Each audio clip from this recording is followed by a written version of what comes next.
Hello everybody and welcome to this stream. Today we're going to be playing The House in Fata Morgana, a game that I have heard many incredible things about. I know nothing about the storyline. All I know is that it's supposed to be a very good gothic suspense visual novel, full of horror, full of drama, full of pain and tragedy, with many trigger warnings. So if you need those, feel free to look them up. I'm not going to pin any on here because there is a absolute shit ton. Like, it would actually be impossible. So feel free to look that up yourself if you need them. But this should be an interesting game. I've heard that it's one of the best visual novels of all time, for like the last several years in a row. We are playing the updated version on Switch with the updated visuals and all the parts unlocked in it. So we're going to get the full story eventually. But also we have the beautiful looking stuff. Hello everybody, Merry Christmas. I hope you're all having a wonderful day. I need to test something real quick. Because my first question would be, do you guys want me to be wearing the Christmas jumper for this? Or do you think I should be dressed normally? My second question would be, does it work with this? Not really. I have to put the other ones. Excuse me for a second. There we go. Perfect. Yes, please, Christmas jumper. Christmas jumper, please. Okay, Christmas jumper will stay on. This music is so powerful, but it's so loud. It should be a bit quieter when we get into the actual game. It's another one like Danganronpa where I've changed the settings in the config, but they seem to reset whenever I come out to the main menu. We'll keep the jumper on. We will continue the gameplay like this. And welcome to the house in Fata Morgana. Ooh, an ending list already. That makes for a nice start. This art style is absolutely beautiful. All right, let me show you that first, because I looked through this and everything has like a different image for it. And the Inspect Your Memories has the white-haired ghost, who is, I believe, going to be my main character. Config is just a beautiful piece of art. You've even got the roses and the maid for the back door. But yeah, looks like it's going to be a beautiful game. Let's dive into it. But the hair is, well, I can keep it on, I guess. And the idea is I am the white-haired lady. Attention. This game can, oh, they expect you to be fast at reading. My bad. Oh, there is a house that sits beyond dark, dense woods. Like the world fading into view after a dream. That old mansion appears before you.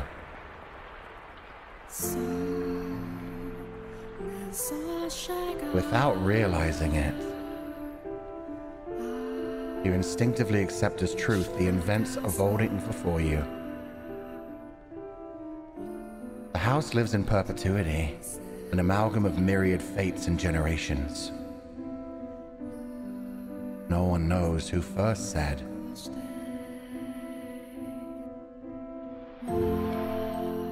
but the mansion was cursed. Again, this music is so beautiful.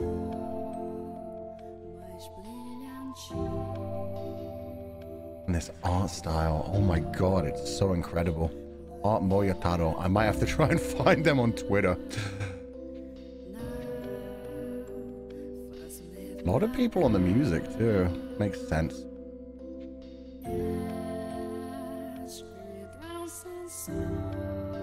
This is so relaxing. This is like perfect for a Christmas Day kind of thing. The goat visual novel OST? Yeah. Dreams of the Revenant's Edition.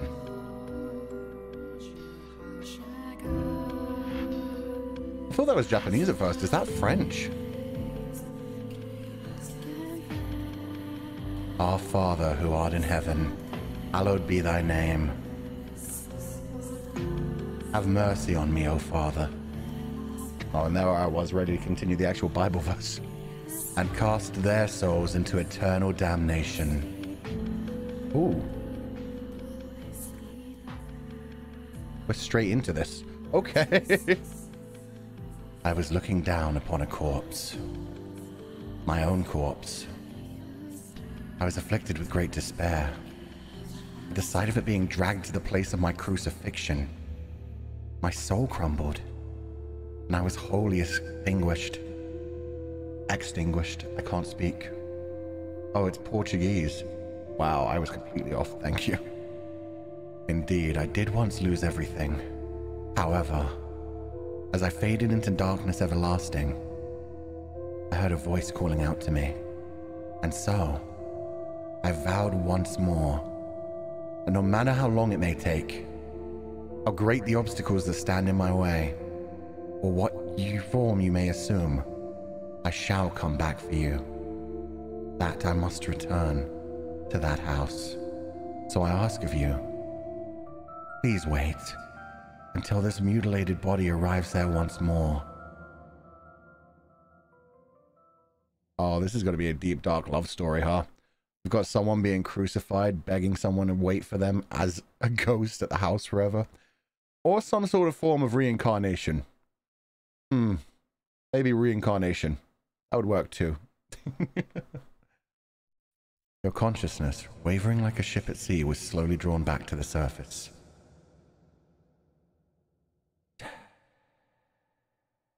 With each new breath, feeling gradually return to your fingers.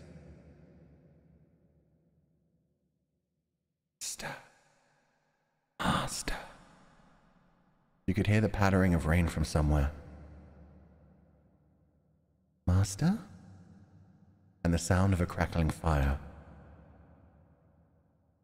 Wake up, Master.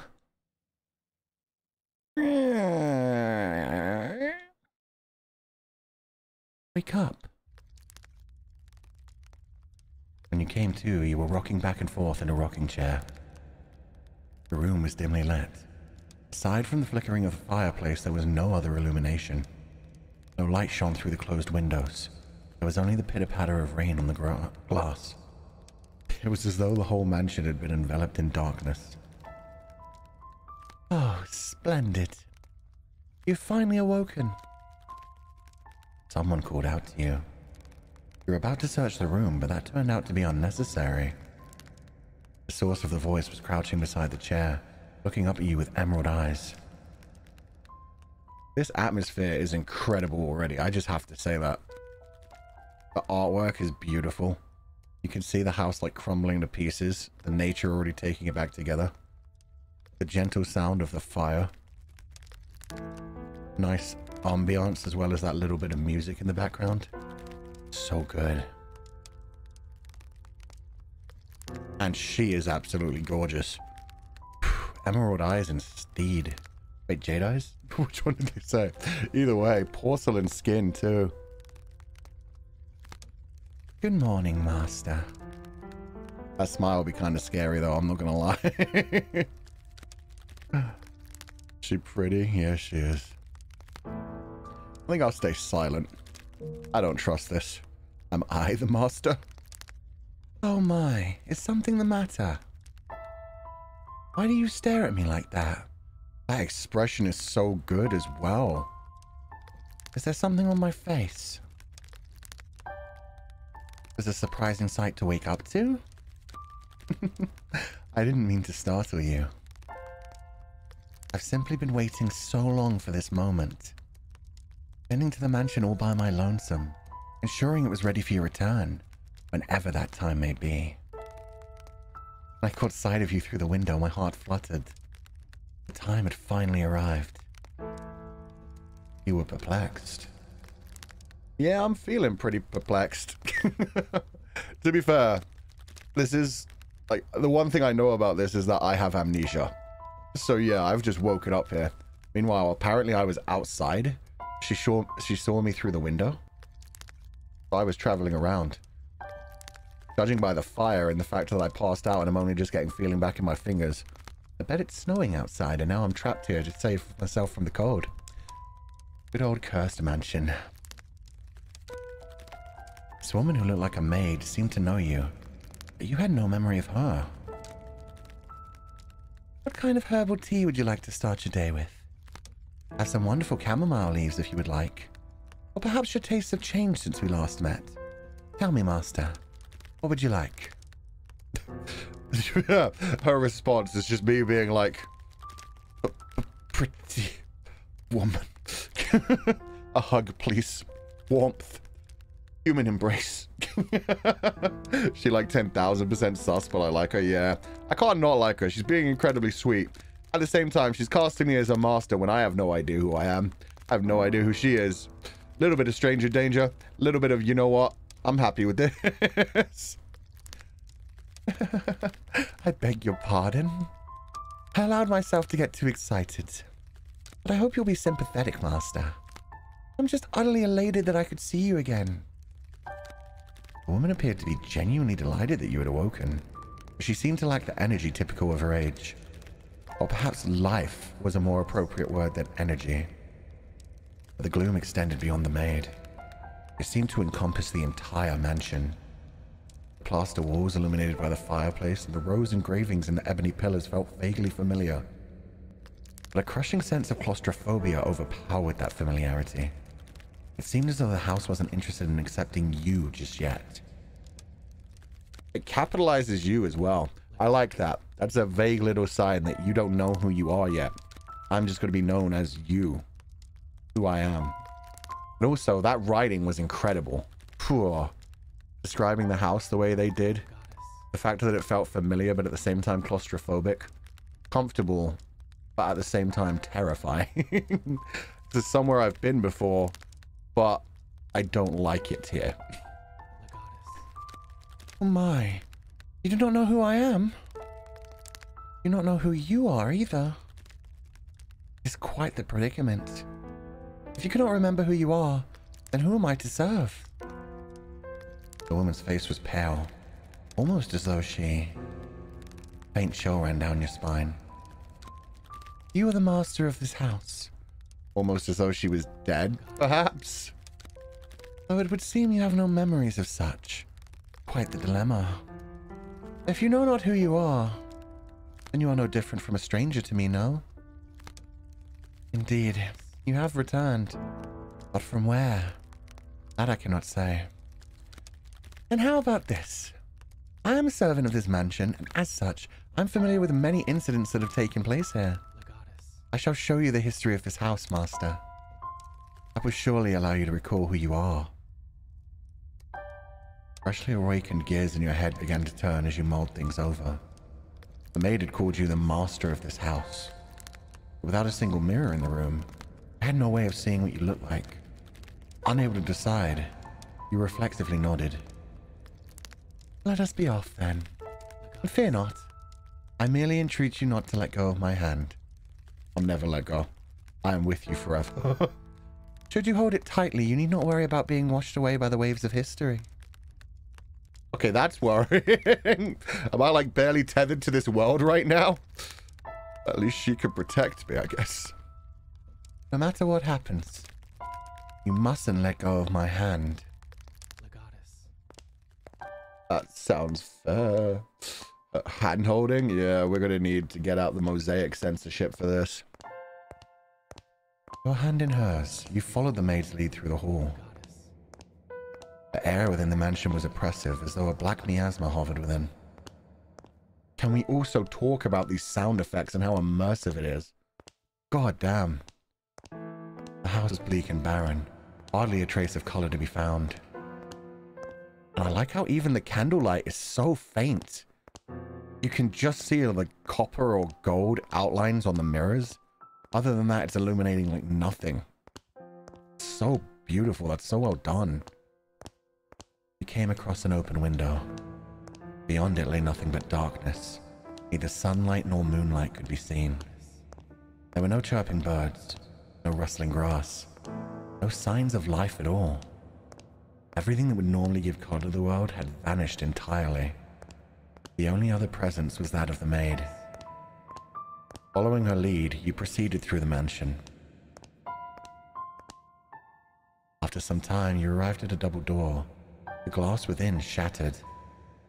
The door, once pure white, had long since faded into a dull grey. It appeared to lead to the back garden, You could hear children laughing on the other side.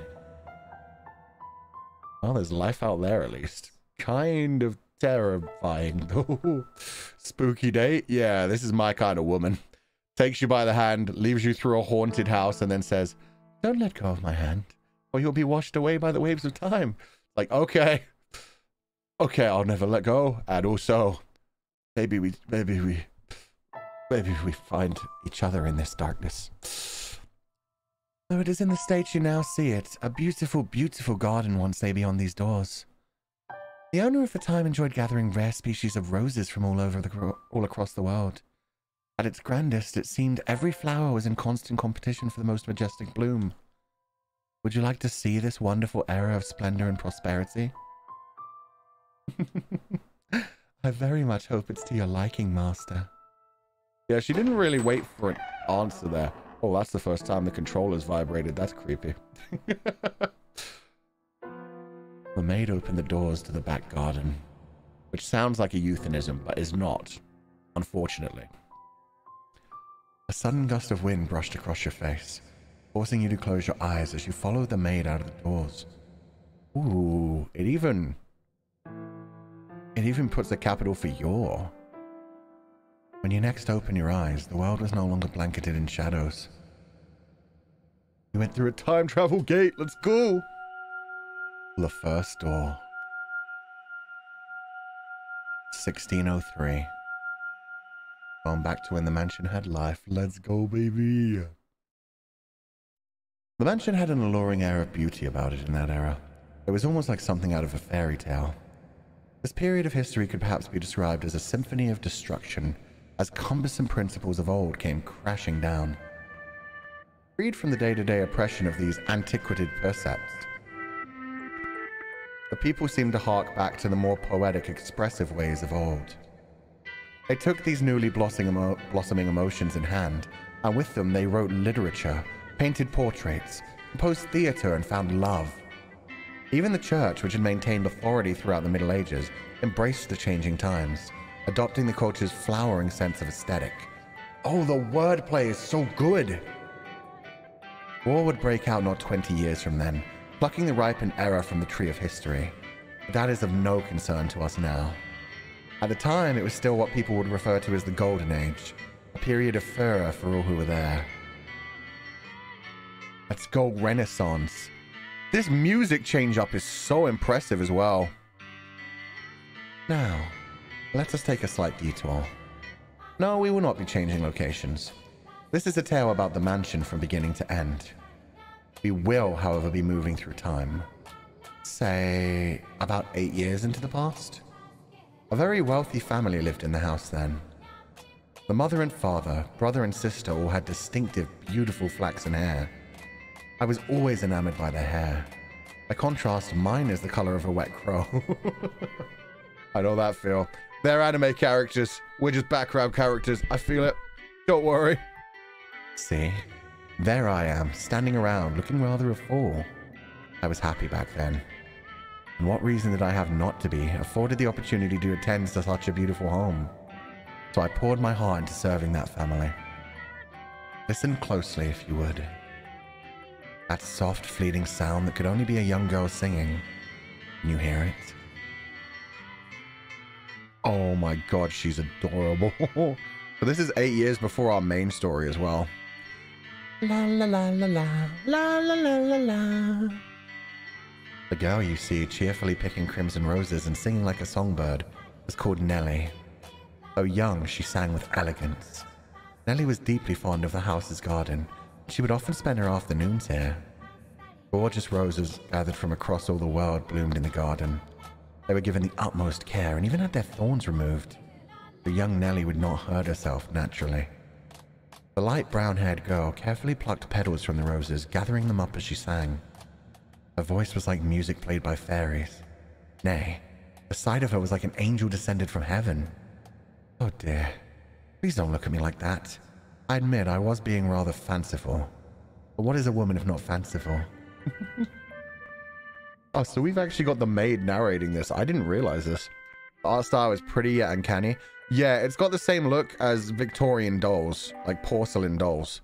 Like it has that look to it where it's not quite real, but it's beautiful. And because it's not quite real, like if it was staring at you continuously, you'd be like, oh no, it's haunted. It's following me. It's terrifying. But she is adorable. And the maid seems to really love her, so that's good. I love how she's collected all the roses up in her dress. Uncanny for sure. Semi-realism. Yeah, it's a bit more... like, it's definitely an anime style. But they've added, like, so much depth to the colouring. To the shading, even. Brain work. It looks really nice. I love this. Kind of reminds me of Rose and Maiden. But not Rose and Maiden like the anime, but Rose and Maiden like the high-def pictures version of it. Like Castlevania's art? Yeah, like the classic Castlevania's art, for sure. Little bird, singing night and day. Your little birdie heart, sing your woes away. Pretty flowers all around the little birds. And even when the sun comes up... Oh, dearest Mel, I've forgotten what comes next. Oh, she's so cute. Look at her face. She's so perplexed by it. Are you listening? Oh, little baby boy too. Nellie was, as a matter of fact, not the only visitor to the rose garden that day. She always came with her older brother, Mel. The young siblings were inseparable. Mel adored his little sister, who in turn pined for his attention. The sight of the two innocent children cuddling together, not yet shackled by fear for the future, was truly heartwarming. That day, Mel was sitting in the shade of the tree reading a book. As I am sure you are aware, in their time, books could not yet be mass-produced. What he was reading had been copied by a scribe. I presume he had borrowed it from the church. The book, having passed through many hands over many years, was visibly worn. But I suppose that just speaks to its importance. There was in fact a Latin grammar textbook he was reading. Mel was a clever boy. He'd attended church from a very young age, where a priest would instruct him in Latin grammar. So at that time, I believe he was capable of reading even advanced texts. I love this. So much. This is so well done. They're building up the world so much. They're introducing it to you bit by bit and also telling you basically should know this. Reminding you of your lifestyle so it's in character, but at the same time giving you viewpoints of the world. Oh, dearest Mel, please. That's it? Okay. A young girl approached her brother, who was consumed by the text. In her hand, she carried a large pile of rose petals. I'm going to do my normal voice for this bit, even though it's the maid, technically. I think my narrating voice is better. Though his sister's shadow overlapped with the trees, the boy still did not notice. So Nellie puffed her cheeks, thrust out her slender arms, and let the petals fall. Ah! Look, your head is covered in roses, Mel. Oh, Nellie. You got petals on the book. This isn't mine. I can't afford to let it get dirty.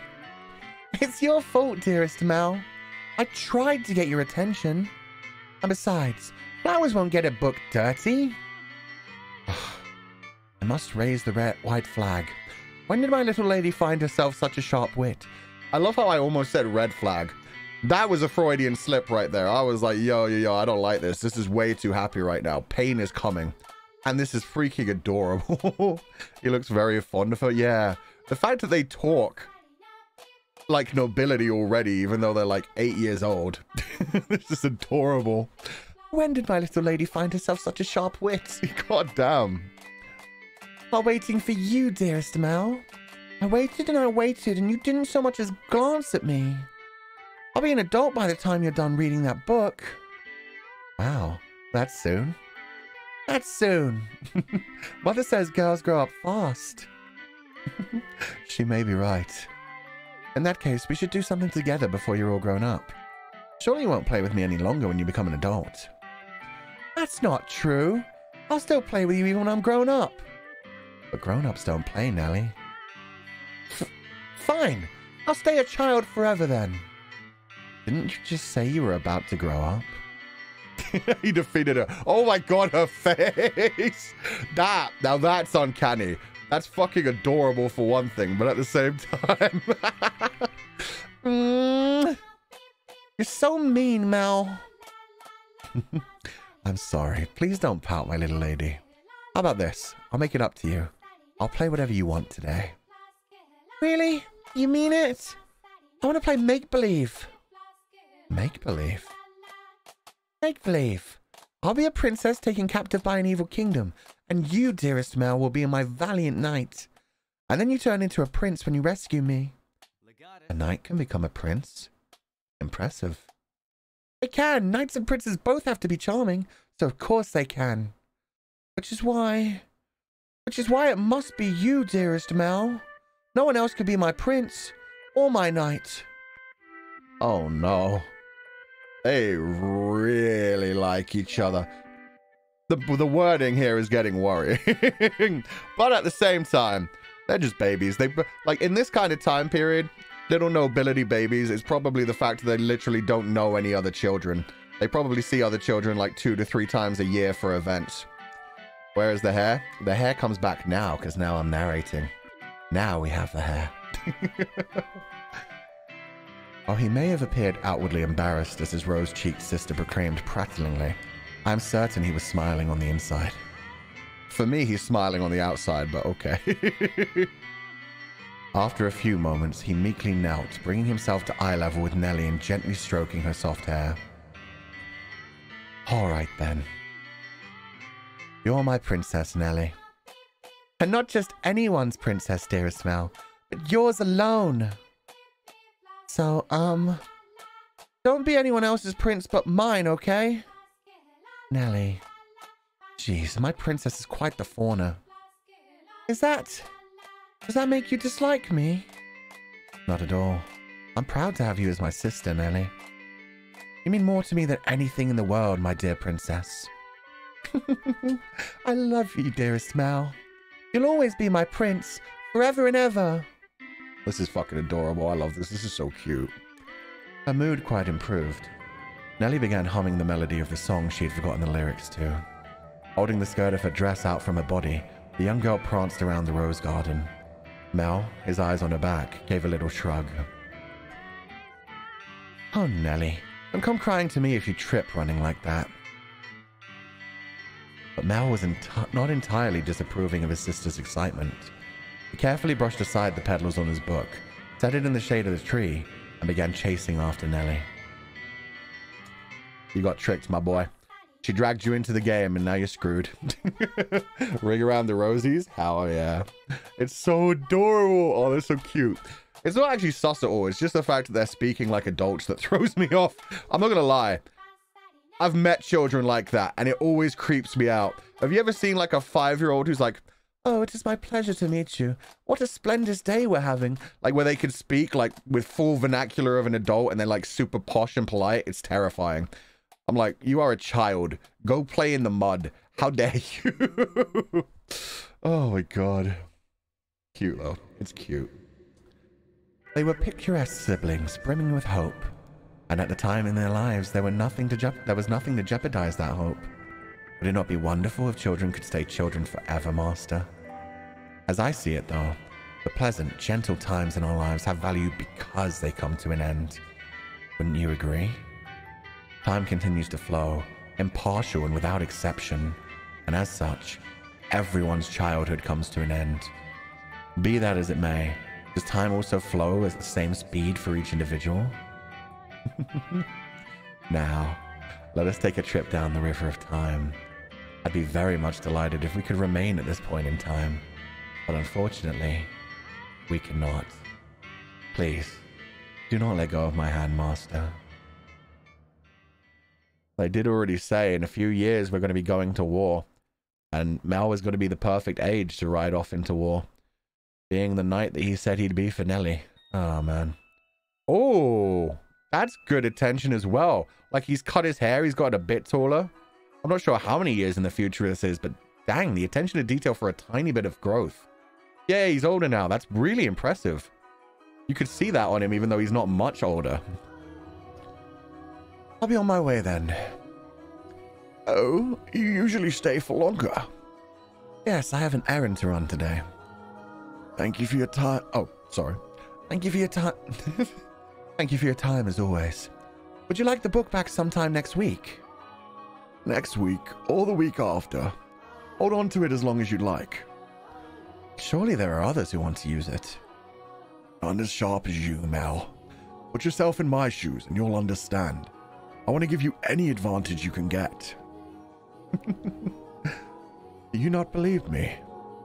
No, I believe you, Father. And I mean to do whatever I can not to disappoint you.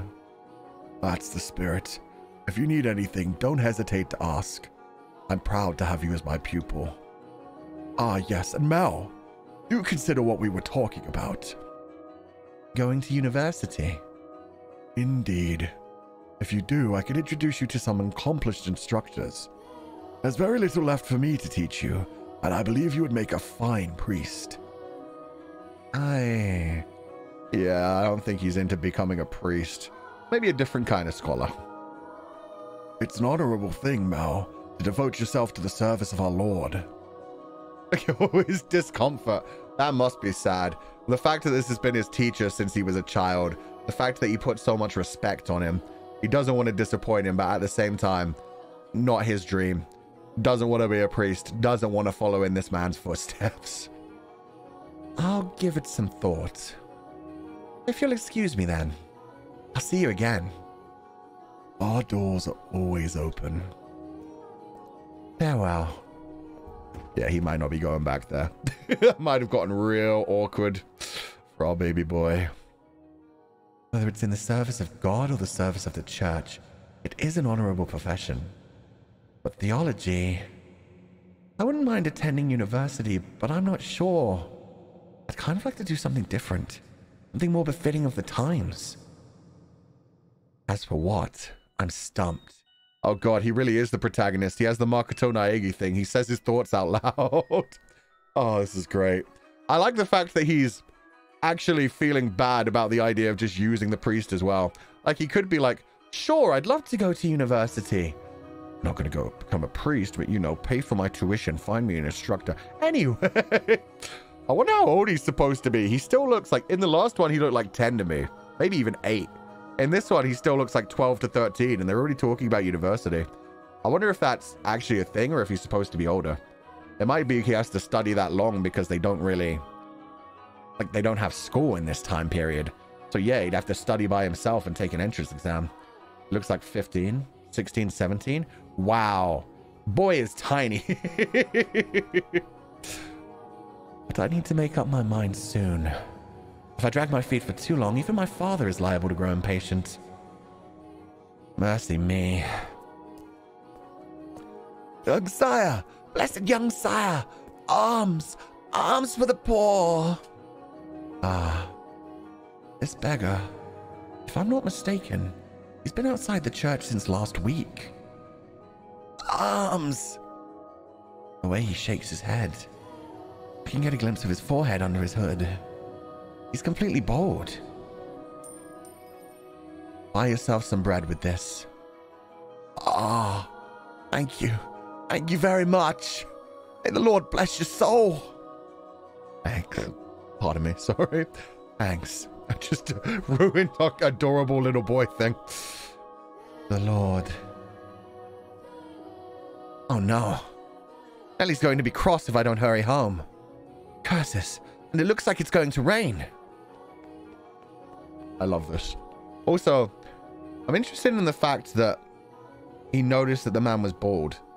That did something to him. I wonder why. I'm remembering, like, classic literature stories, and I'm remembering the fact that there are people who can sell their hair at this point to create wigs for other people. I remember there were, like, a lot of homeless people that would do that, a lot of poor people that would sell their hair so rich people could buy the wigs. But I don't know. It may also be just the idea of, like, a sickness thing. But I don't know if that's why he noted it, but that's cool if it is. Just adding a little bit of atmosphere. Master? Master? Oh, thank goodness. You appear to have a firm grasp on your consciousness. I was afraid you'd accidentally let go of my hand. Now, Master, this is the period of time I truly wish to show you. The boy reading in the rose garden was now a fine young man. Nonetheless, he still bore the same gentle eyes as before, and he would from time to time show remnants of that innocent young boy. He was, in his own mind, still making the transition into adulthood, I suspect. Mel frequently visited the church, on Sundays to participate in Mass, of course, but more often to be tutored by the priest. In addition, he also attended a private school run by an eminent marquis. Though it was not a school where students had desks and sat in rows, they studied at the marquis's estate. Secondary and higher education was not the same as it is today, and Mel was considering university. The priest wanted to recruit him to the church, but Mel was having difficulty deciding what he should do. That he had such a choice is envious, is it not? What is a marquis? I've never actually quite known, but it's someone who has a position of power. They normally have like land and they rule over a region. Can someone else in chat tell us exactly what a marquis is? Because I know about like the Marquis de Song. I know about like a lot of marquis just from, again, literature. Oscar Wilde had a lot of like marquis friends. Just a title? Okay. But it's just a title. It's just someone who's a bit higher up. Good afternoon. I'm here to pick up my order. Is it ready? Aye, ready and waiting, young Master Rhodes. Oh, don't call me young master, please. I beg your pardon? Kinda seem to get my head out of the past. Your order's right here, sir. Oh, so he's not young master anymore. He's just Mr. Oh, he really is close to being an adult.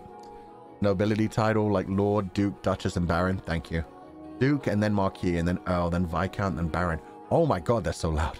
I mean, it's not loud. They're so long. I have no idea about that, but thank you so much. That's way better.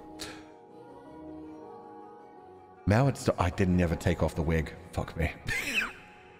Mel had stopped at a jewelry store in the center of town on his way back from the church. The building was both a workshop and storefront, and the nobles of the area were deeply fond of the master's wares. He was so skilled, even the royal family had commissioned work from him. As a matter of fact, the wooden sign out front was engraved with a replica of a piece of his jewelry said to be on display in the palace. An artistry flourished in this golden age. The number of shops selling luxurious items such as jewelry rose in kind. However, the clientele of these shops comprised a very narrow range of people. May I have a look? Of course, of course. Good. It came out just as I hoped. Splendid work. Can he afford to disappoint a loyal customer like yourself? An admirable work ethic. I'm sure she'll love it. Such a kind lad, young master. My boy back home can do well to learn a thing or two from you. Every man ought to show women some cordiality. Coming home to a cold fireplace is a sad thing indeed. Again, please don't call me young master. Oh my god, he's so embarrassed about it. He's like, I'm not a child anymore, damn it. For his sister. It has to be his sister, yeah. My apologies. I'll take this and be on my way then. Good day. If you find yourself in need of aught else, just let me know. I can make any jewelry you ask for. Come to me and your sweetheart's day will be good as made. And I guarantee the two of you will have all sorts of fun when you give it to her. Oh, bro. So he went from calling him young master to being like, yo, yo, yo. You get your girl this piece of jewelry? Damn, she's gonna be down. He immediately skipped a stage there. But please, I don't have a sweetheart. Huh. Well, that's a surprise. I'm sure many girls are vying for your hand too, young Mr. Rhodes. You see, that's the one thing I didn't know. I love this. This is so classic. The fact that it goes from young master to Mr. That barely makes sense anymore. Like, nobody uses those terms anymore, so I'm so glad to see those in this visual novel. A fine family, good looks, charming, and your future's all but... I'll be on my way then. I'm in a bit of a hurry. Good day. Come by again anytime. Yeah, oh god. He only has his sister. He doesn't spend time with any other girls. Even though he's getting to that kind of marrying age. Ruh-roh. Goodness. Maybe I'll say I want to study abroad or something. Patient as my father may be, that would certainly anger him. I can hear it now. You're wasting your God-given talents, boy. I could renounce my name and rank and go somewhere far away. It sounds like the kind of plan Nellie would come up with. Okay. So it's actually just his father would beat his ass if he was doing anything other than studying. The way they show him traveling through, and he's back home in the Rose Garden. The way they show him traveling through the town is really nice as well. Just the little images going by. The casual religious trauma. I don't think it was even that. Like, definitely he is a member of the church, but it sounds like the church is pretty chill in this time. So it's definitely more of like a, You need to be studying, boy. You're so smart. You're so intelligent. You're going to go out into the world. You're going to make lots of money. You're going to make me proud, damn it. Probably just another man in his life wanting him to follow in his footsteps. Same as the priest. And he doesn't know what to do yet. I think that's why they keep driving home this whole, like, he doesn't feel like he's on the cusp of adulthood yet. But at the same time, he's correcting people to not call him young master and to call him mister. He's in that stage. Not quite an adult, not quite a child. He doesn't know what to do with his future yet. He just knows he wants to go to university. As he drew closer to the mansion, the rich fragrance of roses grew more prominent. Over time, this distinctive scent had led visitors to refer to the house as Rose Manor. It was also probably a play on the flaxen-haired family's last name, Rhodes, which you heard the owner of the jewelry store say just moments earlier. The mansion looked quite different than it does now, no? No thickets of ivory covering the walls, and no rotten, broken doors to be found. I wonder what the Rhodes family would think if they saw the house in its present, tragic condition. The sight of their abundantly blooming roses, a veritable symbol of prosperity, long since withered and turned into soil. My apologies. I got a little sentimental there. Let us forget for a moment about our own time. Yeah, stop depressing us. I suppose I stayed out a little too long. Oh well, the sun still shines high in the sky. I'm sure it's... Yeah, here comes the sister. Oh my god, okay. He looks way bigger in that shot. Now he looks like 16, 17 years old. Dearest Mel. What took you so long? Wherever have you been? I've been waiting forever. Nelly? This is so adorable. Oh my god, that's such a good shot. You're not in the house? Nope, you were taking so long I decided to wait by the gate. You didn't even notice me at all. Is that any way to treat a lady? Her hair as well, my god. It's so many braids. With so many different pieces of jewelry at the end. Oh, is everything? Yeah. Look at the light in her eyelashes.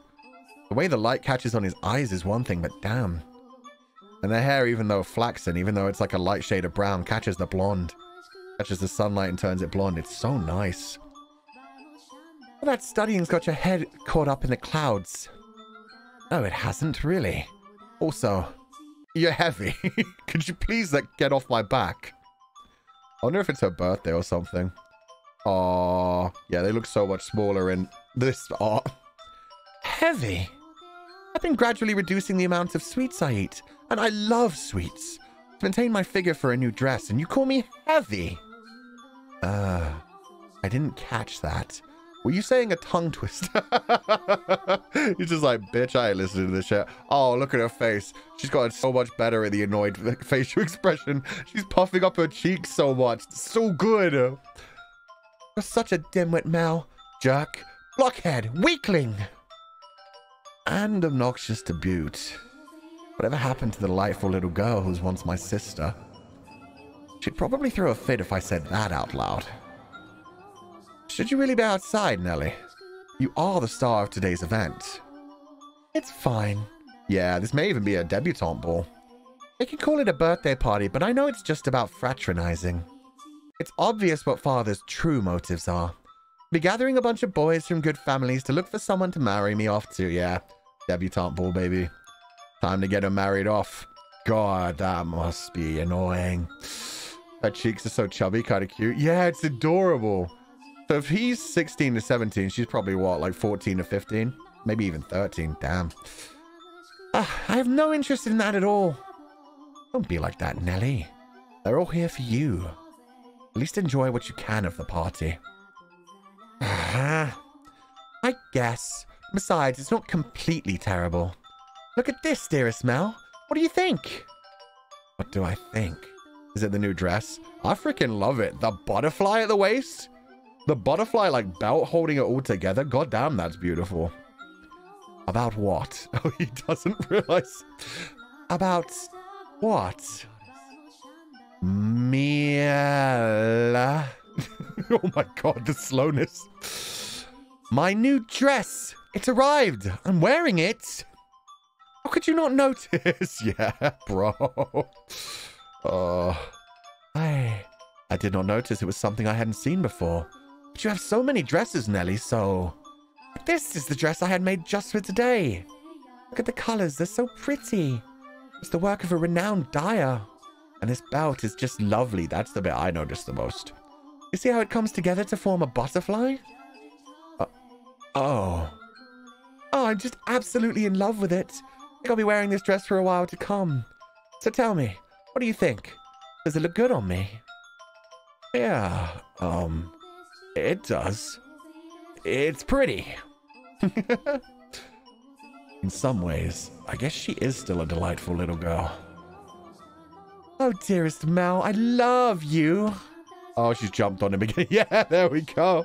Oh, she's so cute, man. Oh, man. He doesn't know. He doesn't know, but he's trying. She sounds like my sister. Yeah, I hate that. that horrifying moment when somebody looks at you and just like says, well, what do you think? And you're like looking from head to toe, like different hair, necklace, earrings, anything, shoes? Oh, God. Oh, don't jump on me like that. Ah. Oh, my, you dropped something. Oh, she ruined his birthday surprise. And what have we here? Wait, hold on. No, you can't have that yet. Is it a present? Give it back. I was going to give that to you later. I knew it. It's for me. And just what could it be? Oh, hey, don't open it. What's the big deal? It's going to be mine soon anyway, isn't it? Aw, don't ruin his surprise. Oh, I love it. A rose necklace. And this design. It's from the jeweler the royal family uses. Oh, my dearest Mel. You had this made just for me. Oh, jeez. Defeat the purpose if you open it before the party. Happiness is always better sooner rather than later now. No, it's not. You want to have a happy future. Oh, God. That's foreshadowing and a half. I love that they're throwing the foreshadowing even into the dialogue. I think I'll put it on right away. There. How does it look? A little tight. It looks like if you look down, you're going to stab yourself, my lady. But okay. Okay. It looks lovely. My prince is still the sweetest in all the land. Don't make such weird noises. Oh, did she? Fair enough. Oh, but why not? A prince always knows exactly what his princess wants. And this princess wanted some rose jewelry to go with her new dress. Understand? Jeez. I sure don't have it easy playing your prince, Nelly. Might be about time you found a new one. A prince is a prince because you can't just find one standing on the street corner. If you want to retire, dearest Mel, you're going to have to wait another 10 years. Oh, that's so fucking cute. They're adorable. No, Fu-chan, please. What? Fu-chan really had to give a half kiss sound? What? That was just me tutting my mouth. What the heck? That's a long time. Or if you find yourself a new princess.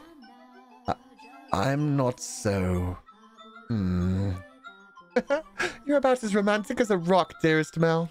Worry not. Your adorable sister will always be your princess. What more could you want?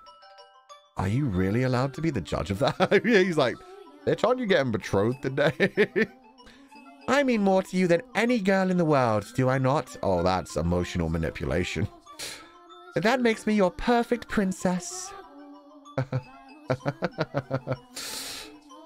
God, I'm so alone. Poor Mel. Poor Mel, man. Hey, what was with that laugh and it'll be over soon laugh? Exactly. That was the awkward, like... Always telling me that I mean more than anyone to you. Yes, you do. More than anyone in the world, my beloved baby sister. I'll take good care of the necklace. Thank you, my dearest Mel. Oh, if you're happy with it, then so am I. You're very welcome. Now, back into the house with you. Can't have a party without the guest of honor. Do you know if anyone else is here yet? Nope. I imagine they'll be here soon, though. This music is so relaxing, too. I love this. I didn't expect so many tracks to be actually, like, what do you call that? Have lyrics in them. That kind of thing. She called him maidenless. She really did. She really said, I'm your sister and I'm the most important person to you. Pretty pathetic, brother, but at least I get to own you. Are you down at the church again today, Mal? Yeah, there was something I didn't know how to translate, so I went to look it up. Wow, so diligent. Oh, her face. I can't say I really like the priest there personally. Yeah, I suddenly realized I was giving that the wrong tone. That wasn't, wow, so diligent. That was, wow, so diligent.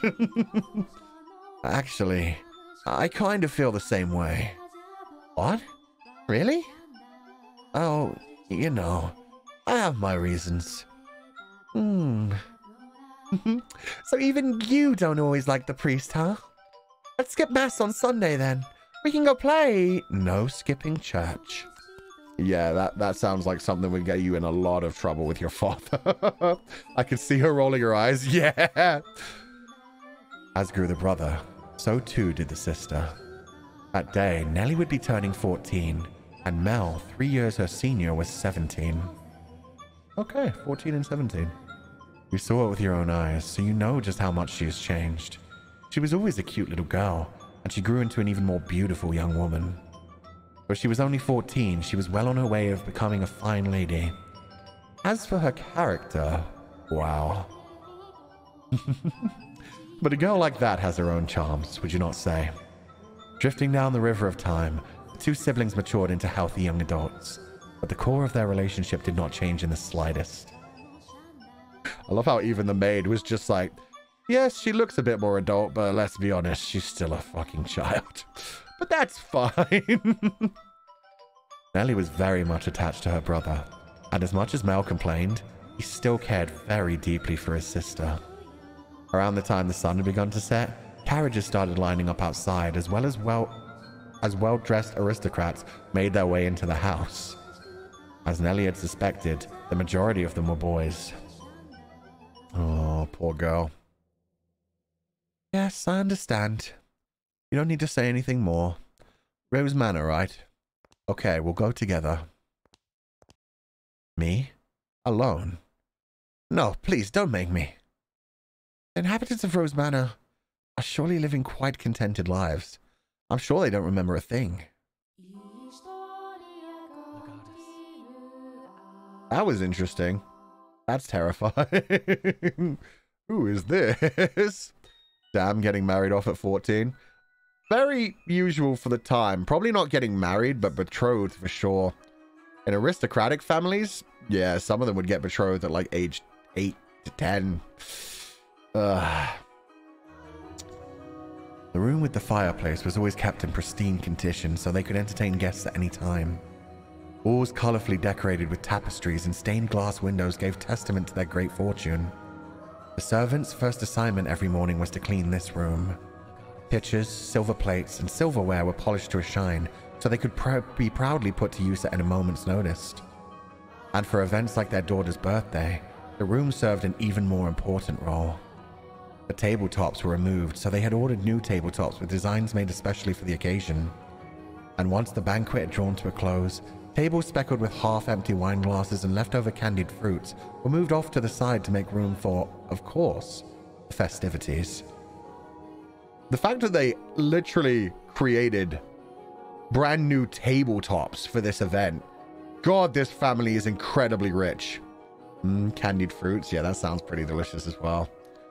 Ah, I love this.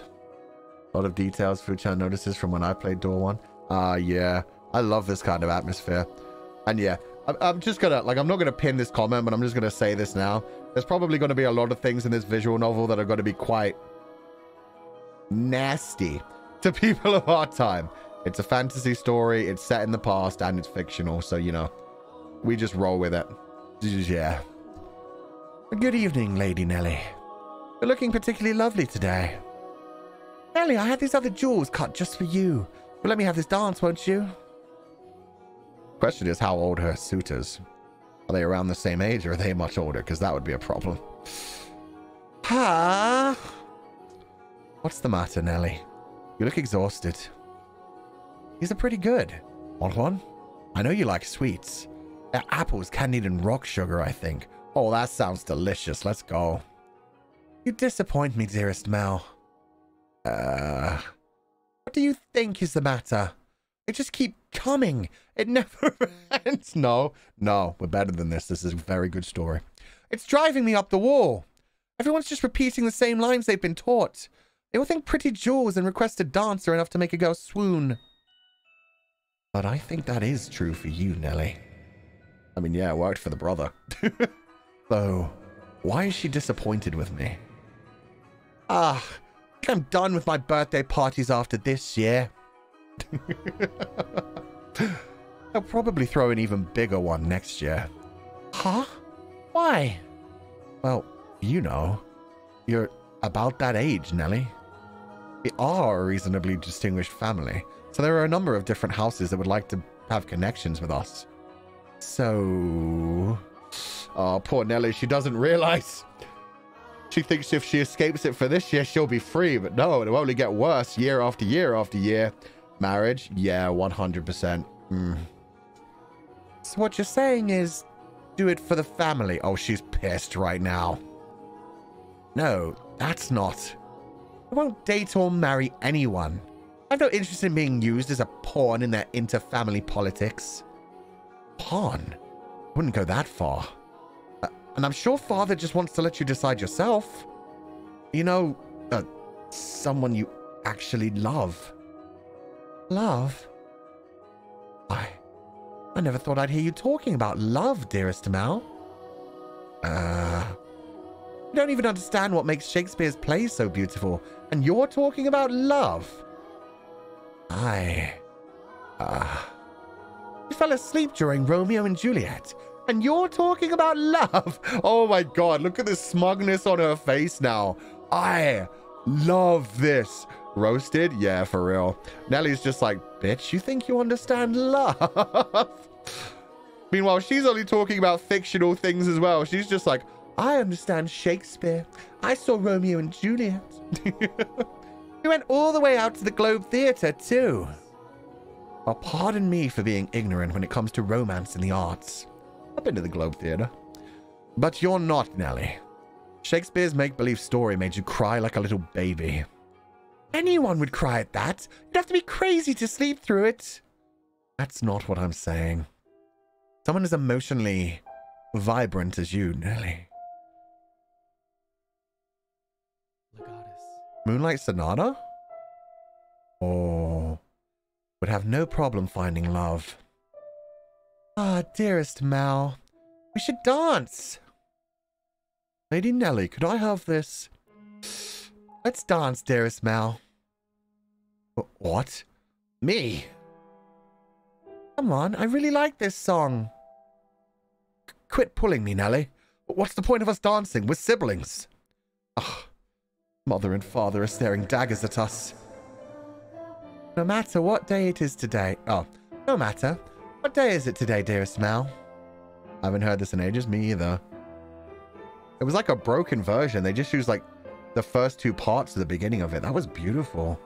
The fact you stopped for that song, it's a good song. Your birthday. Exactly, so I can do what I want. Now attend to your princess.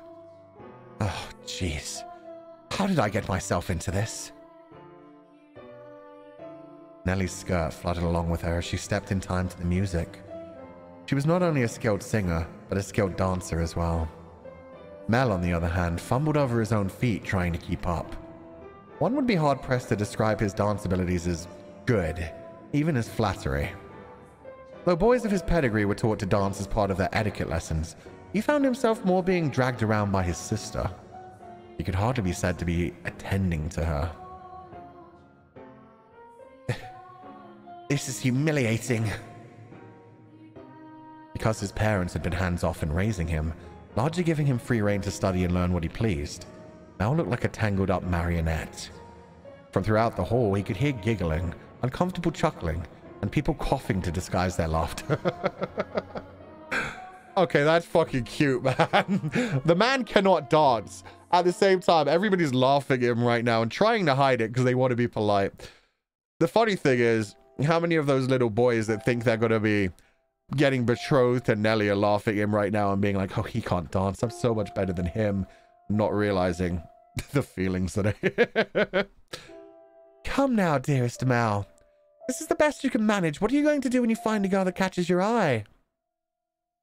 I won't, so it doesn't matter. Follow my lead, Mal. 1, 2, 3. 1, 2, 3. Oh, she's going to actually teach him how to dance. That's so fucking cute. Did his hair become lighter? From when he was a child, yeah, he definitely like grew into the blonde. I think they both did a little bit. Their hair kind of got shinier.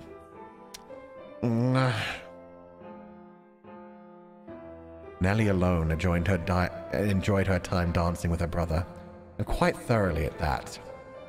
It did not matter to her that he moved awkwardly or that the guests were giving them cold stares.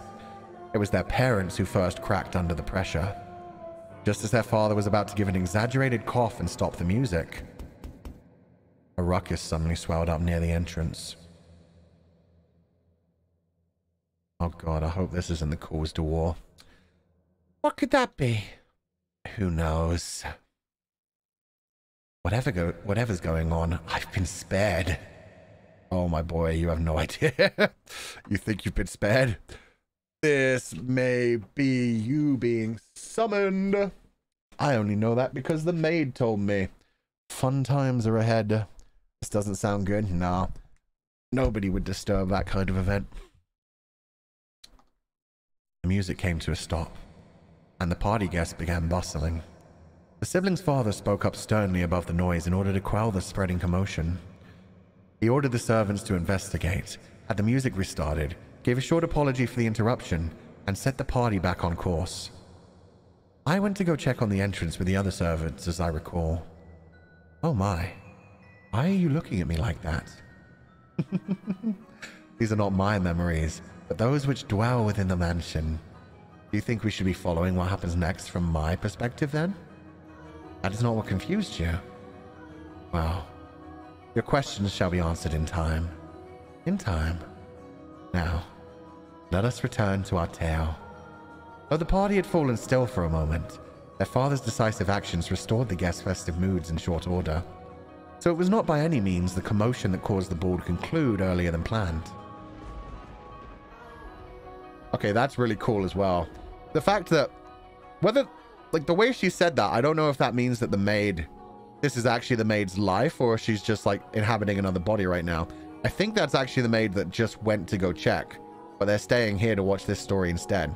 And she's basically saying, yes, I was here too, but don't worry.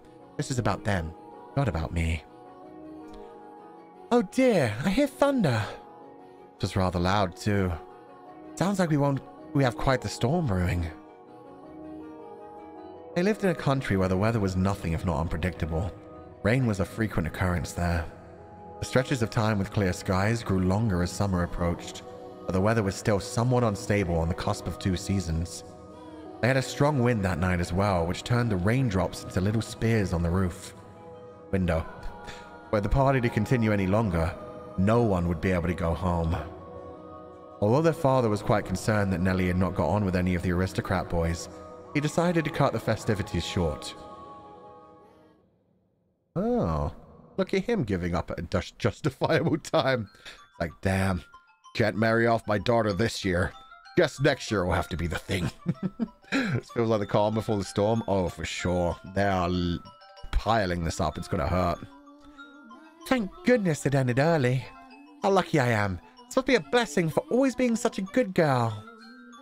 I'm not sure having your own birthday party cut short counts as lucky.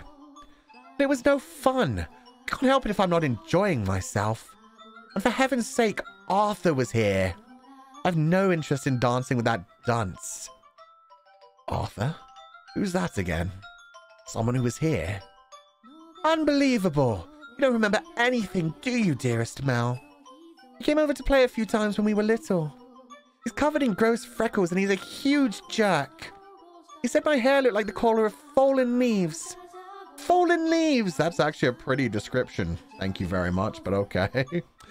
Just thinking about that ugly smirk has me fuming. And yet he acts like nothing happened. He even calls me Lady Nelly, for goodness sake. Are you listening, dearest Mel? I'm listening. I'm listening. I wonder what the ruckus earlier was. You weren't listening, were you? Who cares about that? Sorry. Aren't you curious? It probably wasn't another guest, at least. Maybe a cat snuck in. You think so? I do. But enough about that. Would you like to play cards in my room, dearest Mel? Seriously? I'm exhausted, though. It's not even that late. Fine.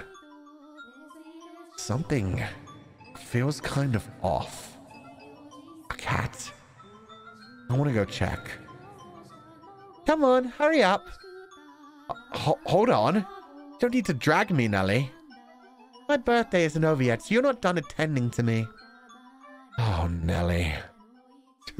Oh, God. Arthur is like, ah, yes, my flirtations were successful. Yeah, he's like, yo, I called her hair the color of fallen leaves. I love fallen leaves. She must have been so taken by that. She must have been so in love with my description. Meanwhile, she's calling him a dunce. Poor boy. Poor boy doesn't know.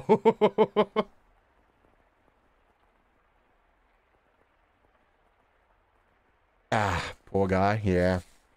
Oh, that's a beautiful background. Look at the town out there. The rain just won't let up. I can't sleep. I wonder what that commotion earlier was about. Oh, for goodness sake. It's all the storm's fault. That's why I can't sleep. Just fretting over nothing. I'm sure Nelly was right. It was a cat. Maybe a dog. Also, why would you not be able to sleep during the rain? That makes it like so much more calming. I can't sleep! Yo, that combined with the Thunderstrike, this game is so good. The sound direction is amazing. I hardly ever have this much trouble falling asleep. What could this feeling be, I wonder? Not quite foreboding. Walking around the house at this time of night isn't going to help anything. But I'm not going to fall asleep just lying here. Oh. Creepy smoky effects. The only sounds that could be heard in the dark corridors were the sharp pitter-patter of the rain, his footsteps, and his breathing. Oh no, the cursed music. Though he was intimately familiar with the layout of the house that night, the hallways felt like an endless labyrinth veiled in shadows. No moonlight shone through the windows, so he naturally found himself moving cautiously, despite being in his own residence. Keeping the palm of his hand pressed up against the chilly wall, he put one foot in front of the other. But to where was he supposed to head? Mel, of course, had no way of answering that question himself. If he had anything, it was guidance from above, the path to his destination lit by flashes of lightning. Or perhaps there was something else leading him along. Though he progressed with a fair bit of hesitation in his step, Mel was slowly but surely drawing nearer to one room in particular, Nelly's room. He made his way through the seemingly endless halls. Oh, the living room. Past the living room, its fireplace long since cooled. Into another corridor. And then stopped outside an Abigail's bedchamber. The dim glow of a lamp spilled through the cracks in the door. A gust of wind is not necessary to make a flame flicker. A person's movements or vibrations in the air from someone speaking, the slightest emotions can cause the light of a fire to quiver. God damn the way this is written. It's so fucking beautiful. Shifting subtly, as though nudged by an invisible fingertip. I can see light from the inside. Is she still awake? A voice. He seemed to be hesitating. It would not be difficult for him to approach the door and peer inside.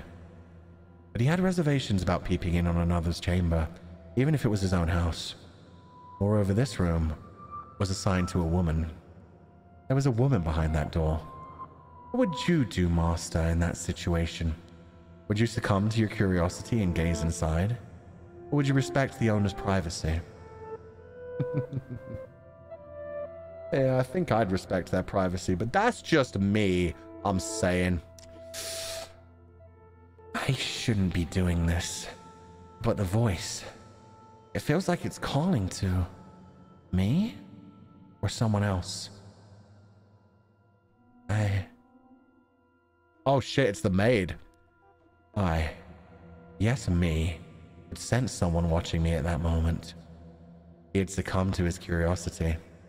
He stood on the other side of the door from me, his flaxen eyes open wide, trying to remain as invisible as possible. The wavering in his heart seemed to create faint ripples in the air, which I pretended not to notice. Yes, I knew he was there. I could sense his presence and his wavering emotions. However, I could not begin to speculate as to his true feelings, or how great a surprise this was to him. I too am discovering new facets of this tale by viewing it through the eyes of the mansion. But it is not I who is of concern, Master. It is you.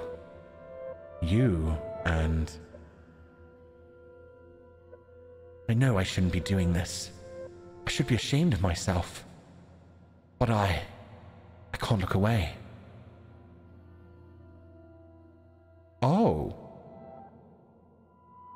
This is not the maid? Who is that?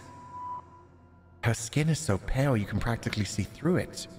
Yeah, she looks like a doll. She's gorgeous. She has very simple clothes compared to, I mean, what the heck? It being in this mansion, you'd think she'd wear a proper dress, but that looks like it's just stitched together, whatever they could do. Is it that white because she was out in the cold rain? Her hair is white as snow. And her eyes, they're like, how do I describe it? My vocabulary truly lacks for situations like this. They look like blood. No, that's just disturbing. And wine, perhaps? No, more translucent than that. Gemstones, then. Yes, gemstones. Her eyes are like rubies. I've never seen anyone like her before. What could they be talking about? Mel's eyes were affixed on the peculiar young woman. She had glass-like skin, eyes that shimmered in the flickering candlelight, and snow-white hair that flowed like luxurious silk. But her lips were bluish-purple, her soft, delicate skin sullied with grime. Her twinkling eyes pointed down at the floor, and her hair a disheveled mess. She was, even at a glance, clearly not a lady of means. The tips of her fingers were cracked from the cold, her nails pale from malnutrition, and her garb little more than rags. However, true beauty is always visible, no matter what it may be hidden beneath. Even wrapped in a veil of insalubrity. I don't know that word. That's... wow. Even if she thought herself hideous. I wonder what happened to her. Mel could no longer avert his gaze from the girl's visage. He had, for the time being, forgotten the shame he felt for peeping. As he strained his ears to hear the conversation taking place inside, a sickly voice arose from the white-haired girl's purple lips. Okay, so a few things. One, I thought he was peeping on something bad. This is just two people having a conversation. You've disappointed me, Mel, but I'm also proud of you. I'm also ashamed by just how much shame you have just at looking through a door you shouldn't be looking through, you adorable little child. Second thing, if this is a realistic story and she's got white hair and red eyes, I guess that means she's an albino, like she's got albinoism. I believe that's what it's called. When you have like pale skin that actually like super burns in the sun, and they get like pinkish red eyes. If so, that's really cool. They actually added to it. I thought she was going to be like mystical, not like a real condition. So feeble was the sound that a gentle breeze blowing through the room could carry it away. I apologize for the trouble. Think nothing of it. Give your apologies and thanks to the mistress. Understood.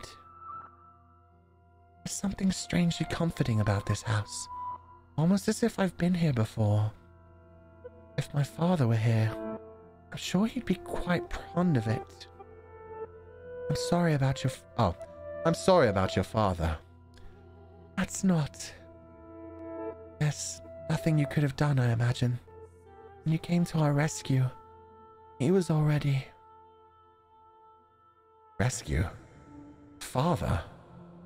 Was that perchance what the commotion was about? He stared intently, entranced by the scene unfolding beyond the door. A gaze can often signal one's presence to others more effectively than words. The white-haired girl could likely sense him there as well. She flicked her gem-like eyes upward. Oh, she really is beautiful. Holy shit. Oh. That was when the boy finally felt a pang of panic. For a split second, his flaxen eyes met her ruby eyes, causing him to recoil from the door. His heart was pounding like the rain outside. Careful not to make a sound, he took 1, 2 steps away. Did she catch me? I'm not sure. It was only for a moment. She can't have seen me. The boy did not have the courage to peek in on the room a second time, so he cautiously returned to his bedchamber as quietly as he could manage. The fact that the maid knew he was watching him as well is really interesting. Very deep. They just rolled with it anyway. But even beneath his covers, he could not erase that girl's eyes from his memory. Her melancholic red irises, her voice delicate as a glass sculpture, her pale, almost lifeless skin, her pure white hair. Every singular detail kept him from banishing her image from his mind. Nor could he restrain his heavily pounding heart. Who could she be? Oh, he finally fell in love. This is so cute. He's being descriptive. Well, that was the maid speaking. But yeah, he fell in love. I loved that as well. With him like trying to explain what he thought of her. Not being able to describe her eyes in a nice way. Wine, perhaps? No. Better than that. Blood? No, that's macabre. Gemstones? Yes, like rubies. He's so cute. He's just discovering love for the first time. And realizing that that's something, like his sister said, he truly doesn't understand. He's been reading like Latin and probably all kinds of school books and textbooks and shit. He does not know how to describe romantic feelings. Oh, adorable baby boy. Oh, we're back in this room.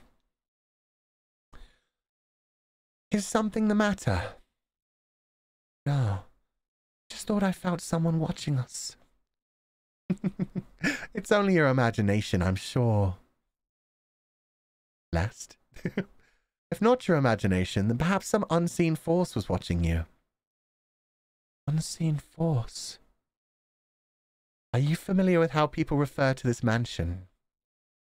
Rose Manor. Yes, indeed. It is called Rose Manor because you can smell the sweet fragrance of the rose garden, even at a great distance. But that is not what I meant. Oh, about the curse? Yeah. It is said that a witch resides within this house. A witch? I've not heard any such stories. You probably wouldn't have. It was a very, very long time ago. Nothing you need concern yourself with. You have a peculiar presence about you. Yeah, I'm thinking she might be the witch. She's been here for at least a long time. She definitely stayed after death. She's either a ghost or a witch, I don't know. Should I consider that a compliment? It's getting late. You should get some rest. A room has already been set aside for you. But first, may I ask you one thing? She doesn't look like she's aged? No. They're so far in the future that the house is completely dilapidated at that point, and the maid has not aged a single day. So either she's a ghost at that point, or she's just been here the entire time, without aging. Yes. I do not believe you've given me your name yet. My name is... Al. Something Al. Mal? Wait, now I'm very confused. Is it... maybe this is just someone waking Mal up. Anyway. Yeah, okay. Yeah, they cut away from her name. Instead, we're just getting Mel being woken up. Wake up. Get up, Mel.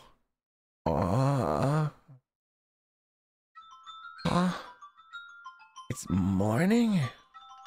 You disappoint me, dearest Mel. It's much long since morning. It's very much long since morning. God, they talk so deep. Silly Ovidia, we know who you are. Yeah, that's her true name. Her name is very clearly Ovidia. Who said smell? How dare. Alarm sound. The little sister is always the alarm. Let's be fair here. I didn't see you at breakfast, so I came to find out what was the matter. I've really been asleep that long? But father is too lenient on you, dearest Mel. Oversleeping is hardly proper behavior for a firstborn son. I know. But before that... Yes, dearest Mel? What are you doing in here? You can't just go prancing into a boy's bedchamber. Leave that to the servants. I did send one for you. You're the one who refused to wake up. Besides, it's not like we're strangers. We used to sleep together all the time. That's when we were kids, dear sister. Yeah, there we go. That was long ago. Things are different now. Oh, you're overthinking it, silly. Now hurry up, out of bed, sleepyhead. All right, I'm getting up. So you could see yourself out. Oh my, you look awful, dearest Mel. Someone who overslept, you look like you didn't get a wink last night. You think so? You didn't go out on the town last night, did you? Naughty, naughty boy. Oh, God. The accusation. How dare. They are so cute. They are. I like this now. Like the fact that when they do like a proper high definition image, they look a lot more grown up. I think that's like an actual choice. Like I think these sprites, they are made to look like essentially Victorian dolls or like ball jointed dolls. They have that look to them. The heads are bigger. The features are rounder. They look more like children that way, even though they're a bit more grown up. I like that. It's like we're being told a story with dolls in front of our eyes. I would never. You know that. You squeaked. I don't think I believe you. I didn't go out last night or anything. I'm tired because you had me playing cards until late, Nelly. Hey, we weren't playing for that long. Besides, look at me. I got up just fine. Well, anyway, shoo. I can't get dressed with you in here. Fine. I'm leaving. Oh, I almost forgot, dearest Mel. What now? Poor man was probably just about to get out of bed, hiding whatever is beneath the blankets. I mean, he had a fun night last night. We know how men wake up in the morning, so it's like, get out of my room, Nelly, please. Come on, no need to be mean. I'm sure you'll be quite surprised at the news. Sir? So what? It's a natural thing. It's a natural thing. Leave him alone. That's why you don't want people in your room when you're of that age. In the morning. It's just natural. He's saying, get the fuck out of my room. I need to get up and get dressed. Oh my God. Oh? At breakfast, which you missed, Father told us. Told you what? Do I really want to say? It sounds like you want me out of your room, dearest Mel. Oh my God, she's such a bitch. This is so... I love it. It's such a sibling energy. Please, Nelly. We got a new maid today, from a house we have ties to, supposedly. I've never seen anyone like her before. Supposedly coming from a good family, she isn't very graceful, and I've never seen her at social gatherings. But that's not the surprising part. Because that maid... She's peculiar. Very unusual appearance, that one. Have white hair? What? How do you know that, dearest Mel? Thanks, Nelly. Oh, now he's excited. Now he's like, you know what? Fuck it. I'm out. I'm gonna go find this maid. He's just instantly like, I don't care about Nelly anymore. Off I go to find my love of my life. Hey, get back here. Oh, for goodness sake, what's gotten into him? That's so cute. Oh my god, this puppy love. It's really late in his life, but this is so adorable. In his pajamas. Maybe he fell asleep in his like proper dress clothes. Yeah, he may not have even changed his clothes at this point. Or maybe he's just immediately like running to the bathroom. Gotta get a shower on before, well, not a shower back in these days. Gotta go draw a bath. 17 late. For the first time you felt like love? Like, don't get me wrong, I'm not talking like love to the point where you like get married or anything. But if this is the first time he's felt puppy love, yeah, I mean, I'd consider that pretty late. That's normally like 13, 14, I would say. At the time, the majority of the servants in the mansion were men. However, the ladies of the house all had abigails, so there were several women servants, myself included. Okay, what is an abigail? I need to Google this. They said that earlier, and I didn't think it was the name of like an actual name. Abigail servant? A lady's maid is often referred to in fiction as an abigail. Okay, so it just means a servant, a maid. Got ya. Abigail is like a maid. Yeah, it's a maid specifically for a woman. So a female servant for a woman. Makes sense. The maids, by and large, were selected from the daughters of other esteemed families. It was, you could say, a sort of training before they entered society. The girls would serve at houses even more powerful than their own. And the white-haired girl Mel saw the night before was one such maid. When he heard this, Mel could not sit still any longer. I really didn't think this through, did I? I don't even know where she is. I'm guessing she's probably Mother's maid. White hair. It has to be the girl from last night. But deep down, he was having difficulty believing the young woman he had seen the previous night was truly here to be a servant. Can you blame him? When he saw her, she was an absolute mess. Hardly what you would envision from a girl of class. But he did not seek her to find out whether that was true. He merely wanted to see her once more, to ascertain whether what he had witnessed the previous night was real or his imagination. And he wanted to have an actual conversation with her. Can that even be called love? He hardly knows her. That's what I said, puppy love. It's not real love, but it's that first feeling you get when you are a child. Like, puppy love is called that for a reason. When you think you're actually in love with someone, but really it's just your hormones going wild and him being like, oh, dokie dokie, yeah, I just want to spend all my time with her. So yeah, puppy love. I don't want to run into Mother. That would be awkward. He was heading towards his mother's bedchamber, but the closer he drew, the heavier each step grew. He rounded a corner, debating whether or not to head back, and stopped in his tracks. On occasion, wishes do come true. When Mel turned the corner, he saw her. The same girl. That same white hair. Holy. Oh, she looks way better now. She appeared to be cleaning the hallway. She traced along the wooden carvings lining the wall, making certain not to miss even a speck of dust. The girl wore a pristine dress, the uniform of the mansion's abigails. There was no longer any filth to obscure her beauty. All that had covered her pure white hair and glass-like skin was no longer. The one thing that had not changed were her listless ruby eyes. Pardon me. Hearing his footsteps, the young woman raised her head. She caught Mel's gaze for a brief moment, merely blinked at him in silence. Lord Mel, yes? Your father informed me of you. Did he? I guess I don't need to introduce myself then. I believe she made an attempt to smile, although it was difficult to tell, and she quickly dropped her gaze back to the floor. Flax and Ruby met only for the briefest moment. She seemed to be looking at both someone and no one at all. God, she is so beautiful. Yeah. The word ethereal was made for someone who looks like that. She's so tiny too. She needs some food. Get that girl a sandwich! Everyone here truly has the most beautiful color of hair. Did you have business with the mistress, Lord Mel? I can let her know if you'd like. No, I was looking for you.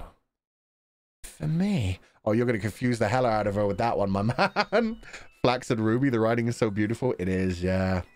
I've been describing him, like his hair and eyes that way from the beginning.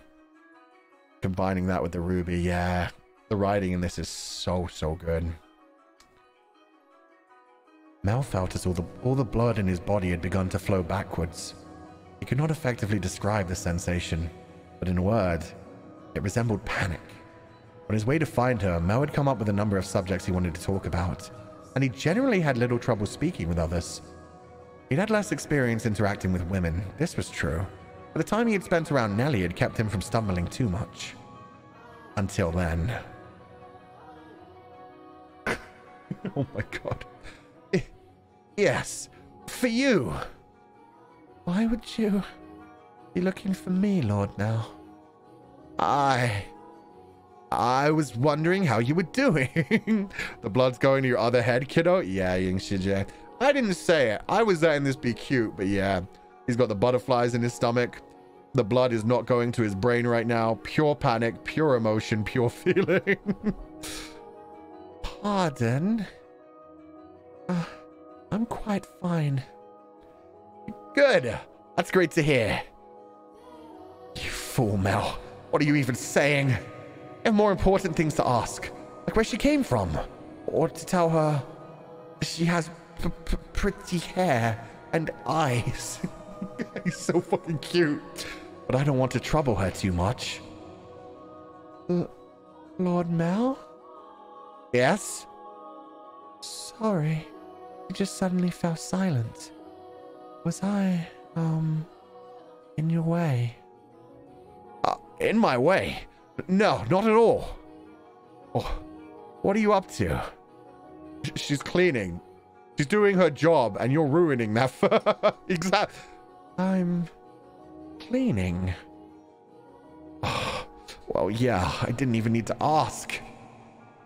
Ah, you're cleaning.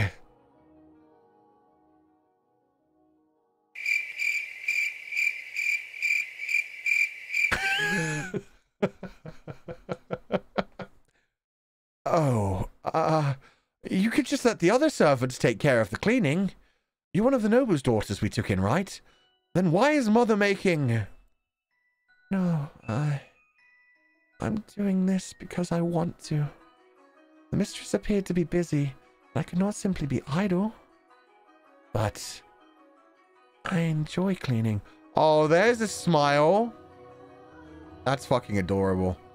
So she actually does like cleaning. This is something she just does. That's cute. She said she felt really she felt like this house was familiar too. So maybe it's a case of her like wanting to take care of the house itself. Well, if you say so. Say, yesterday. This mansion is truly a thing of beauty. Many roses in the garden. Oh, frick. Sorry. It went slow. It stopped for a pause. Sorry. This family must have a wonderful sense of aesthetic. Oh, yeah. Thanks. Did she just change the subject on me? Yeah, she fucking did.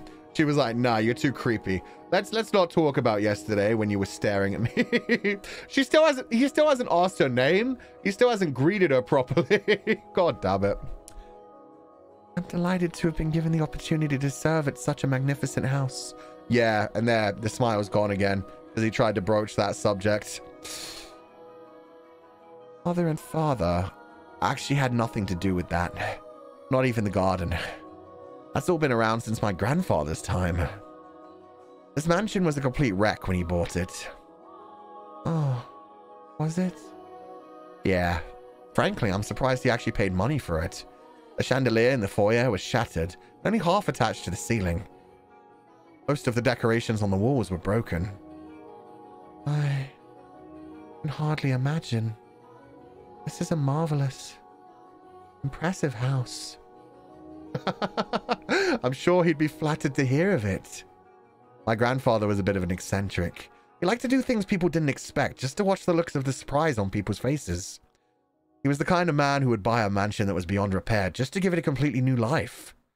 Everyone who had seen the property before it was renovated was astonished. They regretted not taking the opportunity themselves, seeing the transformation it underwent. Huh? I was just thinking that you're kind of like this house. What do you mean by that? I mean, when you first arrived. Oh, never mind. Forget it. Yeah, stop trying to bring up the fact that you were peeping on them. My man, just move on. Just let yourself be free of that. Not to mention you're basically saying, oh, you know, the fact that you looked ridiculous last night. Covered in mud and dirt and disgusting. You were saying something about your father dying. What was that about? Ah, yeah, you even lost your father last night. Pretty pathetic. Bro. She'll figure out you were peeping on her, stupid. She hasn't yet. Has she? Of course she has. You tried to touch that subject twice. Yes? It's nothing.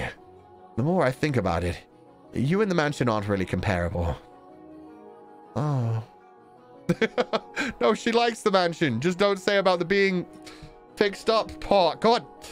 The truth is, it being a rundown mess isn't the only reason nobody wanted to buy the house. They say. Oh. A flash of blood splattered shit. Let's go. That all who dwell within this house shall be met with misfortune. Do you believe it?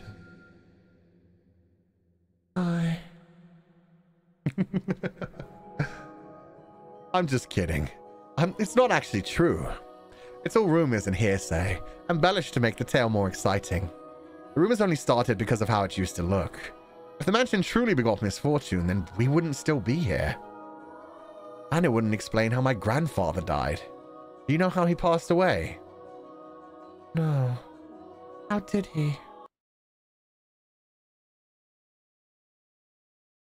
Inside a lovely lady. What? That was a weird music cutaway. Also, this is a story you want to tell a girl you're just meeting for the first time? Okay, buddy. Believe it or not, that was how he died. Together with a young, beautiful woman. His time ran out while he was making love to her, they say. A rather crude way to go. But a happy one. Even... You know what? Okay, it worked. It worked. She's fine with it. Even she's like... But he was hardly misfortunate. Yeah, even she's like, oh, yeah, that's the best way to go. I mean, if you're gonna die, you might as well die having your final orgasm. La petite mort. That's what they call it in France. The little death. I mean, that's a big death. What did I tell you? Ah. Yes? Just so you know, I promise I didn't inherit my grandfather's propensity for such base behavior. The man really said, don't worry, I don't fuck. You don't have to worry about me. Bro! Oh, he needs to stop this conversation. I am pure of body and spirit, dedicated wholly to my studies, so... Oh, now that's a proper smile as well. She's laughing at him. Yeah, she's laughing at you. She's not laughing with you, but you are being adorable right now, even though you're fucking stupid. It's cute. It's cute. This really is the puppy love moment. Hey, she laughed. My apologies. No, it's fine. Anyway, we were talking about the mansion, right? I love that as well. Like, I know it's because she's an Abigail, but at the same time, the way she laughs and averts her eyes, that's so fucking cute, man. The worst she could say is no. No maidens, pretty much. He said to her, don't worry, I've had no maidens. I don't plan to in the future. Certainly not after I get married. I'll only have my wife. No maidens. I've always thought it was kind of a strange place myself. That dress you're wearing, it was found here after my grandfather bought it. Oh, that's worrying.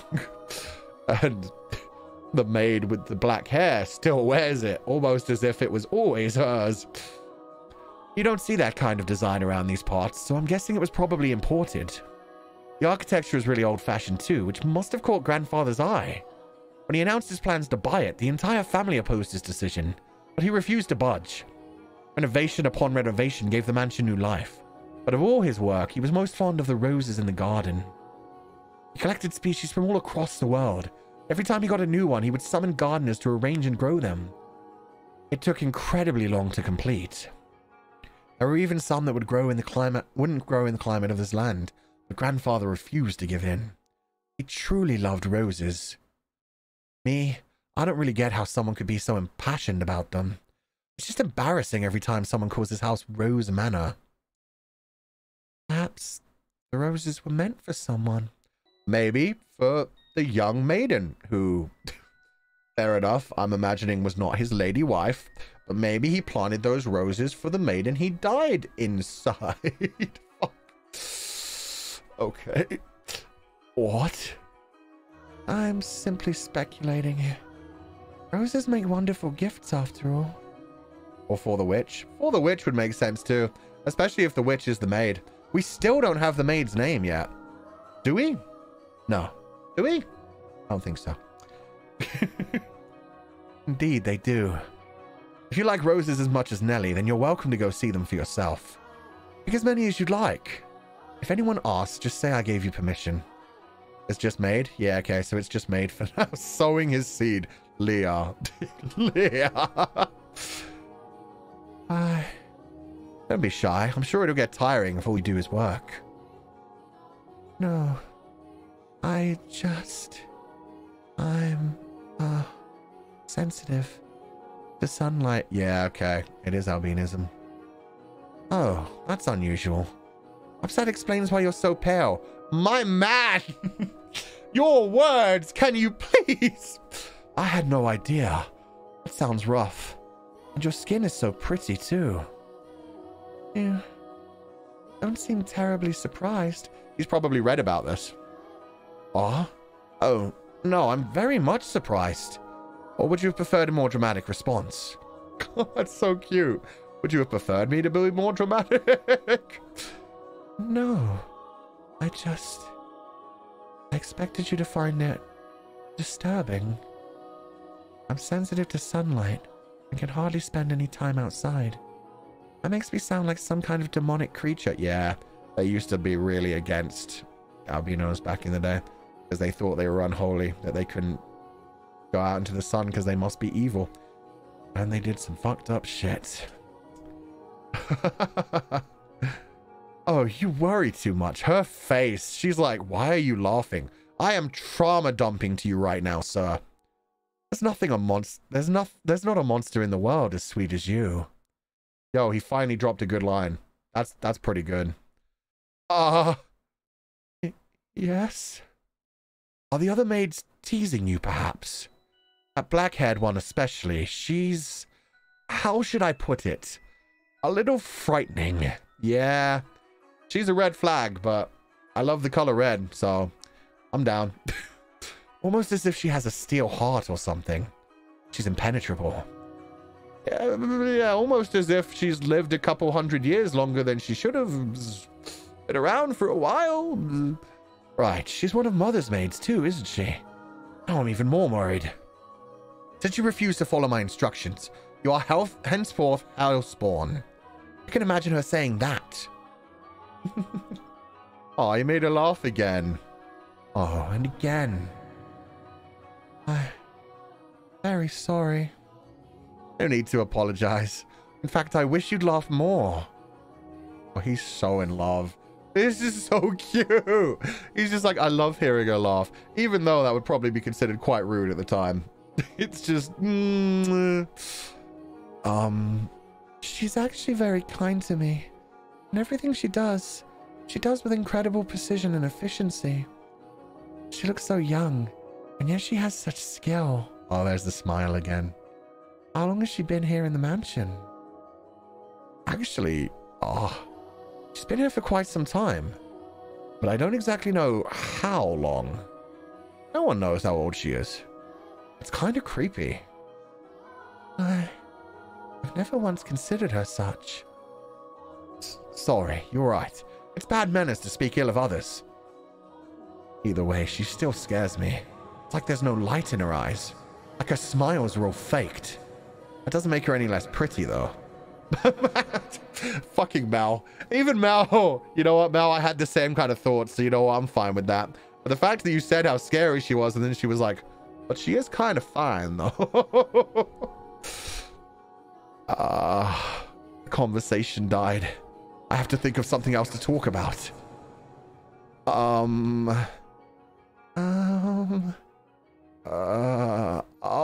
Yes. You can ask me anything. Does the master, your father, Lord Mel, often retire from the mansion? I've not seen him around. Oh, yeah. Father frequently returns home. The mansion is actually our secondary house. Why do you ask, though? I was just curious. Nothing more. The fact that they're both just like stumbling to find something to say. At the same time, I'm kind of worried about that. She was worried about the idea of there being a master of the mansion around. She might not have had a great childhood.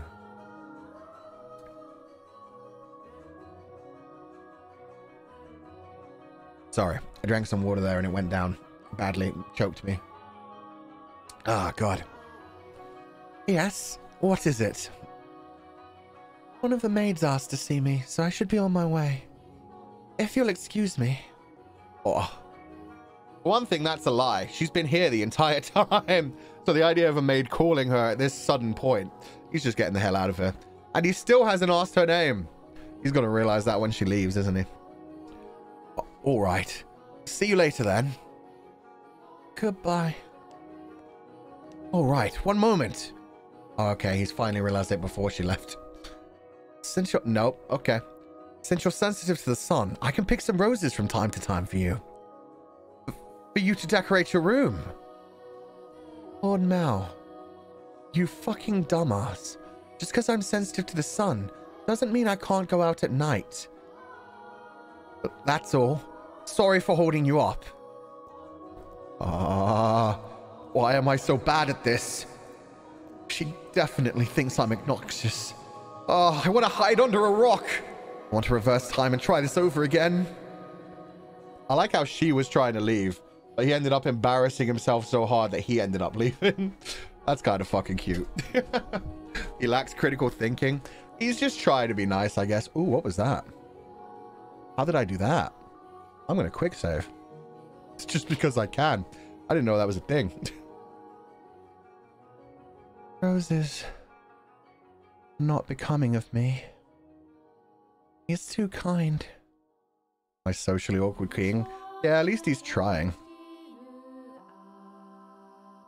That's so cute. I love the transitions too. You can go back. Yeah, now that I know that, that would be good if I accidentally skip a line of dialogue again. You have my thanks, Father. And I apologize for being late today. Well, there's something unusual. You not being punctual. Maybe next we'll go a whole month without rain. You have mercy on next year's crops, Mal. Yo, I love him. He's sassy. Sassy priest. You hyperbolize, Father. So, did something nice happen? Oh, has he been smiling more? Huh? You look like you're in good spirits. Do I? No, nothing special. Something did happen, didn't it? It's all over my face, isn't it? Oh, it's so cute. People prefer an open book to a face of stone. So it is.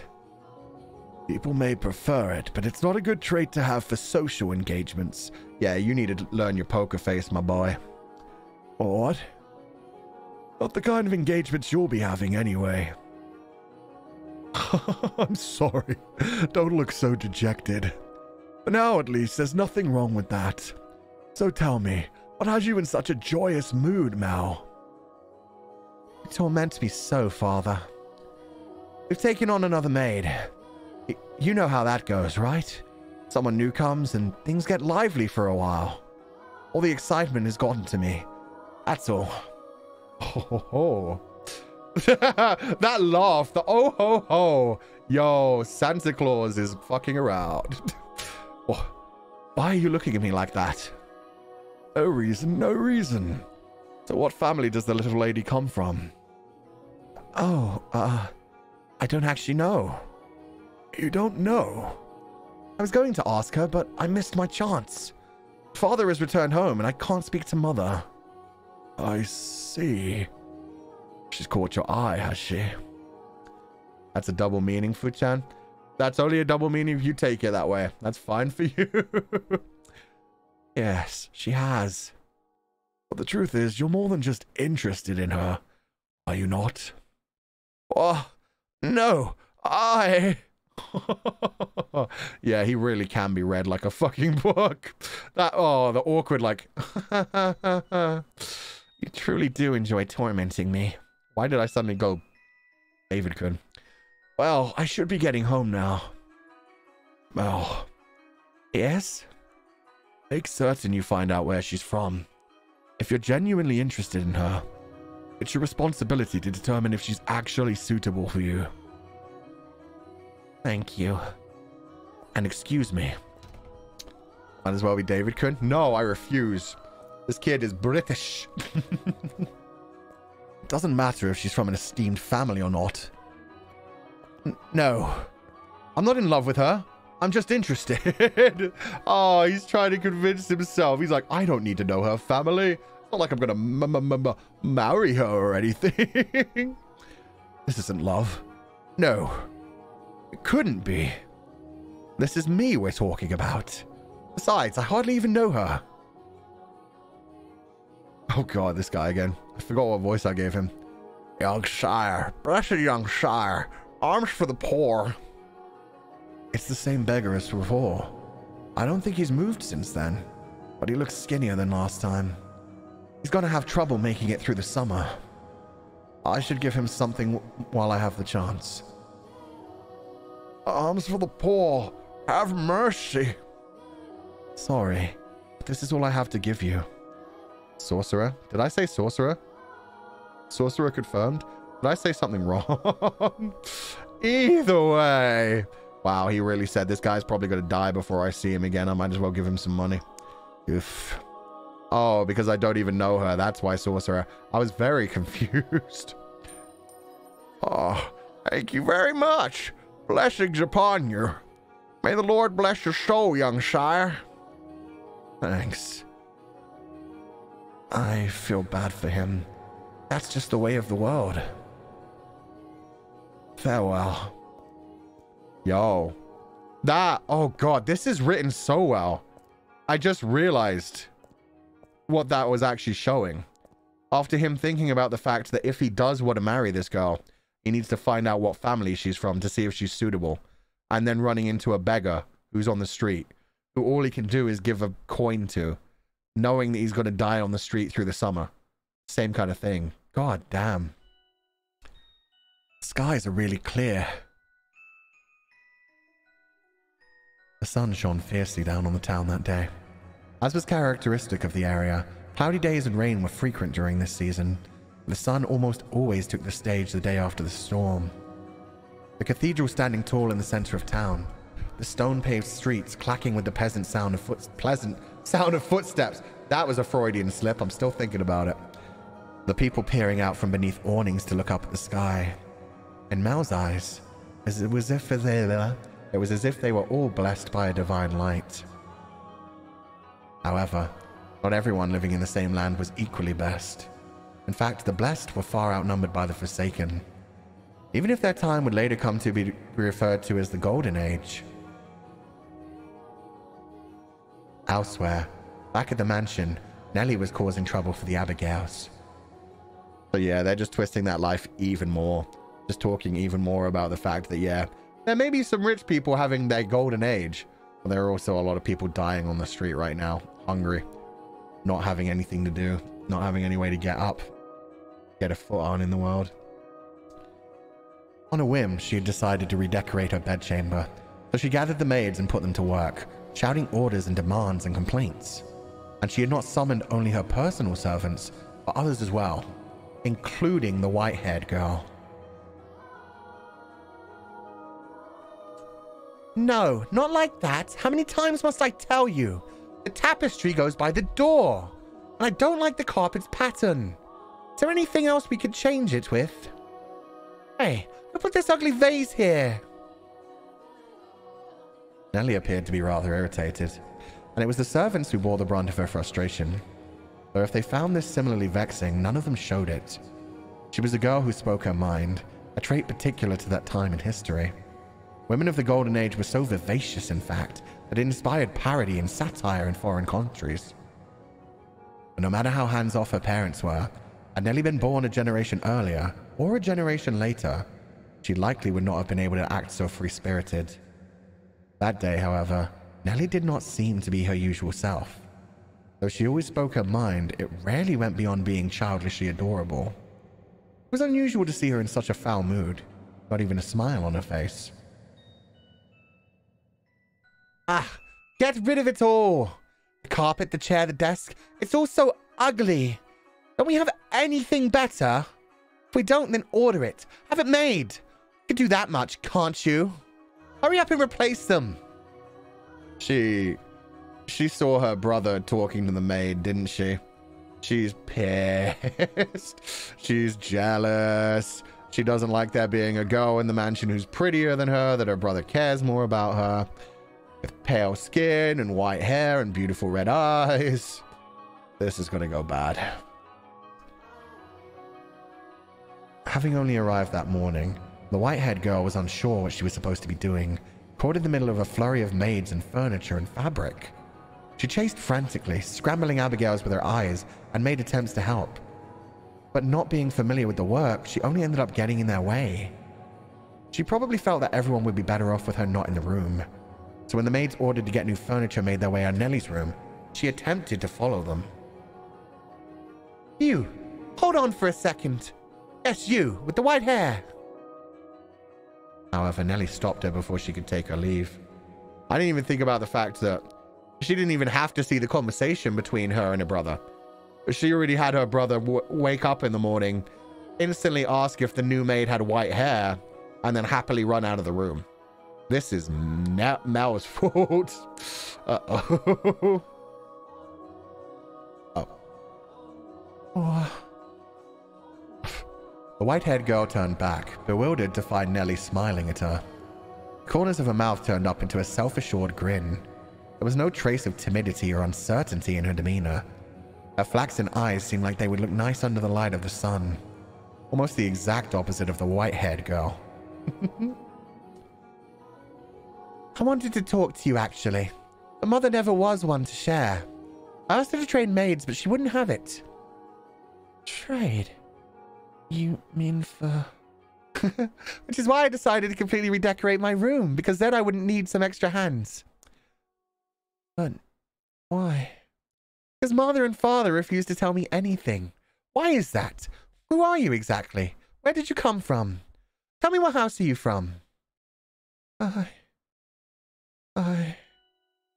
Why can't you tell me? If we took you in, you must be from a fairly decent family. As a member of the Rhodes family, I have a right to know. Do I not? You can't expect me to welcome a girl into my home who won't even tell me where she's from. I don't know anything about you. I haven't seen you at any parties. I came from another country. Another country? What country? Somewhere very, very far away. Oh? North of here? East? West? South? South. It's south of here. I crossed the sea to get here, which is why we've never met before. So somewhere, probably in Europe. If she crossed the sea, then yeah, this must be the UK at least. I'd imagine. I'd imagine. Yeah, I'd imagine that's the sea they came across. But it might not be. I don't know. How far did you have to travel then? How many times did the sun rise? How many stormy nights did you face? In fact, yeah, if they went to the Globe Theatre, yeah, it makes sense. Innumerable days and nights we sailed, heading ever further north. Huh? So, tell me. Oh, Lady Nelly, this is a most wonderful painting. She tried to brush me off. I won't let her get away that easily. Painting? It's in my room, so of course it's wonderful. Oh, she's being such a bitch. She's so nice to her brother, but to this poor maid that she doesn't even know yet. Damn. She's just like, yes, of course. I'm wonderful. This is a wonderful room. Everything about it's wonderful. Oh my god. But that one's especially so. They're both so adorable. You, Lady Nelly, and Lord Mel. How old were you when it was painted? Oh, so it's a portrait of them. Oh, her face. Huh? Oh, that painting. Goodness, yes, you have a good eye for art. It is magnificent, isn't it? It was done when I was 4 and Mel was 7. You see how we're standing next to each other, holding hands? Oh, I was wondering if they were going to show the painting. Not quite, but almost. I was too young to remember it very well, but Mel looks like he was really embarrassed. But standing there like statues makes for a boring painting. Nelly explained brightly, having completely forgotten she was pressed up against the white-haired girl who did a little twirl, stopping to face the portrait. Though many paintings lined the walls of her room, Nelly was most fond of the one of her and her brother. 2 darling siblings standing side by side, the older brother smiling kindly, and the younger sister smiling sweetly, tilting her head, her cheeks the color of fresh-picked apples. It was like the very embodiment of their happiness. A painting lays its subjects bare, you know. Fortune and misfortune, happiness and sorrow, enshrined on canvas for all to see. And this reflection is not merely limited to the point in time it was made either. Did you know, Master, that paintings are alive? They are drawn with a brush over an extended stretch of time, unlike photographs which capture a single moment. The two have their own individual merits, but a photograph is still while a painting moves. Portraits reveal both the past and the present state of those they depict. Mel and I have always been close. I really like the dialogue in this. It's so good. The maid makes for so much drama added to everything. I would sing songs for him and he would teach me about all sorts of things. He's so smart. Nowadays, Mel hardly ever goes on walks with me, making excuses like I'm an adult now. But we used to spend a lot of time playing together in the rose garden. You see. The white-haired girl normally had difficulty smiling, but her lips naturally curled upward as Nelly reminisced.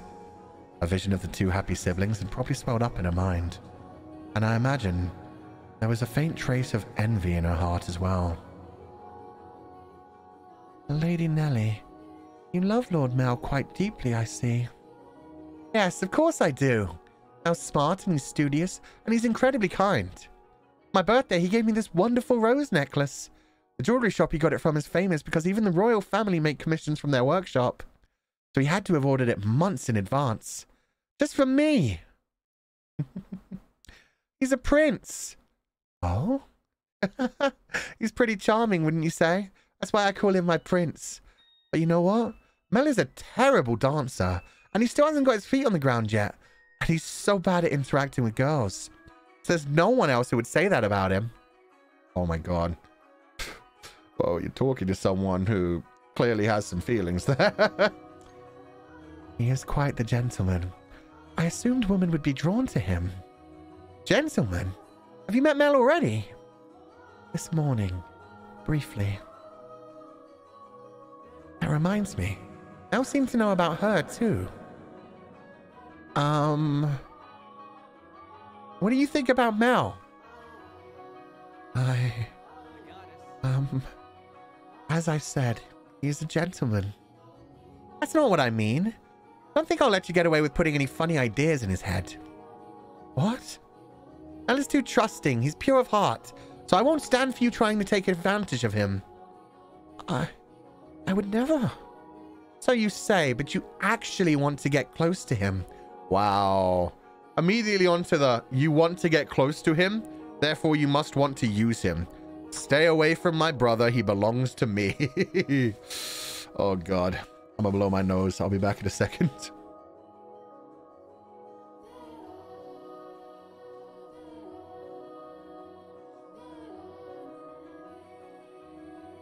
The projection? Exactly.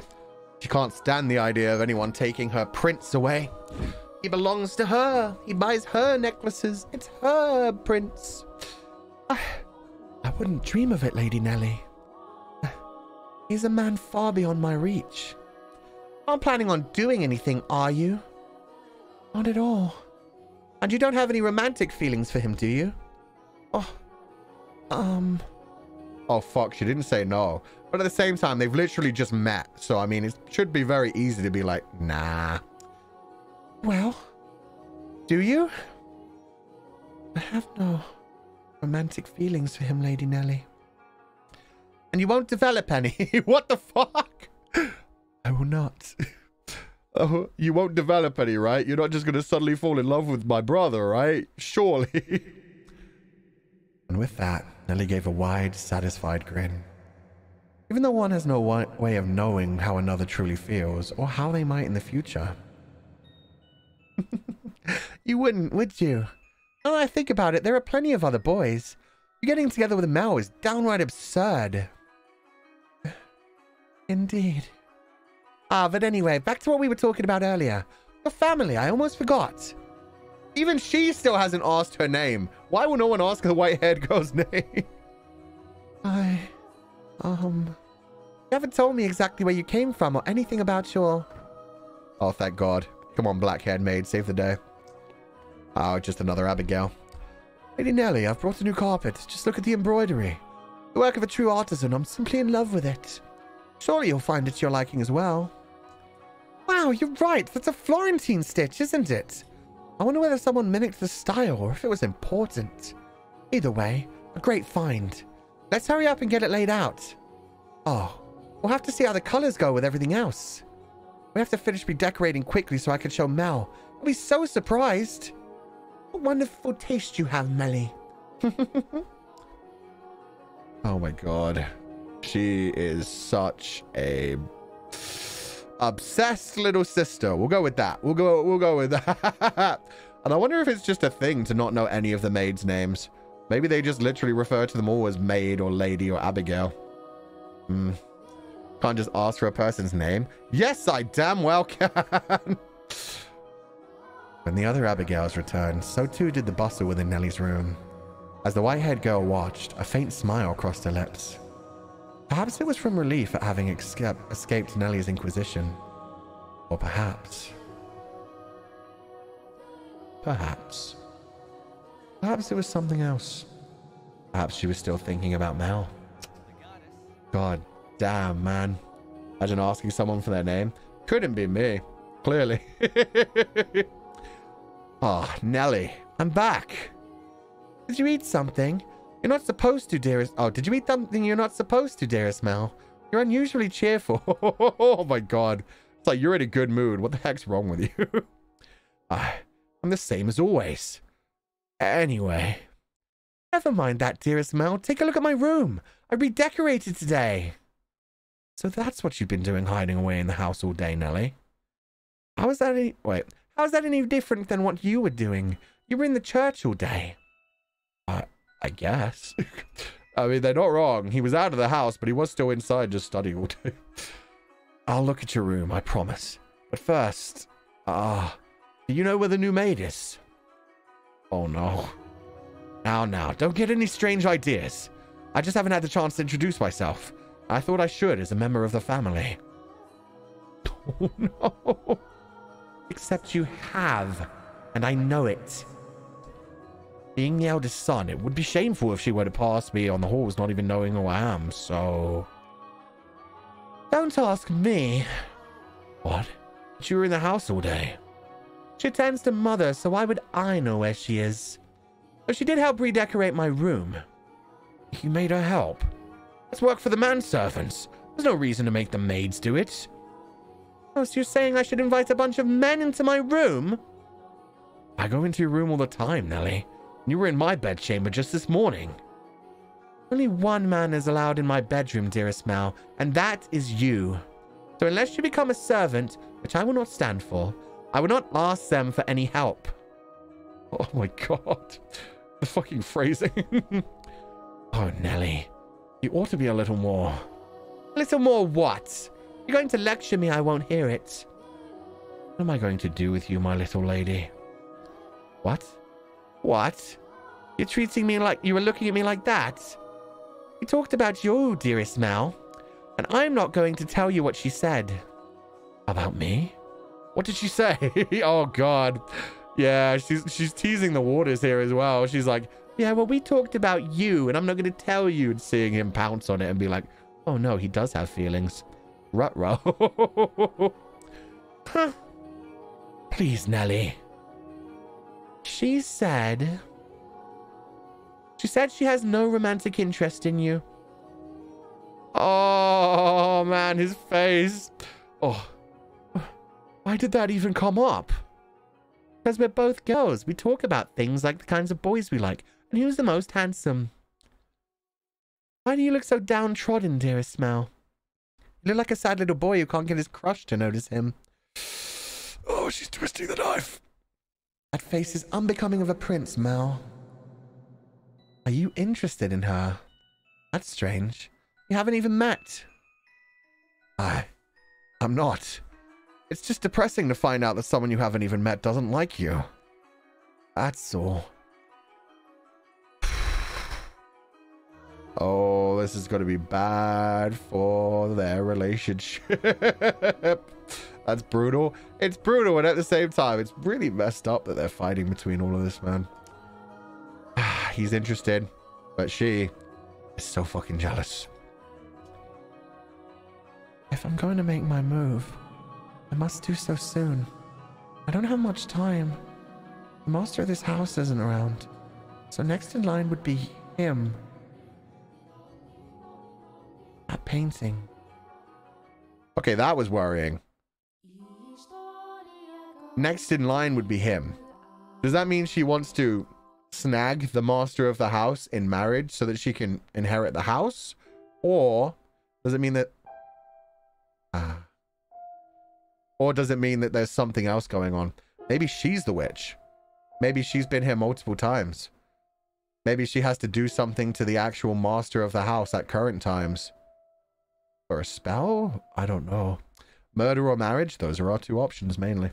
Gotta love it. This is getting even more interesting. Despite his near devastation by Nelly's news, Mel's flaxen eyes continued to wander in hopes of catching some side of the duck girl. By now, it should be quite obvious to you what Mel was feeling. But the boy himself was having difficulty comprehending the things going through his heart. Emotionally, he was horribly unstable, like a ship without a sail. And still, every time he spotted the white-haired girl, his heart would leap, his whole body jitter with anxiety and excitement. He'd never felt anything like this before, and as such, he struggled to keep these strange emotions in check. Whenever he saw an opportunity, Mel would speak to the white-haired girl. And days he was unable to, he either spent in secluded silence or a distracted gaze. Love is a curious thing. It has the power to change those who experience it. When he did manage to approach her, he tripped over his tongue. Again and again he talked to her, and again he stumbled. Imagine if you were to take him to see a romance at the theater in his present state. He would cry just as much as little Nelly. We cry at tragedies because we draw parallels with our own lives. At least, that's what I think. Great tales of romance attain true gravity with the audience only when they are personally familiar with love. In any event, the white-haired girl was, as a result of this, visibly perturbed. She was delighted that he was being so kind to her, but confusion overpowered every other emotion. She appeared to be at a loss for what to do as he clumsily capitulated words and stared at her. Catapulted words instead. That's two different words, but they would have had very similar meanings. But Mel did not back down, though he probably knew now what caused such fiery emotion to erupt from within his breast. One's first love, in particular, tends to burn like a wildfire. Are you familiar with this sensation, Master? Oh. seriously love the way that this is written. The way she keeps asking questions of the viewer as well, of the master that she's guiding around the mansion. Are you familiar with this feeling, master? Oh, so mysterious, so deep. The writing's nothing short of mesmerizing. Yeah, it draws you in, makes you interested. It always reminds you that there's some mystery going on here, that we're not just watching the past, but that there are two characters watching the past, and it's all part of the story. And yeah, interesting in that case. In her opinion, you only cry when you've known love, which I don't necessarily agree with. But at the same time, they're definitely leading that into the viewpoint of, well, Mel didn't cry, but Nelly certainly did. Melly had feelings for someone back then. Nelly had someone for feelings back then, I mean.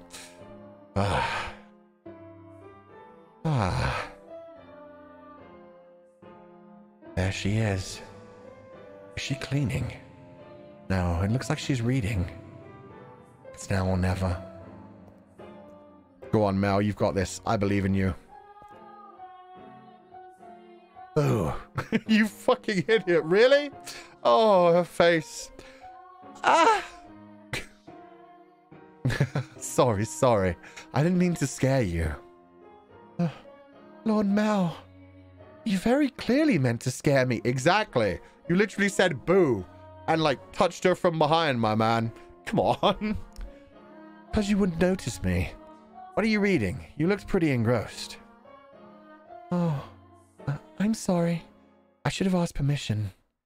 It's fine. No need to apologize. Feel free to read whatever you want. And you're welcome to bring books back to your room if you'd like to spend more time with them. Oh, but I was just amazed that the mansion had a library. It must have been a lot of work to collect all these books. There are some pretty old books in here too. Your grandfather's? Some that he collected, and some even older than that. Take a look at this. I think it's a diary, but it's not from this country.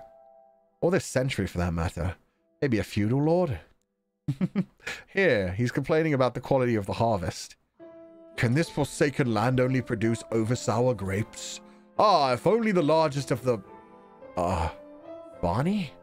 Maybe Barnier. If only the largest of the Barnier estates were mine instead. The land there is much more suitable to cultivation. There you have it. You can read this, Lord Mel? Yo, is that Latin, or has he picked up like a lot of languages? More or less. I've looked over it several times already, so that wasn't too difficult. Why would such an old book be here? I'm not sure. It, and all of this, was already here when I moved into the mansion. Not lived here your whole life? I was born at our estate, but to me and Nellie, this is more like our home. We moved when I was still young, and we've lived here ever since.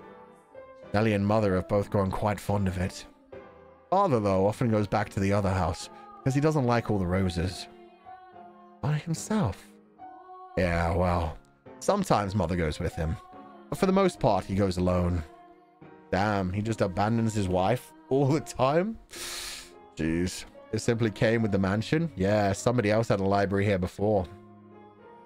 Interesting that the books even survived that long if the house was so run down. I wonder if someone was taking care of the books all that time. But don't get me wrong, it's not because they don't get along. In fact, they act more like teenagers in love than grown adults. It almost makes me sick having to watch it. I feel that. It's a wonderful thing to be so close, no matter how old they may be. True, but still. There are those in the world who cannot be with the ones they care for, much as they may wish. Oh, that's foreshadowing. I'm sorry about that. Oh, that's right. The book. What were you reading? Our poor baby boy Mel there is like, oh, right. We can't be together because we're from different... What would you call it? Social classes. We're from different situations. Meanwhile, she's doing something way, way more interesting. I wasn't exactly reading. I do not enjoy reading lots of texts, So I was looking at the pictures. Is that so? You seem very cultured, so I thought you'd be partial to reading. Perhaps you're actually more like Nelly and eschew your studies? Yes. I wouldn't have guessed.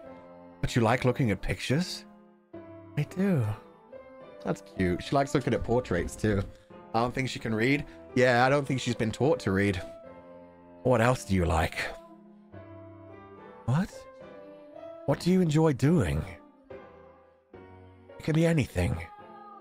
I enjoy being told stories. Stories? Yes. When I was young, my father would tell me tales. What kind of stories did you like? There was one about an imprisoned girl. Tell it to me. Oh, here we go. This is probably going to be foreshadowing for one of the stories in the future too. But at the same time, that's really sad. She can't read, so she just looks at the pictures in the books, but at the same time, she likes hearing stories. Man, maybe she just can't read in this language. That's possible too. She did say she came from a long way away. Far, far south. They'd just be a different language.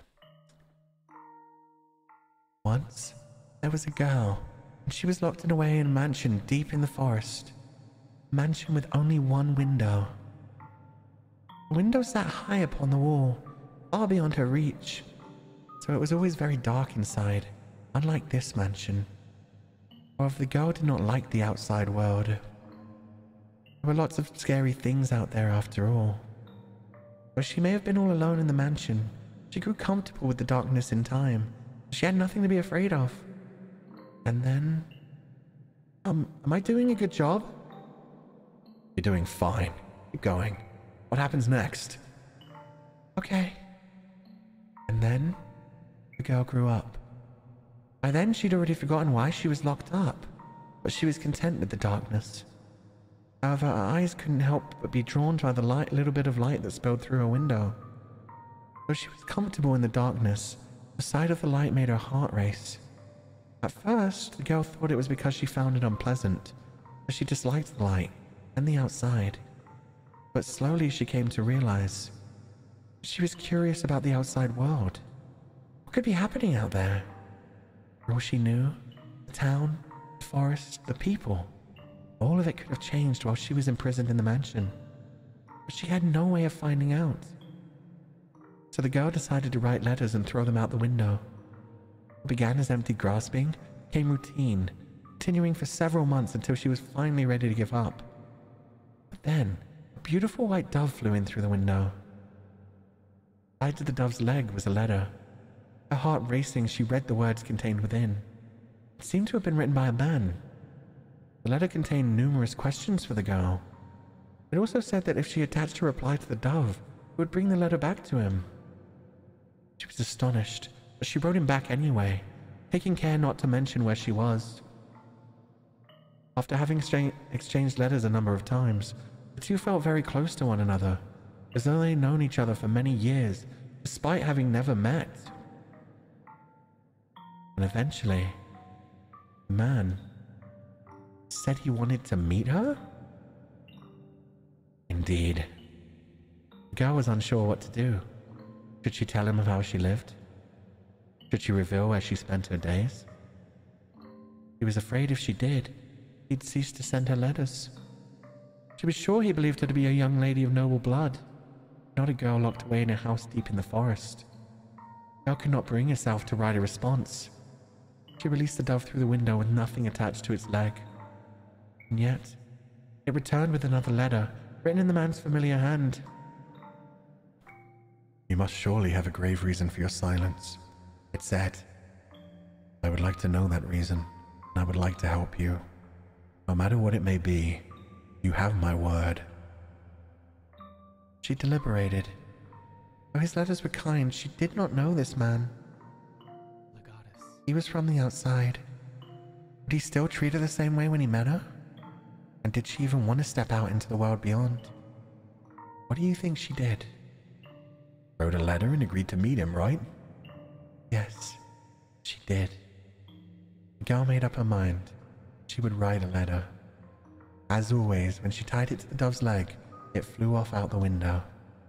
And for some time after that, she received no response from the man. It saddened her, but she thought it was for the best. She belonged in her own confined world, a world of darkness. But then one day, light shone into the mansion. A sealed door had been opened, and in the doorway stood a handsome young man. "I have come for you," he said. The man was a prince from a neighboring kingdom, and the girl stepped outside. Before her sat a magnificent carriage, the likes of which she'd never seen before, accompanied by many servants. The prince, kind as in the letters, swore his love to her, and the two lived happily ever after. That doesn't feel like the true story. Unless the truth is, she was never actually getting letters anyway. She was just imagining this, and it was a slow descent. Well, it's just a fairy tale. Let's just be happy about the fairy tale. I felt like there was going to be a little bit at the end there where she was like, and then she woke up, or something like that. Ah, oh, what a nice story. I'm glad it has a happy ending. A prince. Was there something funny about the story? Why you gotta make it depressing? For the fun of it. For the fun of it. I came in expecting tragedy. No. That's not why I was laughing. Do you ever imagine what it would be like if a prince showed up for you? Huh? It doesn't have to be a real prince. Even just someone like one. Is that something you dream about? Mel really thinks of himself as a prince. He's like, someone like a prince. Someone with, you know, flaxen hair and flaxen eyes. From a wealthy family, maybe. Someone to take care of you, marry you. Be the one to take you home with servants and... No. I think I'm perhaps a little too old for that. You think so? Nellie still fantasizes about her prince, and she's 14. I just assumed all girls were the same. Lady Nellie's prince. It's you, Lord Mel, no? The little smile, I love the tiny expressions on her face. She is so unexpressive compared to everyone else, but it makes those tiny smiles so much more powerful. What? Is it not? I mean, we used to play make-believe a lot when we were kids, but I very much doubt she still thinks of me that way in earnest. When she calls me her prince now, it's mostly in jest. If it weren't, well, that would be concerning. Huh? That story. Do you know if it's a regional tale? One that's been passed down through the ages? I'm not sure. It could very well be of my father's own creation. You might think me conceited, but I think the story might be about me. The girl trapped in the mansion is you? I know the piece of BGM was reminding you of Claire de Lune. Ah, crap, I got it wrong. I knew it was Claire... Damn it. I knew the song because of Danganronpa V3 more than anything, but I forgot its name, so thank you. Claire de Lune, not Moonlight Sonata. Damn it. You haven't been locked up anywhere before, have you? No, thankfully. Never been locked up before. Thank goodness. With an appearance like mine, I can sympathize with her being afraid of the outside world. And the light. I have at times imagined how wonderful life would be if it were only me and my father. The girl left the house in the end. Oh, but the girl left the house in the end. If your father really wrote that story, then I believe it contains his hope for you to end up the same way. Oh. I don't have what it takes to be a real prince and whisk you away, but I can at least pretend. Yo, he really went there. He really said, yo, I can try to save you. Why are people repeating Debussy? Debussy's a great composer. Amazing. Is this the confession? Yeah, he really just went ahead and said, I want to at least pretend to be a prince. So if it was your father's wish for you to see the outside world, then surely there's nothing wrong with you getting out and experiencing all the scenery that the world has to offer. Not while the sun's out, though, my boy. You've got to take her out at night. You realize that, right? I want to see the outside, too. Or to be more specific, other countries. So So, if you'd like, we could maybe go see distant lands together. The little footsteps running in. No, Nelly! Ah, dearest Mel, I've been looking all over for you. Nelly. Look at this, dearest Mel. Mother brought me these wonderful gloves to wear on walks. Those roses embroidered on the wrists are just precious. Oh my, you're right. They're beautiful. The cock block. I mean, yeah, little sister doing her job. You appear to be dizzy, Lord Mel. Are you feeling unwell? No, I'm fine. I'm perfectly fine. I love my little sister, and I'm not about to kill her or anything. Mel was feeling frustrated at his inability to convey his feelings to her. And as his frustration built up over time, he developed, I suppose you could call it a severe case of love sickness. For several consecutive nights, he had been afflicted with a... Let me start that sentence again. For several consecutive nights, he had been afflicted with a peculiar sensation, a presence in his bedchamber. That's creepy. Maybe she's watching him through the window now. Death. Death to the unholy one. Death to the heretic. Death to the witch. Kill! Whatever their name is. So it probably was the white-haired girl. Or it could have been the black-haired maid. I don't actually know. It would make more sense to me if the white-haired girl was the one that they thought was a witch, though. Witch trials? Yeah, definitely. It probably would make sense if it was the white-haired girl, if they essentially thought she was a demon because she was too beautiful. Too precious for this world. And she must be like a demon. She couldn't even go out into the sun. So maybe that's it. Maybe she was burned at the stake. And now she's trying to come back home. I don't know for sure, though. Jeez. Why? I never wanted her to die. Was she not eating? Oh, fuck. This is the true end to the story. I fucking told you guys. Seal off the tower. Understood? No one finds out about this. Oh. Can you be so calm? Don't you understand what you've done? Pinning the blame on me. How nice it must be to be able to distort reality with panic. You're just as guilty as any of us. I never wanted her to die. That's the true end to the story. The girl locked in the tower. Starved to death. And they changed the story. The witch killed her. The blood of the witch killed my... Fuck. She died? Yeah. She had a beautiful fantasy as she passed away, though.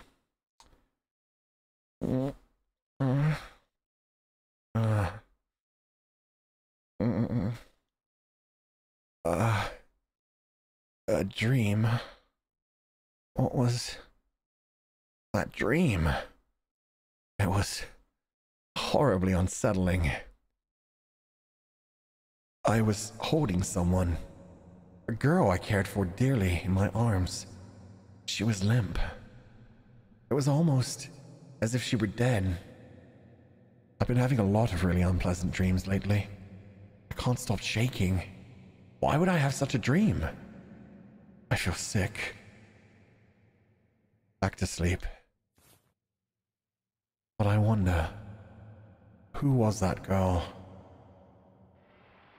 I could sense someone standing beyond my door. Is someone there? It's like they're watching me. Is it just my imagination? I can't move. What do you want? Go away! The sound is growing fainter. So they walked away. Yeah, I'm wondering if that was a past life as well. She did say the story. I feel like it was about me. So maybe she was the girl in that past life. Maybe he was man number one. I had my hair on this entire time? Why did nobody tell me? Sleep paralysis demon? Pretty much, yeah. I wonder if it was the white-haired girl watching him. I guess we're about to find out. Was that truly what your story meant, Father? But such a magnificent garden. Something we could never have had. Are my intentions misguided? What a beautiful white rose.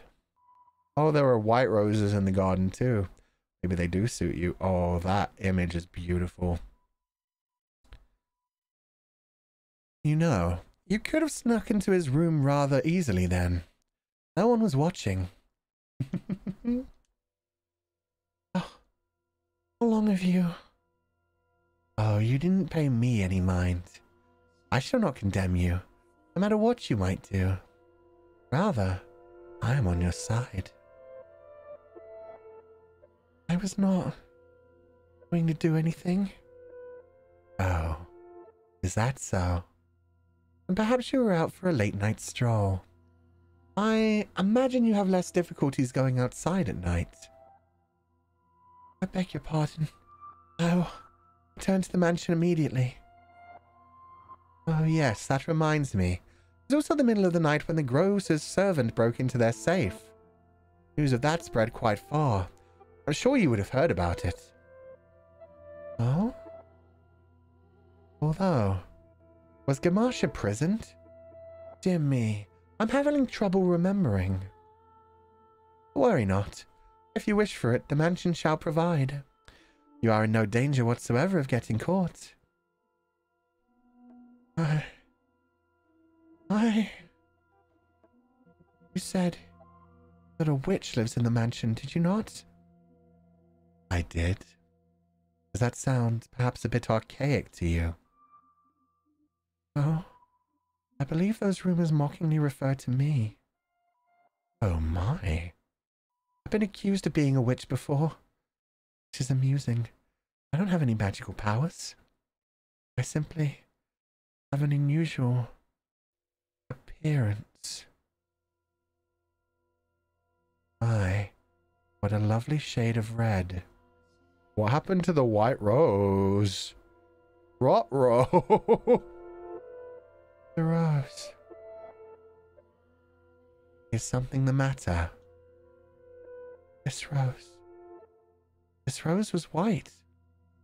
Until I took it in my hand. Is that so? I apologize. I must sound mad. I'm sure I was just mistaken. I couldn't possibly have changed. I wonder. Yes? Did the girl locked in the mansion become a princess? Oh. We should lock up and head to bed. Make sure all of the shutters are closed nice and tight, and then draw the bar on the front door. Did the girl locked in the mansion become a princess?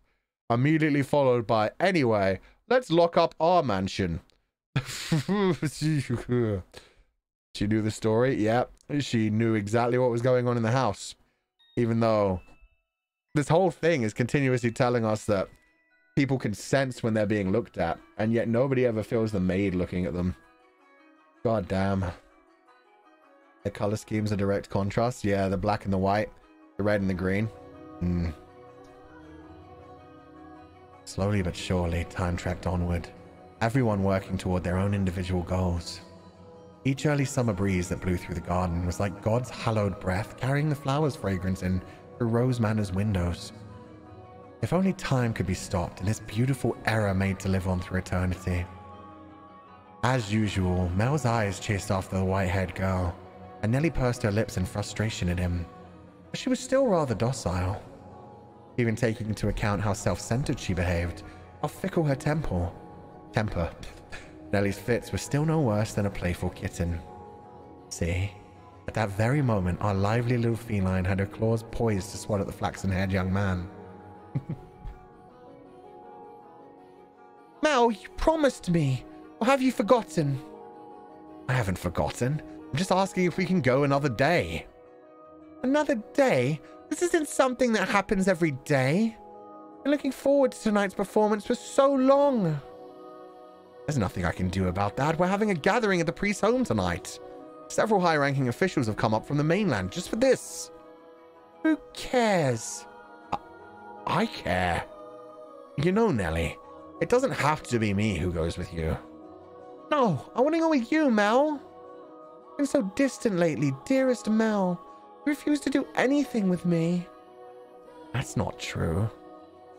Tell me, if you can't go today, when can you? When will you be able to go with me? When will you be willing to play cards with me, to have tea together? I can't make any promises. I have things to do. Obligations. And Nelly, you're almost an adult yourself. Stop acting like such a child. Oh, Nelly needs some friends? Yeah. Nelly needs some friends. She needs to stop treating her brother like a prince who's going to come in and rescue her. I'm not an adult yet. I'm still a kid. It means I don't get to play with you anymore, dearest Mel. Then I don't want to be an adult. Nelly, you can't. Oh shit, she's here. Lady Nelly, the master wishes to speak with you. Huh? Father does? What could he want? Go on, Nelly. You can't make father wait. He's very particular about people keeping their appointments. Yes, he is. Unlike you, dearest Mel. What's got her in such a foul mood? She just screamed at you about it, my boy. What do you think? Oh, thank goodness for small miracles. Nelly just won't seem to take me at my words lately. You mustn't be too harsh on her. She is your one and only darling little sister. You're right, but still. She's taken a bit too far of late. I just realized the maid's skin is just as pale as the white-haired girl's as well. But nobody seems to notice hers. Interesting. Oh, I'm not so sure. She does not seem to be behaving any differently to me. Am I the one acting differently then? No, couldn't be me. Could it be the fact that I'm actually moving on with my life? That I'm trying to go after a different woman? No, she's the problem. I mean, she is the problem. But at the same time, yeah, you've been her little bitch all this time. Now you're finally moving on with your life. Well, enough about that. Can I ask you a favor? Me? What can I do for you? I was thinking. Physically, Mal was undeniably a young man. But the smirk that crossed his lips as she schemed gave his face the sweet look of a little boy. Or perhaps that was simply part of his charm, and it was not the age of disparity, but his character that made his smile so heartwarming. What did he ask of me? You shall find out soon enough. Soon enough? Soon enough. It's cloudy. Thank goodness for that too. But it would be even better if it were even darker out. I believe the textile shop was around here. There's suddenly two sets of footsteps.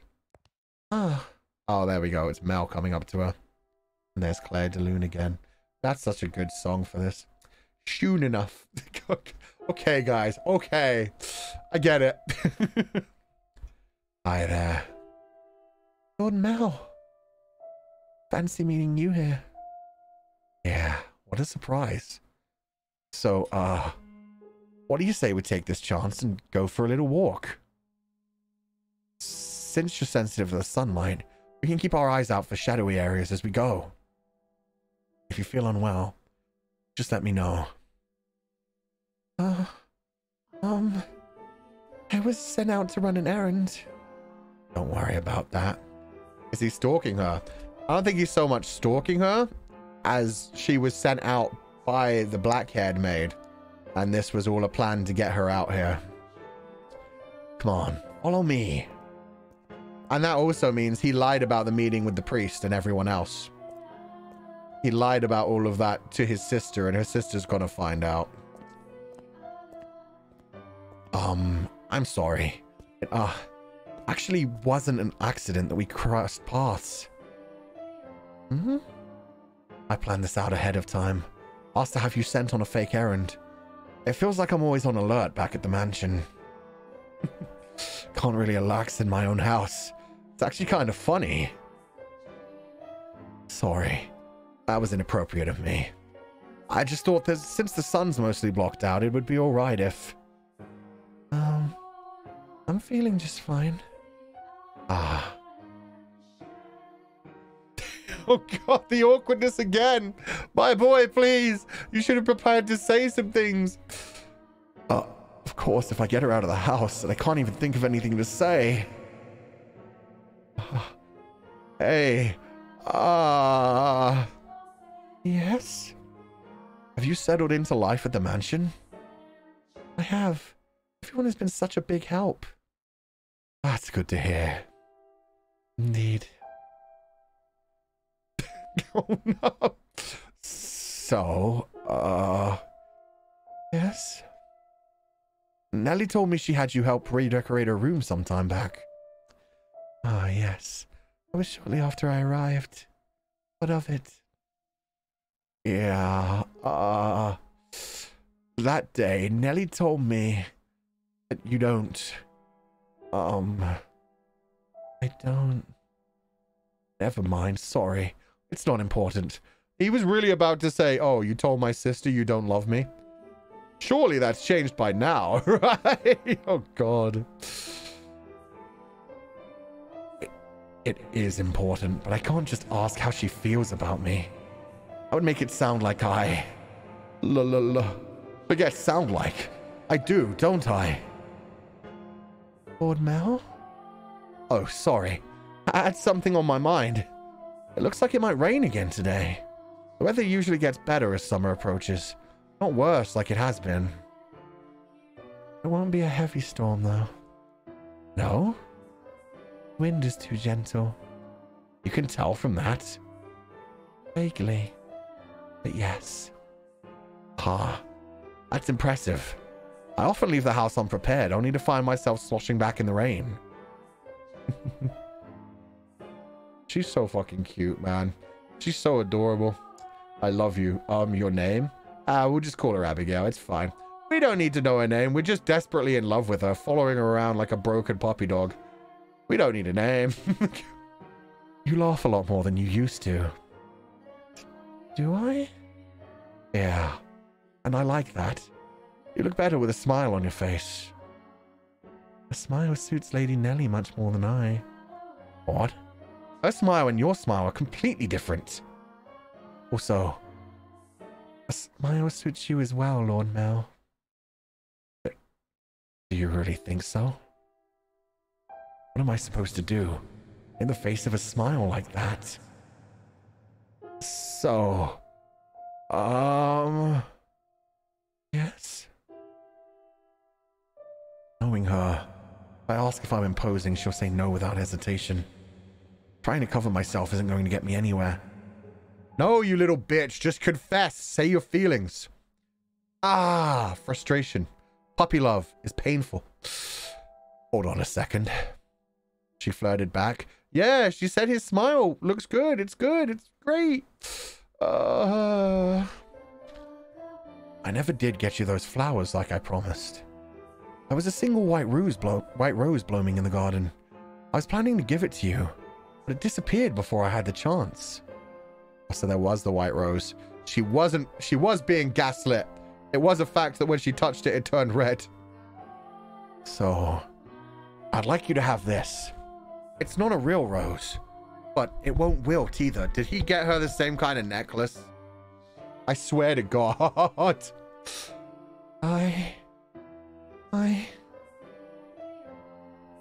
Mel was holding an ornamental white rose. It was an impressively detailed replica of the real thing, crafted by an incredibly skilled artisan's hand. It was, I imagine, made by the same craftsman from whom Mel had ordered Nellie's birthday necklace. The young man who but a handful of days earlier had said he had no sweetheart, had come in to commission a present for a girl. The master of the shop must have been quite surprised. Or perhaps it had given him a good laugh instead. It was for this moment that he so desperately sought our time together with the white-haired girl. Sought for time together. Yeah, that might be a mistake, my boy. Oh, if Nelly finds the white rose. At least it's not a necklace. It's just a replica rose, but at the same time, Nelly's gonna find out, and she's not gonna be happy. I don't know what you like, so I had to base it on my sister's taste. My apologies. I cannot accept this. Is the design not to your liking? No, I just... If you're concerned about how much I paid for it, don't be. I just want you to have it, that's all. Please. Why are you so kind to me? Why? Because... Sorry. I can't accept it. A clear glint of flustered panic was visible in her red eyes. There's not a girl in the world whose heart would not flutter at the sight of the sparkling rose accessory. But her reaction was far from delight. As a matter of fact, there were traces of fear and apprehension in her countenance. I beg your pardon. Hold on! With a look of distress on her face, the white-haired girl made to run off, but Mel grabbed her by the arm in the nick of time. I'm worried about this. I didn't like that face. At least, tell me why. Is it because you dislike me? I never said. Something's wrong with me. From the day you arrived at the mansion, it's like I haven't been myself. I've been strangely aflutter ever since then. Whether I try to study or whether I try to read, none of it sticks. I'm just looking at pages of text, tracing rows of letters only for them to disappear as soon as I look away. It's all because of you. I truly am sorry. Please, don't be any more generous than you already have. I'm with you. My willpower wavers. Oh, that's so sweet. He's trying to do like a proper confession. At the same time, she's like, you can't do that. I'm gonna be murdered by your sister. Oh, what do you mean by that? So sorry. Ah, wait. Oh, now that's a different sprite. Holy crap. Mel's grip loosened for a moment, allowing her to slip free and dart off like a gust of wind, not giving him a chance to stop her a second time. The dumbfounded flaxen-haired boy stood frozen in place, left all by himself. The breeze, which the white-haired girl had called gentle earlier, felt faintly chilly, almost as if mocking him. It looks like she's even less fond of me than I thought. God, I'm crying. I'm pathetic. Oh no, got found by the father, having tried to confess. That's okay. Well, if it isn't Mel, what might you be? Are you crying? Like a little baby bitch? Damn, Mel. What's going on, you little baby bitch? I'm so pitiful. Sorry you had to see this. Think nothing of it. I passed by a girl just a few moments ago. She appeared to be rather distressed as well. Something happened between the two of you. I wasn't good enough, it seems. Not good enough? That was the new maid I was telling you about before. I was, like you said, Father, I was keen on her. Quite. Enough to bring me to tears. Like a miserable child. But she rejected me. I don't even have what it takes to be a stand-in prince. Mel, I apologize for complaining to you about this. Completely hopeless. Mel. Please don't try to cheer me up. I don't need any sympathy. I just... Oh, Mel. Listen to me. What? I've seen that girl before. What do you mean? You said she was a servant in your house, right? In which case? Yes, she is. Please tell me, Father, where did you see her? Why must you be so evasive? It was probably someone else. Someone else? You're saying you mistook someone who stands out as much as her? Father. She and a man who I assume is her father paid a visit to the church once. They came asking for food, their clothes in tatters. The two were emaciated. I don't think they were eating daily. What? Wait a minute, are you saying... She's a beggar. But Father said she came from an esteemed house. Which is why I said I might be mistaken, Mel. She has a singular aspect, but it's possible there's another girl who looks similar.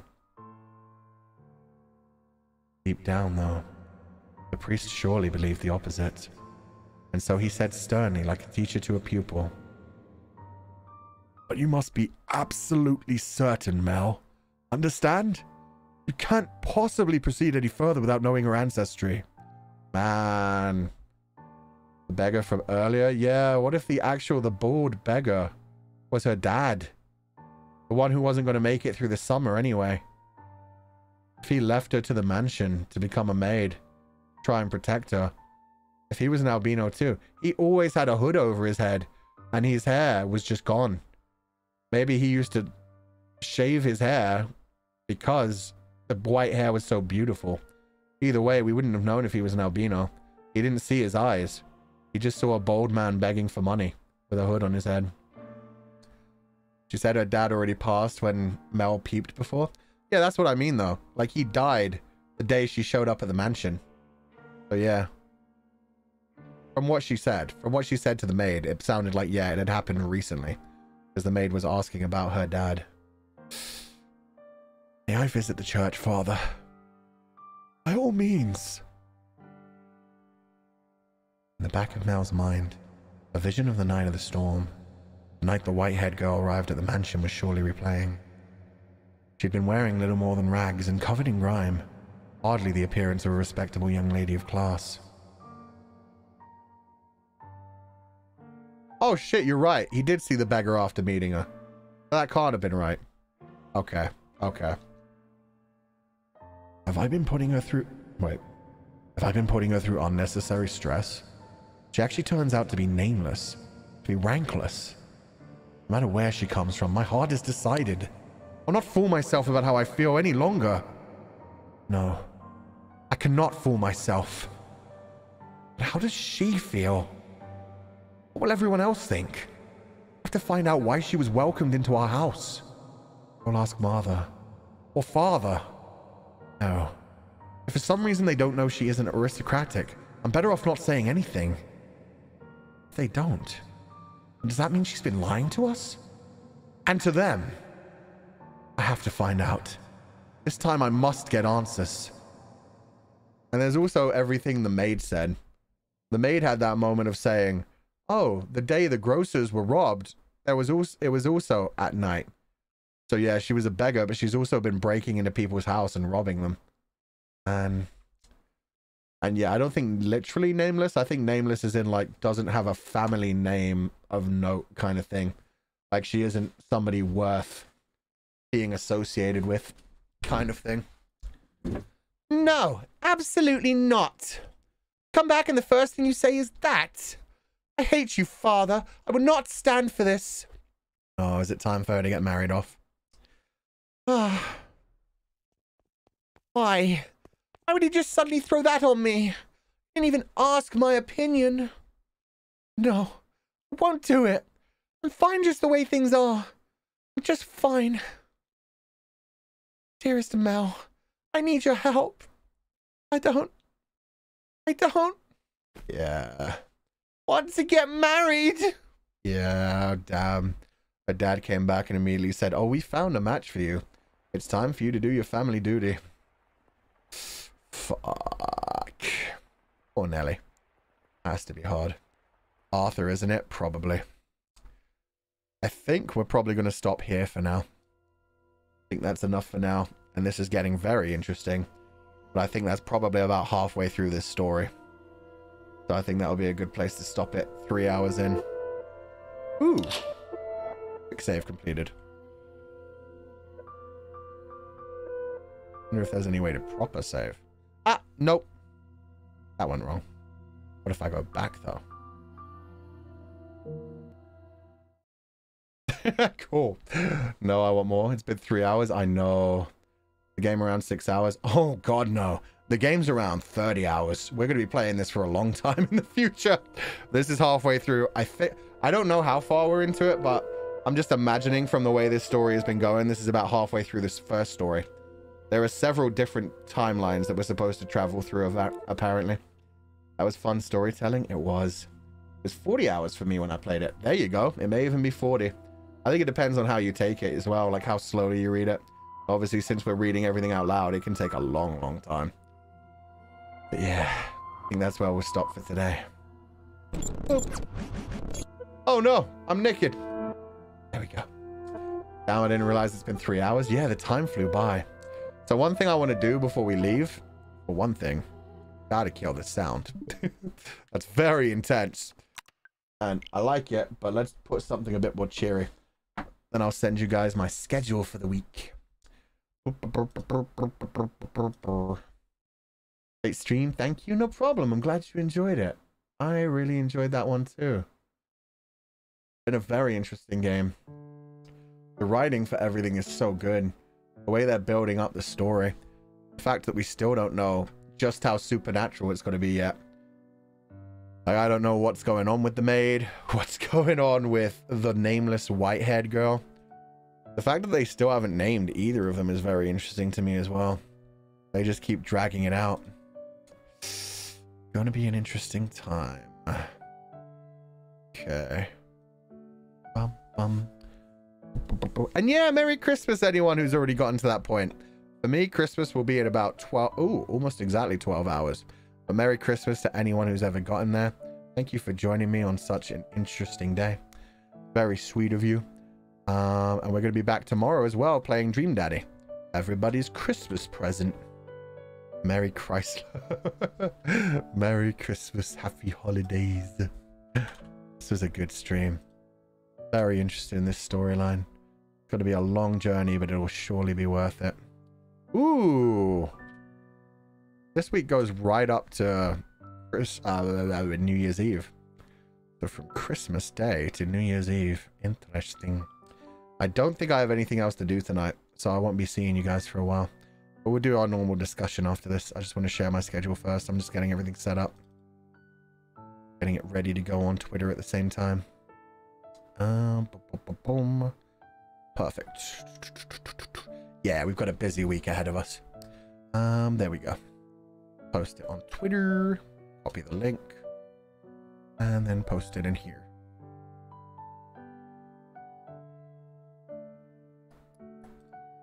Yeah, I do like the fact that the maid looks so much like many of the designs of a video.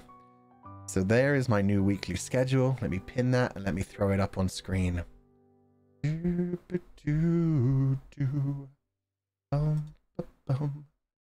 not have repeat on. Oh, silly me. Okay. Add image. Yeah. 25th in my time, and I'm 21 now. Happy birthday! Thank you for celebrating your birthday and Christmas. Hope you had a good day. Oh, this is going to be massive, by the way. I now release these in like 6,000 by 4,000 size. So, yeah. Yep, there, that's about right. Ooh. Condense. Condense. Condense. Smaller, damn you. Smaller. Let's just let it take over like every part of the screen except for chat. That'll work.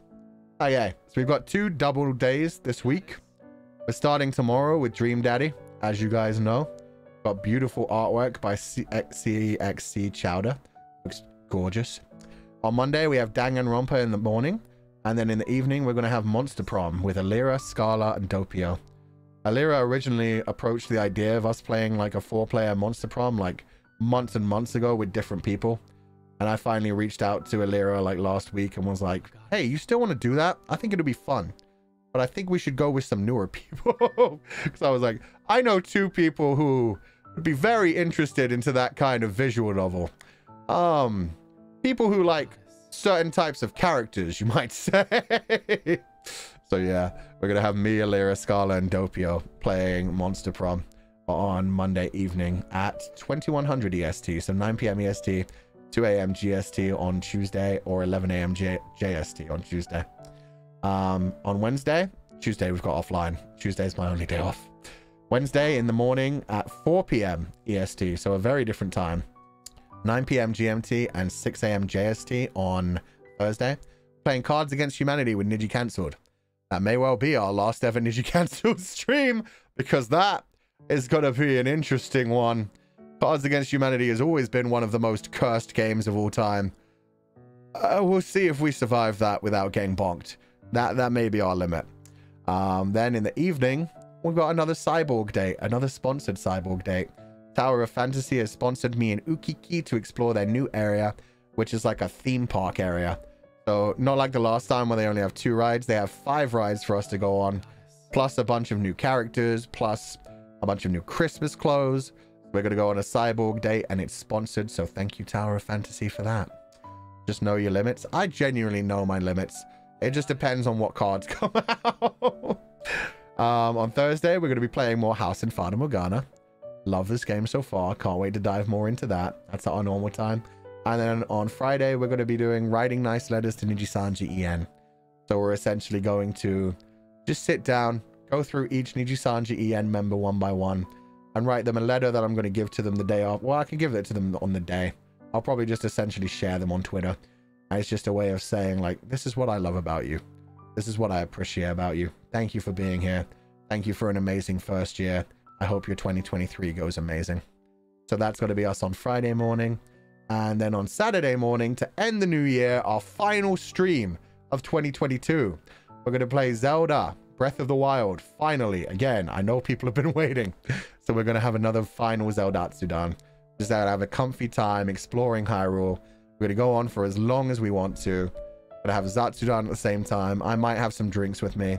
Just going to explore the world, chat. I'll be reading everything that chat says while running around and enjoying the sights and sounds of Hyrule. So, that's our weekly schedule for the week. Weep, weep, weep, weep, weep, weep, weep, weep, weep, weep, weep. Beautiful art. But yeah, there's a link there if you want to just go over to Twitter and like and retweet it if you could too. If you're interested in that. You don't have to. I know some of you don't have Twitter either. But yeah, what do you guys think of the week? Is there anything you're interested in seeing? Is there anything you're not looking forward to? I'm looking forward to Niji Cancelled. Yeah, that should be fun. The game was so good today, Fuchan, and this week looks exciting. Let's go. Yeah, I'm so excited. From next week onward, we'll probably properly be having like 2 days off a week. But yeah, this week, I wanted to like finish off big. Glad you're playing Fata Morgana. It's my favorite visual novel. The writing is fantastic. It is Kiwi, but thank you. I'm looking forward to getting more into it. Thank you to everyone who suggested it before as well. In Japan, you'd be over the year. I know. Yeah, it'll be... For Japan, it'll be, yeah. It'll go through the new year. It'll start 1 hour before New Year and then go through New Year. So I'm not expecting many people to show up for that, but I mean, that's the thing. It's just Zeldatsudan. We're just chilling and having a good time. I'll wait for Niji Cancelled. Niji Cancelled and writing stream. Let's go, miso. Week looks so exciting. Yeah, there's a lot to do. It's going to be a very busy week. Hopefully, we won't be getting invites for other things. Letter writing, Niji Cancelled, count down the new year.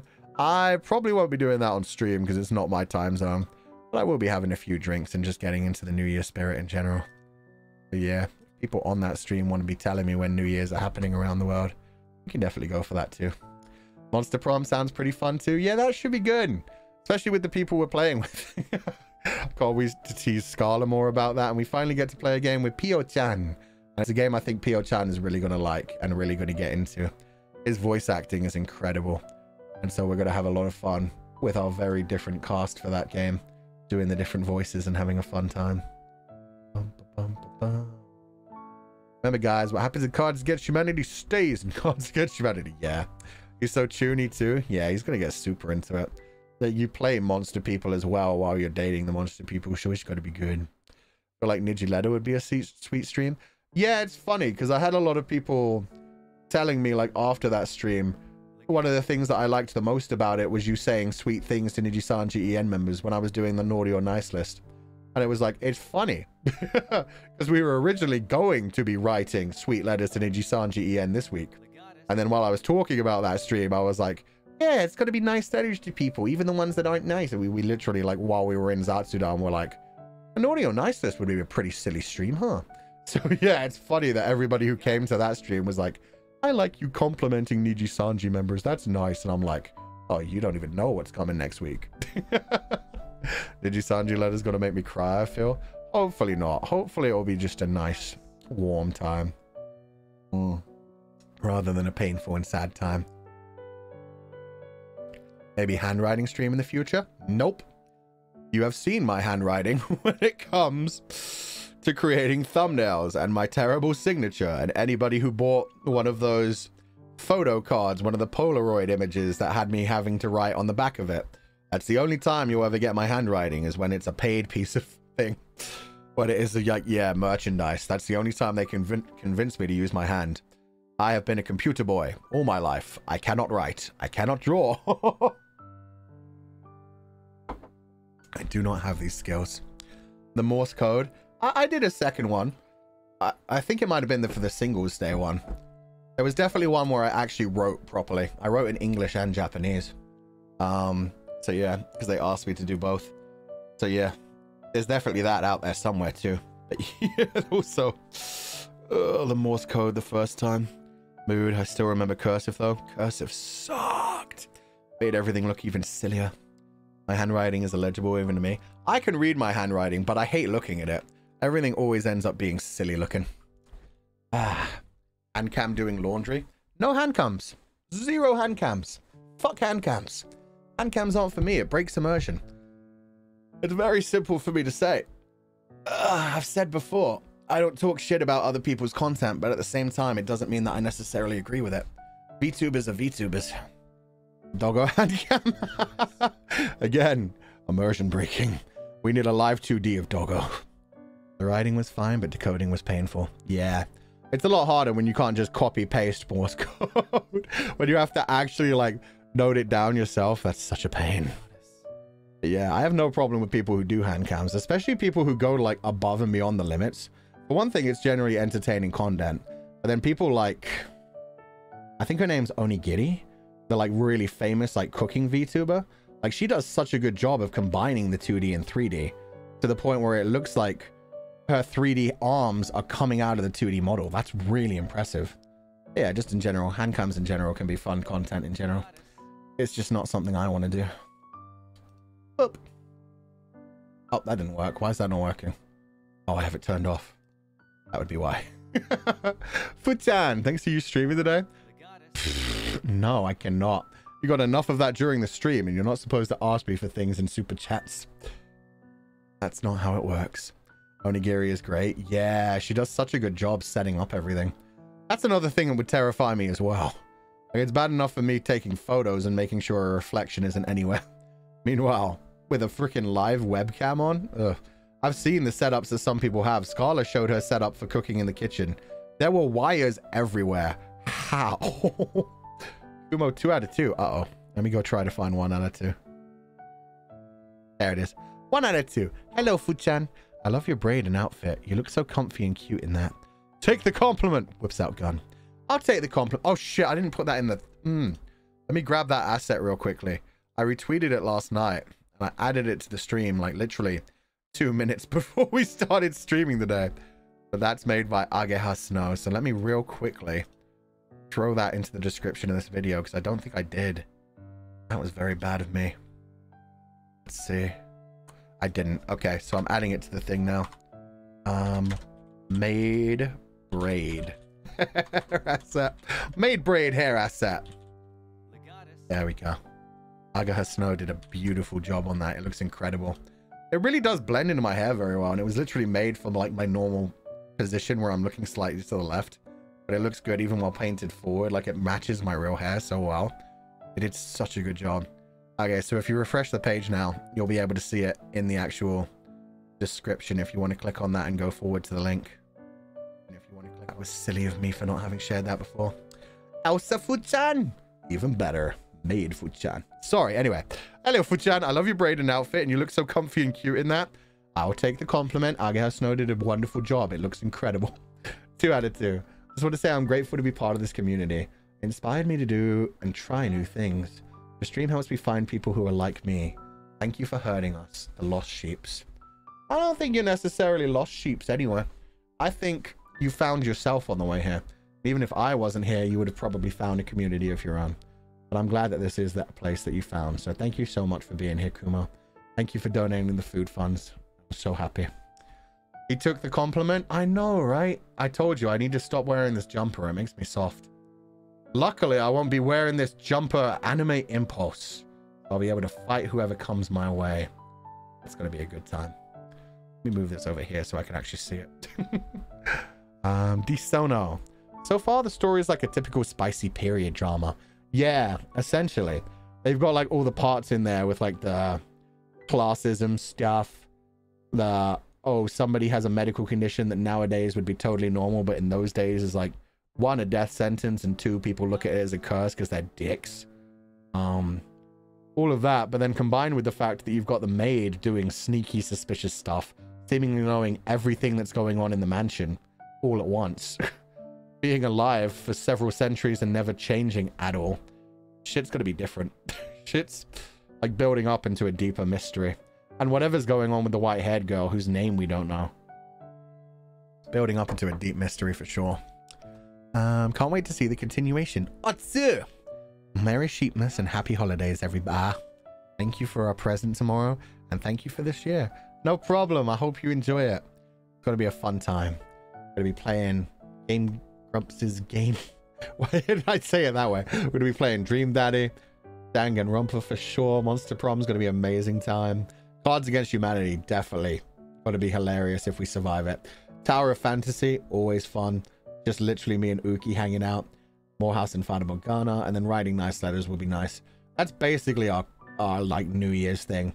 Is like a warm, nice present that way. And then Zeldatsudan just to end it all out, because that's like perfect. That's peak comfy content.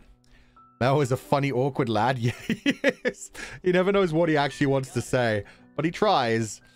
He tries. He stumbles through things. So thank you for donating the food funds, Disono. I'm glad you enjoy it. I'm looking forward to next week too. Red Alpha Cha. The writing of this game is really satisfying. It's tickling my writer brain for sure. The way it links everything together as well. Like, I knew even within the first 2 minutes, I forget how they did it, but they were talking about the roses of the garden, and then they talked about like something else. They used flower language for it, even though it was unrelated, but because of that, it linked all the sentences together, and it was like, oh, this is fantastic. I wish I could write like this. So excited to see how it goes. But thank you for donating the food fund, Red Alpha Cha. I can't wait to see more of it too. Yayo! Fuchan, did you know? My wish in 2023, I want to be your dog. I don't think that one's going to come true. I've got dog. Dog is fine. Dog is enough dog for me. Thank you for donating the food funds. But I think you're going to have to stay a human. And frankly, that's probably better. For your sake. Yeah. Def Kuzu. I enjoyed the stream. I'll wait to see more, dear Sefu-chan. Was that unrelated, but thank you so much for listening to our modified Legatus 505 cover. It was beautiful. Hope you feel that we have read you. Merry Christmas, kind sir. Yeah, I'm still making my way through the bits of the Fulgurlicious tag that we didn't get to do on stream. But yeah, I saw that because you retagged it in the Archivist tag as well. It was really nice. The way you modified the lyrics was like really inspirational. Really full of love. So thank you so much for that. And the singing was also good. So thank you all so much. Thank you for donating the food funds. Have a wonderful evening and thank you. Dog's position is irreplaceable. Of course it is. There is only one dog. There only shall be one dog. But aren't your real hair fake hair? It's synthetic hair, but I mean, it's not like a wig. It's attached to my skull. Well, not my skull. It's attached to my cranium. It can't just be ripped off. Well, I mean, anything could be any hair could be ripped off, but I mean, yeah, it's synthetic, but I mean, it's attached to me. Ruby the Wolf, hi Fuchana. I think YouTube ate the other super I sent yesterday. I wanted to say that the jumper and scarf look adorable. And my kiddo saw your mug and said he wants one.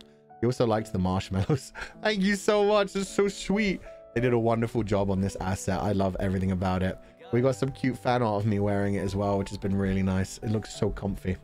At the same time, it did make a few people want to drink hot chocolate. I got like a lot of messages from people saying, oh, now I need a cup of hot chocolate. Why did you make it sound so good? Meanwhile, I had said from the beginning of the stream that I was drinking green tea at the beginning. So I was having those nice, satisfied sip sounds and being like, delicious. And everybody was like, yes, I want hot chocolate too. And there we go. It's happening again. Good luck, Suniko. I hope you have some ready to go. And also, thank you so much. Yeah, I hope you got to give your kiddo some hot chocolate as well. That's so sweet. Thank you so much for watching the stream. Thank you so much for donating the food funds. I hope you have a wonderful evening. Thank you for joining us. And sorry that yesterday YouTube ate your comment. That always sucks. And also thank you so much to Rakshaza for the 5 gifted membership. That's so sweet of you. Welcome our new membership to the Sheep Pile. It's lovely to have you here. Thank you so much. Yume Haya, thank you for donating the food funds. There's no message, but thank you so much. It's so sweet of you. I hope you enjoy the stream today. Sorry, I was getting distracted by things. I'm trying to find my place in the super chats here too. Looks like I've been buried. I went too high. I'm an idiot. Def Kuzu, Ruby the Wolf, Yume Haya. There we go. Okay. This one should be... No, so it skipped one. Desi Ardeen, thank you so much for donating the food funds. Salamat Natal Fuchan. Kesiyangan? Confidence? The Salamat Natal, I remember. It's Kesiyangan. Thank you for donating the food funds, Ming Ming. Let me see what this means. Darling, confidence. Did you make me... Okay, that's fine. I walked into that one. You're calling them darling, so it's okay, right? It should be fine. Thank you for donating the food funds, Desi Ardeen. That's very sweet of you. Means beloved. Yeah, I realized after that. That's fine. That was Desi Ardeen saying it to you guys, not me. I didn't say that. Next up is Ming Ming's. Jingle bleep, jingle all the way.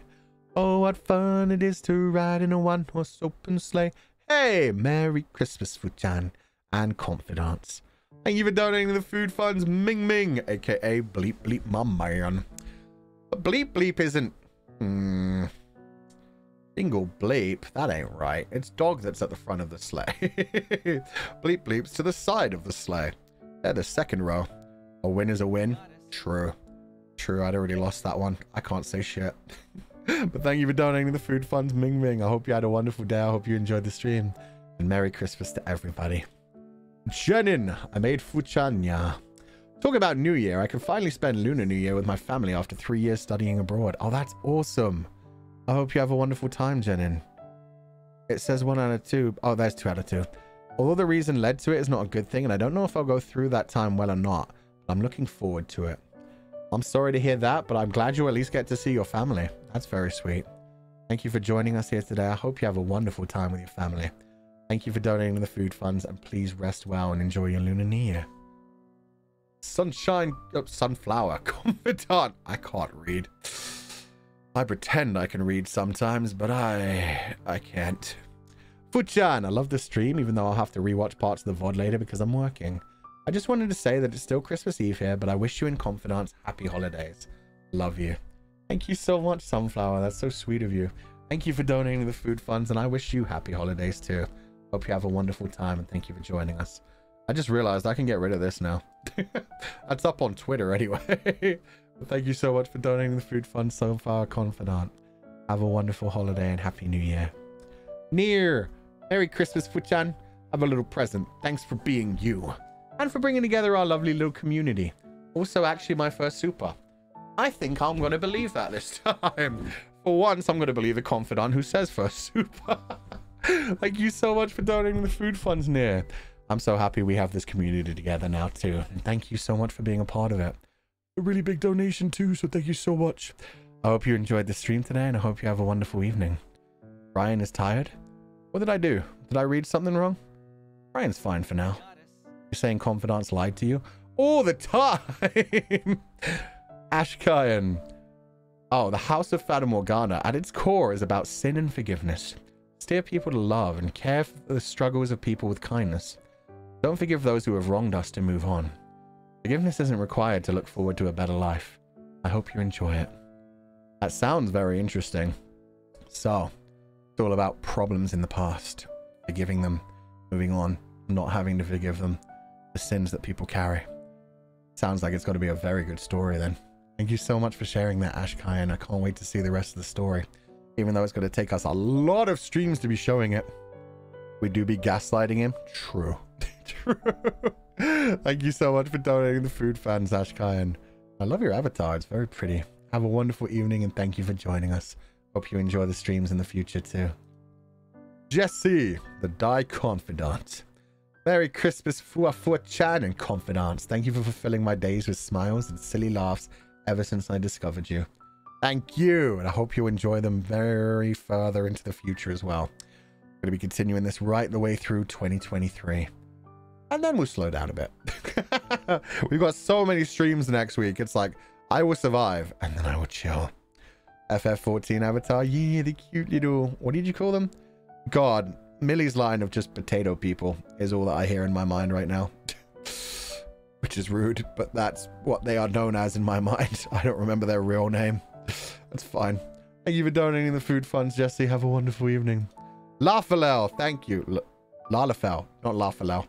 Lalafel. Them, they're adorable. Sassy Leslie. A gingerbread man went to the doctor complaining of a sore knee. The doctor asked, have you tried icing it? Oh, the problem is we literally had that one yesterday. I'm really sorry. Somebody literally dropped that literal pun yesterday's stream. Thank you for donating the food fund, Sassy Leslie. I gave it a pretty high mark yesterday, but oh, you already got that one. That hurts. That hurts. Thank you though. Lamau, yeah, I was surprised. I read through that and I was like, where have I heard this? Where have I heard this? Shibu, hi, Merry Christmas, Fu-chan. I give you a carol that is perfect for Fu-chan. Look to the sky, way up on high. There in the night stars are now, right? What? There in the night stars are now, right? They will return.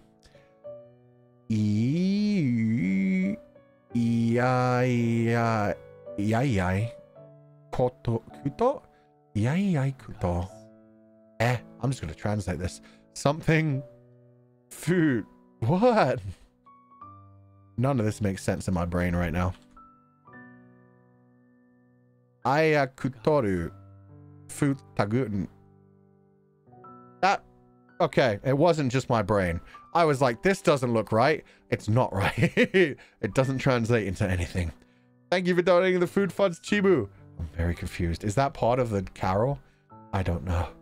Thank you so much for donating the food funds, and I hope you're having a wonderful evening. Please rest well and take it easy. I think the translator probably did something wrong to that one. Jenin. Although the reason... Oh, I read that part. I read that part. Thank you for donating the food funds, Jenin. MM. Oh. Uh-oh. I missed a lot of gifted subs.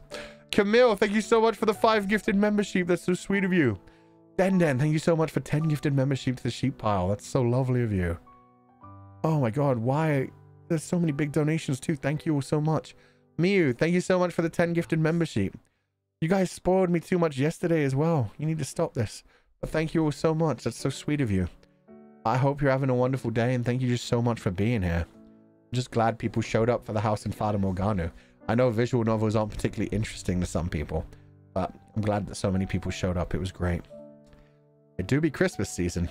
Yeah, but we had like our Christmas day yesterday. We're having like our New Year's day next week, so thank you very much. That's very sweet of you. Fu-chan, you almost made me cry earlier the way you had the dead anime, mum.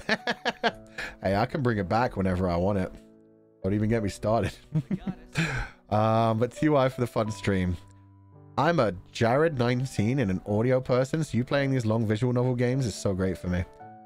What's a Jared 19? Oh god, is my Brian turning off for real, or am I just not understanding these references? Thank you so much for donating the food funds, MM. At least I get the audio thing. The fact that you just want to listen to it in the background, so yeah, that'll be perfect. Jared 19 is a Vine. Oh, he doesn't know how to read. Got ya. I'm Jared 19. I don't know how to read. Oh, okay, I never learned how to read. I have heard that said before. I have never actually seen the Vine. I've only heard people recite it. Hi, I'm Jared 19. I never learned how to read. Thank you. Now I get it. So yeah, this will be a fun series for you. Me just going through it, reading it out, and letting you actually listen to it. That's good. I like these kinds of series as well. I like listening to other people do these kinds of series. They're very good, relaxing, like sleep content. He lacks critical information. I lacked all the information until you guys pointed it out. Then I was like, ah, yes. I get it. Vine. At least Vine's better than TikTok. That's something. Wahi! Kurisumas fufu! Oh my god, did I read that properly? If so, that's adorable. Either way, that's an adorable Calmoji as well. What is that? It's got like a pig face? It's got like a snout? I don't even know. It's adorable though. How did you get that those lines coming off of it? Calmojis are wild. It says happy Christmas. I read that so wrong. That's fine. That's fine. My Brian really is switching off. But thank you so much, Katsuya. That's so sweet of you. Thank you for donating the food funds with the huge Akasupa. Happy Christmas. Merry Christmas. How do you just say Merry Christmas in Japanese, don't you? It's not like happy birthday where you have Otanjobi omedetou. Christmasu omedetou. Merry Christmas. Thank you so much for joining us. I hope you enjoyed the stream today. Thank you so much for being here. Have a wonderful evening. Thank you. Indy, Fuchan, I'm usually a silent watcher, but I wanted to say thank you for making this year a lot more fun for me and all the other confidants.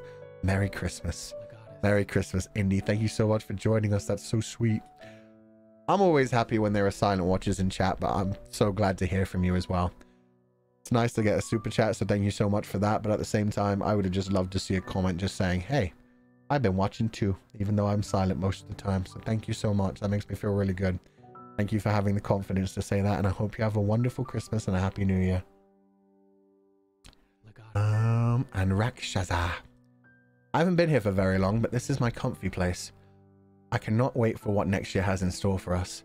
Merry Christmas, everyone. And greetings from my dogs who enjoy the streams as much as I do.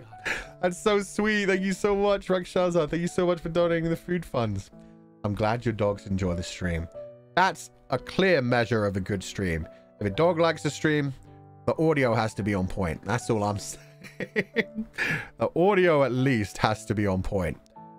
Otherwise, people would definitely point it out and tear you to pieces. Thank you for donating the food funds, Rakshasa. Have a happy Christmas, a Merry Christmas, and a Happy New Year. Or any happy holidays. Try to be a silent watcher, but my hands can't help it. That's fine. That works too.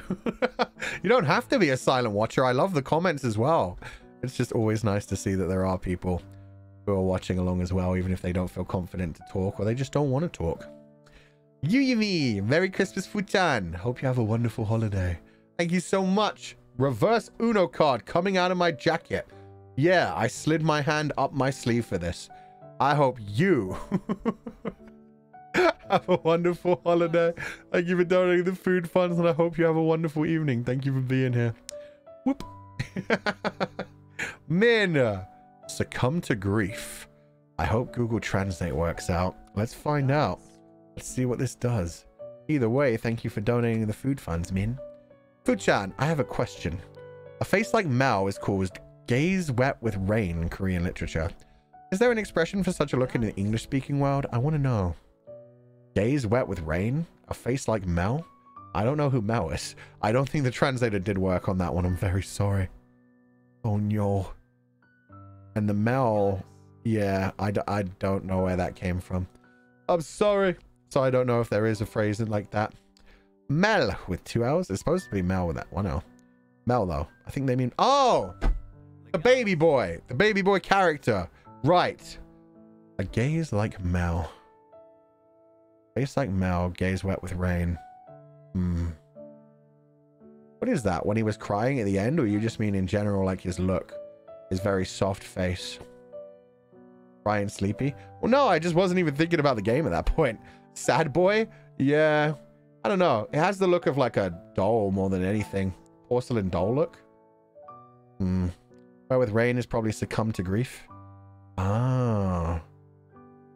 Succumb to grief look. I can't think of that. You guys have any good words for that? Sullen. Forlorn. Forlorn's a really good one. 2 people said sullen. I like the sound of forlorn. Forlorn's a really good way to say that.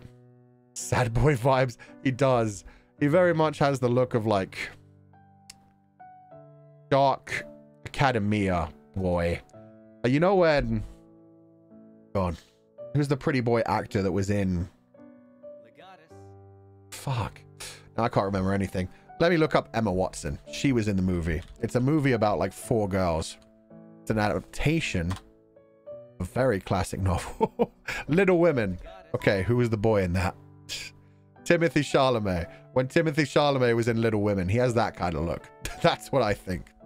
Wow, somebody, honey, damn, you knew Timothy Chalamet just when I mentioned Emma Watson. That's impressive. Jensen Ackles. Jensen Ackles has a similar look. I don't think he's ever been in anything classic, which is even funnier. But yeah, he has that similar, like, very porcelain, very pouty faced look. Wait, Dune? Yeah, it's the kid who went on to be the main character in the new Dune release. Sort of timing Tim from Scrooge. Like a Tim Burton character, kinda. Oh yeah, Johnny Depp when he was younger, very much like that. He was in everything Tim Burton. But I don't know a good word. Forlorn's good. Forlorn's good. A Manic Pixie Dreamboat. I didn't even know that was a thing. Thank you for donating the food funds though. Nada, your RP made the gameplay more immersive and I really enjoyed it. Looking forward to all your streams next week, Fu. Keep warm and otsu. Thank you so much, Nara. That's so sweet of you. I had a lot of fun with it for sure. Thank you for donating the food funds, and I hope you enjoy more in the future. Thank you. And Miu, thank you so much for gifting 10 membership to the sheep pile. Welcome to our new membership. It's lovely to have you here, and I hope you enjoy your stay. And Den. I don't know if I'd be able to see the stream tomorrow, so I wanted to say now, Merry Christmas to you and all the confidants. You all made my year so much brighter and happier, so I'm forever grateful. I buy you all. Thank you so much, Den. That's so sweet. And thank you for the 5 gifted membership as well. I hope you have a happy holiday as well. I hope you have a wonderful new year. Thank you so much for being here early. And don't worry that you can't make it tomorrow. It's all good. Hope you enjoy the VOD if you want to watch it after, but you don't need to. But just have a good time, whatever you're doing. Thank you so much. I understand not everybody wants to like hang out during the holidays. There are more important things to do. And the VODs will always be there. So don't worry about it. Just drop it if you can. Don't worry if you can't. Mew, thank you for the streams. I hope you and Confidants have a good holiday and Merry Christmas. Thank you so much, Mew. That's so sweet. Thank you for the huge Arca Super donation. Thank you for this adorable... I'm definitely going to say this one's a pig because it has 2 big nostrils. Unless they're just emojis that didn't work. But either way, thank you so much for donating the food funds. I hope you have a wonderful holiday and a Merry Christmas too. Thank you so much for joining us, Mew. Jao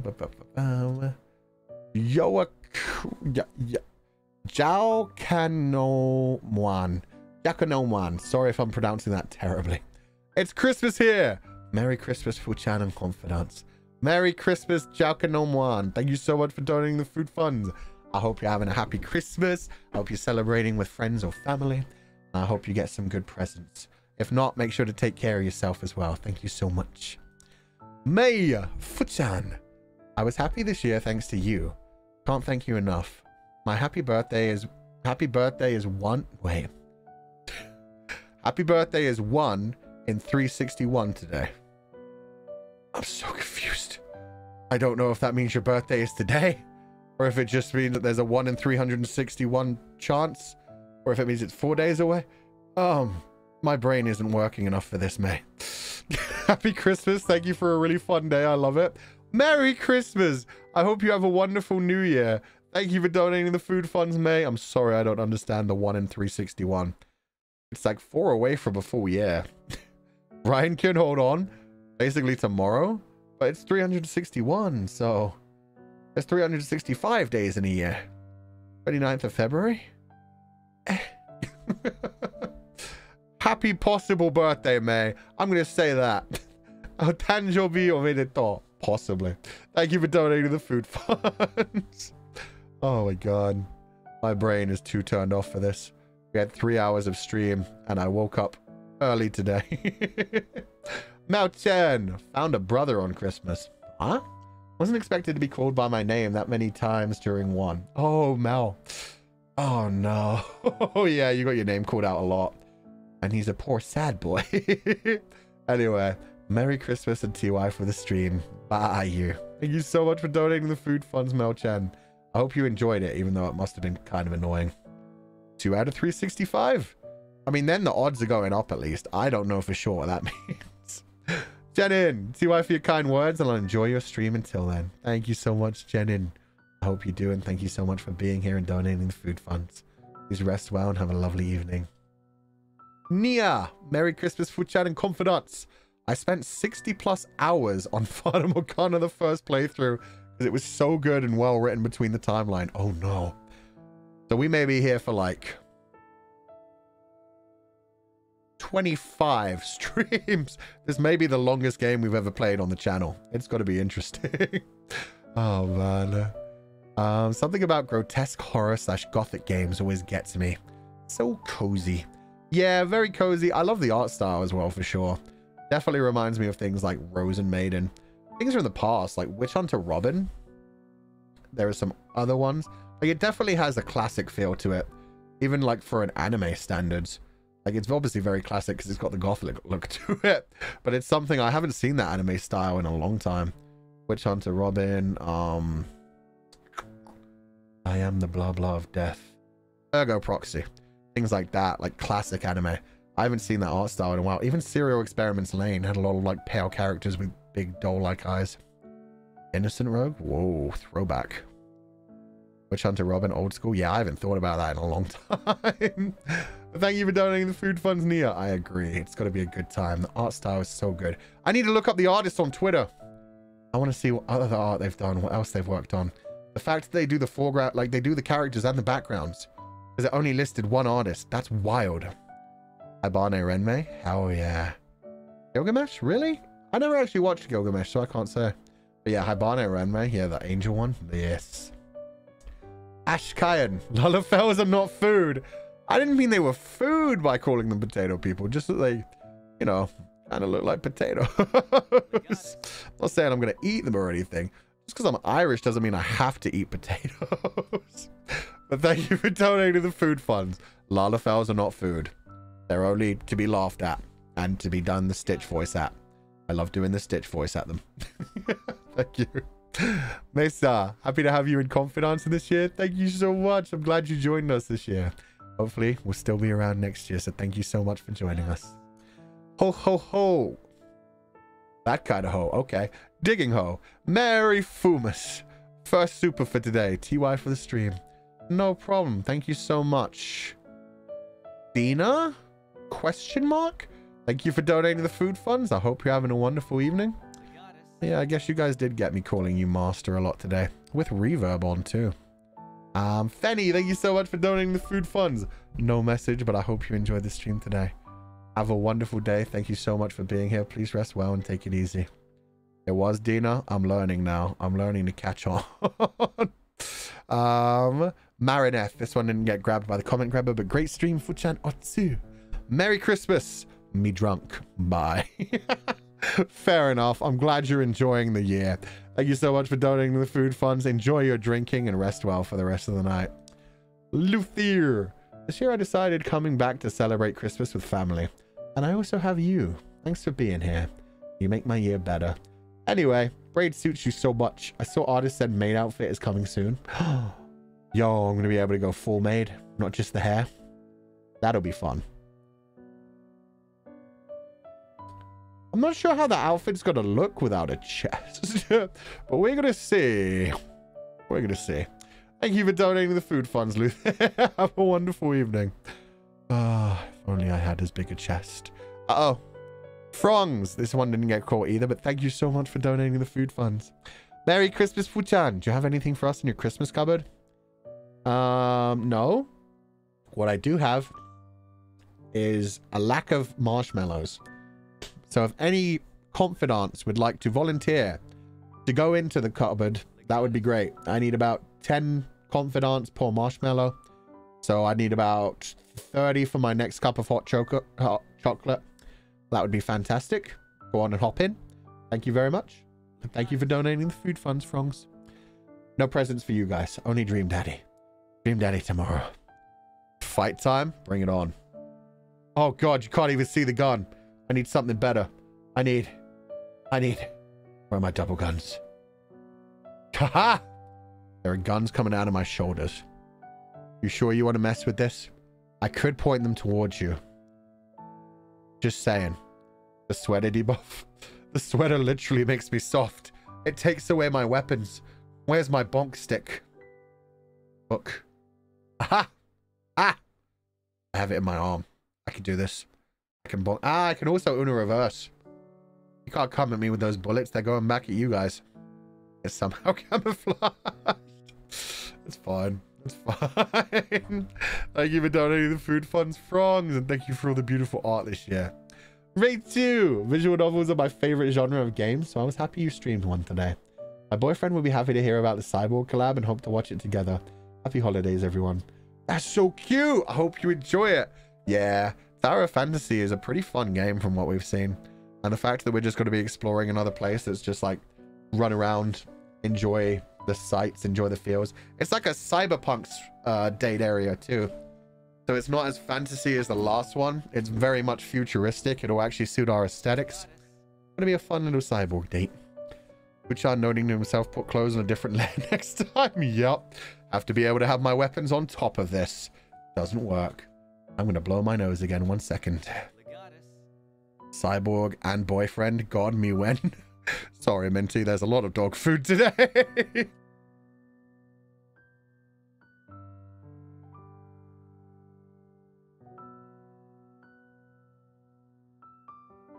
God, anytime it wants to stop snowing would be good. Then I'd stop having to blow my nose. We live, though. We live.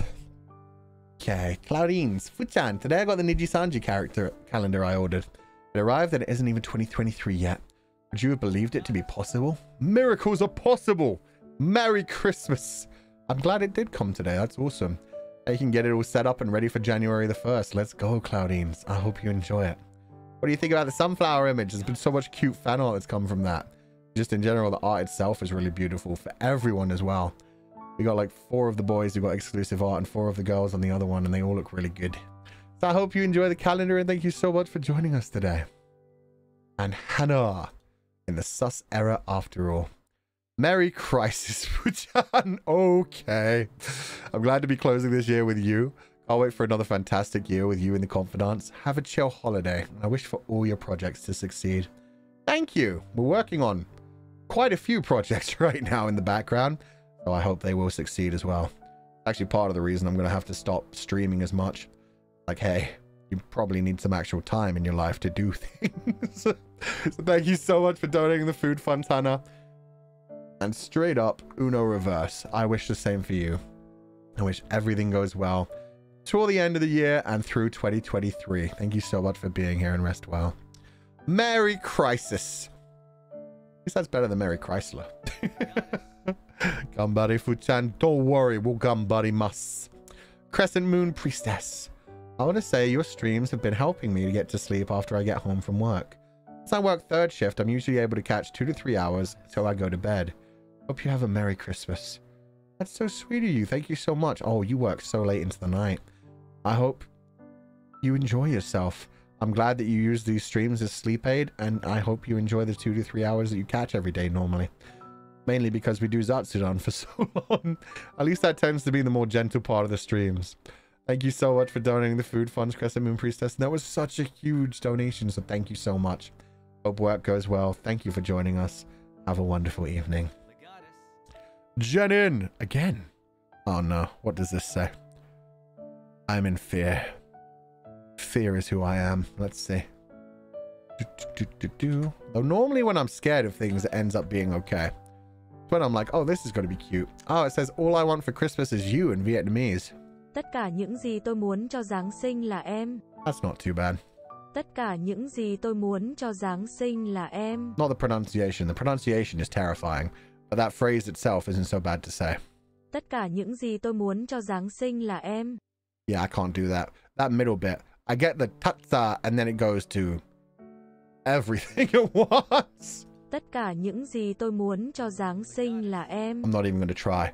Thank you for donating to the food funds. There are some sentences I will try, and then there are some sentences where I am terrified. Love hearing Vietnamese. Yeah, it's nice. I love tonal languages. Again, it's just, it sounds so special. Like, I talked about like the European ones kind of sounding like they sing because they like extend vowels. But it does the same in like the tonal languages, especially because you actually get like the different sounds coming in. Merry Christmas, Fulgur. Merry Christmas, Emo. Snake Hours. TY for the stream. It's such a beautiful and haunting game. Happy holidays to you and all the sheeple. Thank you for making it a bit brighter. No problem. I'm glad you enjoyed the stream today. And yeah, it was a very beautiful game. I can't wait to play more of it and see how it goes. But thank you so much for joining us, Snake Hours. Sheeple? How dare. They're not sheeple, they're confidants. Thank you for donating the food funds and have a wonderful evening. King Roger. Fuchan. Happy Padoru Padoru.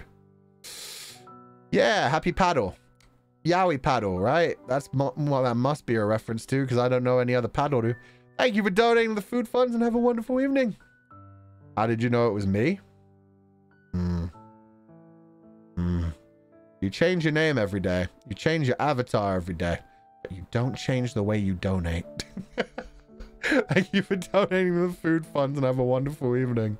Dina. We found Dina. Mel Hope. Don't worry, Fuchan. We'll get you that made, Booba. Oh, no.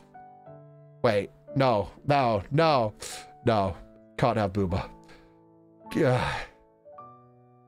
I think if you have Booba, it'll kind of like destroy the look of the... I don't know. We'll see. I'm sure artists can find a way to give me a big chest in that. I just think if you do that, it'll probably like ruin the parts of my body down there. You know? Like it'll just like not work on top of the layer of asset. We'll see. We'll see. Artists know how to do things. I don't know how to do things. But thank you for donating the food funds. Next up should be Taurus. Artists always found a way. Artists always find a way. Artists are the gods of their own world. They create, and we just live in that world. Taurus! I mean, that's year, right? Listen to the English translation of this for a laugh. I think it's a bunch of years, so it's probably going to go... It's either going to go, yeah, or it's going to go, yeah. Oh, it's ta. I fucked up anyway. It's ta. Ta. That's very nice. Ta. Ta.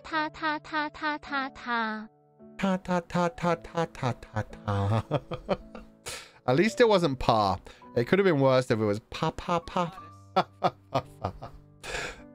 Ta better. Thank you for donating to the food funds. And what? But thank you, Taurus. I hope you have a wonderful evening.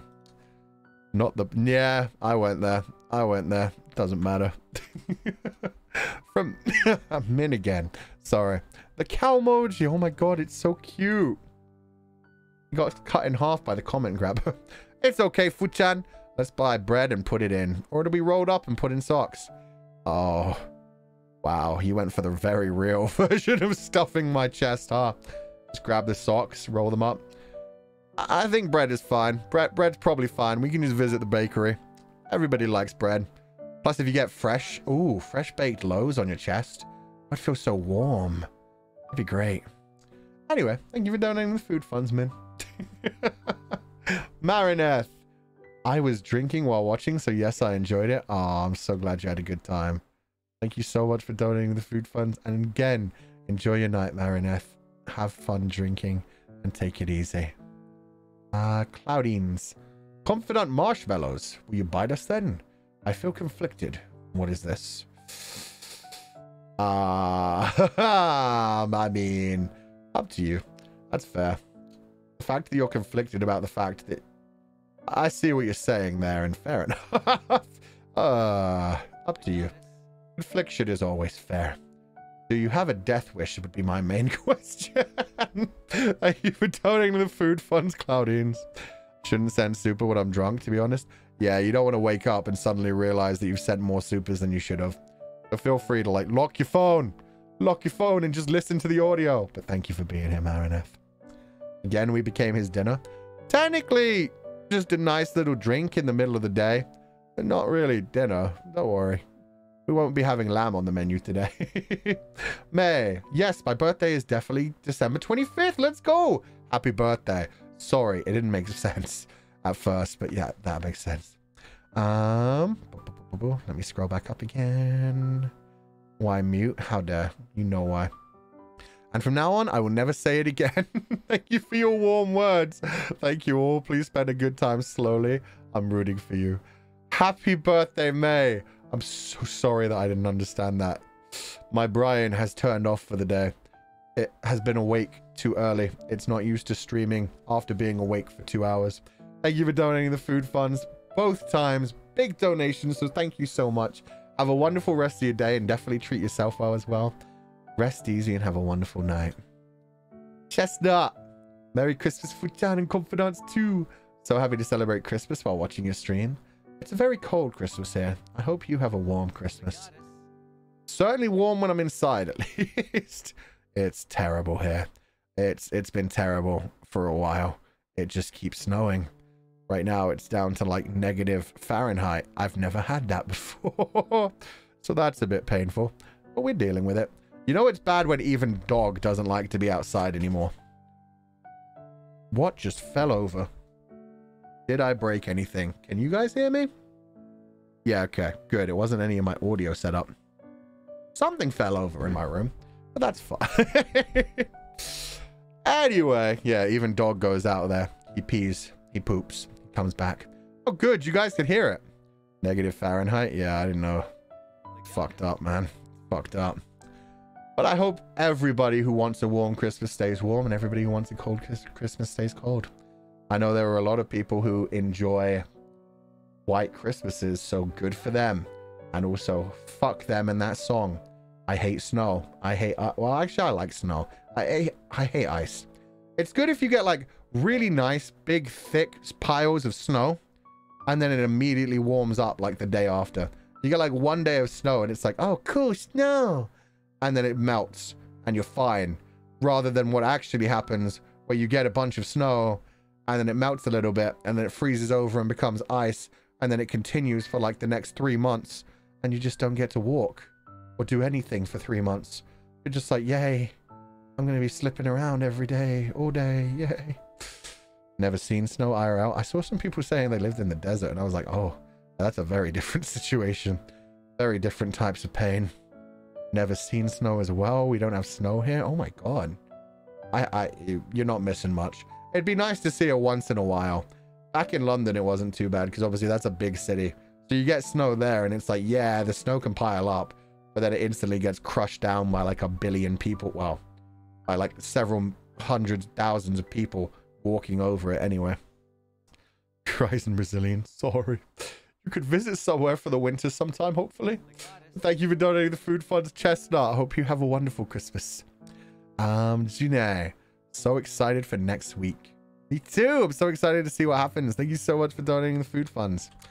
It's going to be a lot of fun streams next week. It'll be interesting to see if we survive. Did you cancel? How long we go on Dream Daddy. I'm planning on finishing 1 route on Dream Daddy, so hopefully that'll work out. Oh, and Jenin donated a thing, but it didn't get grabbed by the comment grabber.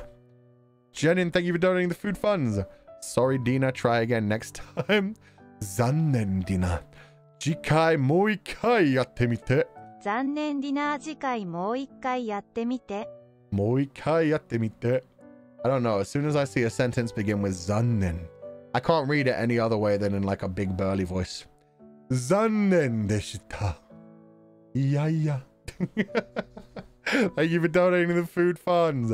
I hope you have a wonderful evening, Jenin, and rest well. And next up is Ukesuke. 1 out of 2. Oh no, this is a singing one.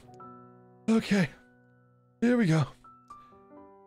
Fulgur the red-armed cyborg has some very red arms, and if you ever draw them, he will cause you mental harm. Many of the confidants tend to tease and give nicknames. Sorry, oop, I can't count. They give poor guys They tend to give poor guys Chan quite a few emotional pains. Wait.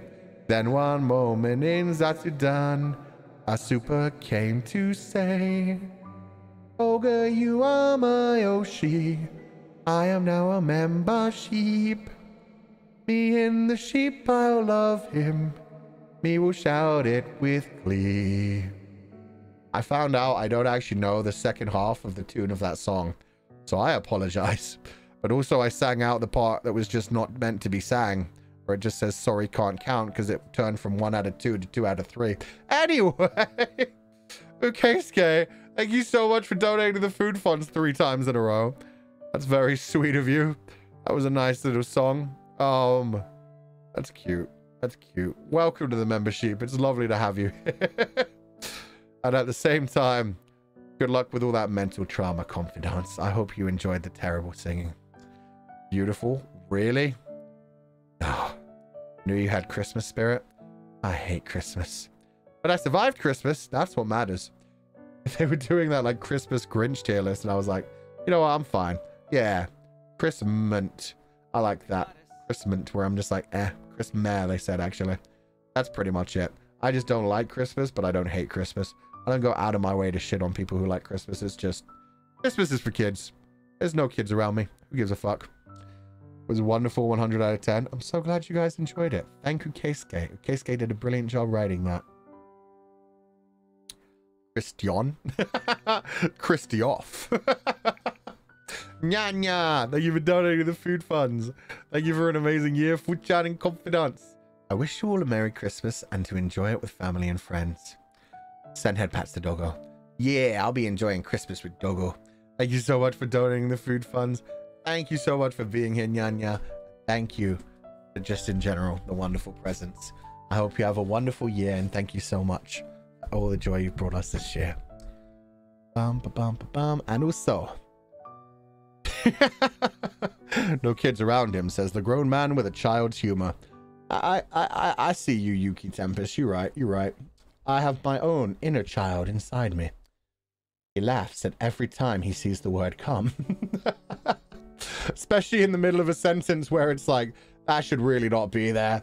No, don't laugh at that. That's when it's the worst. When it's like, don't laugh at that one. Don't do it. Move on. Anyway, there were 2 that didn't get grabbed by the comment grabber. They were by Liquor. Merry Christmas, Fuchan. Thank you so much, Liquor. Merry Christmas and Happy New Year. And Yuki Padofu Tempest. It's here. No, it's not. No more Padoru. Thank you for donating the food funds.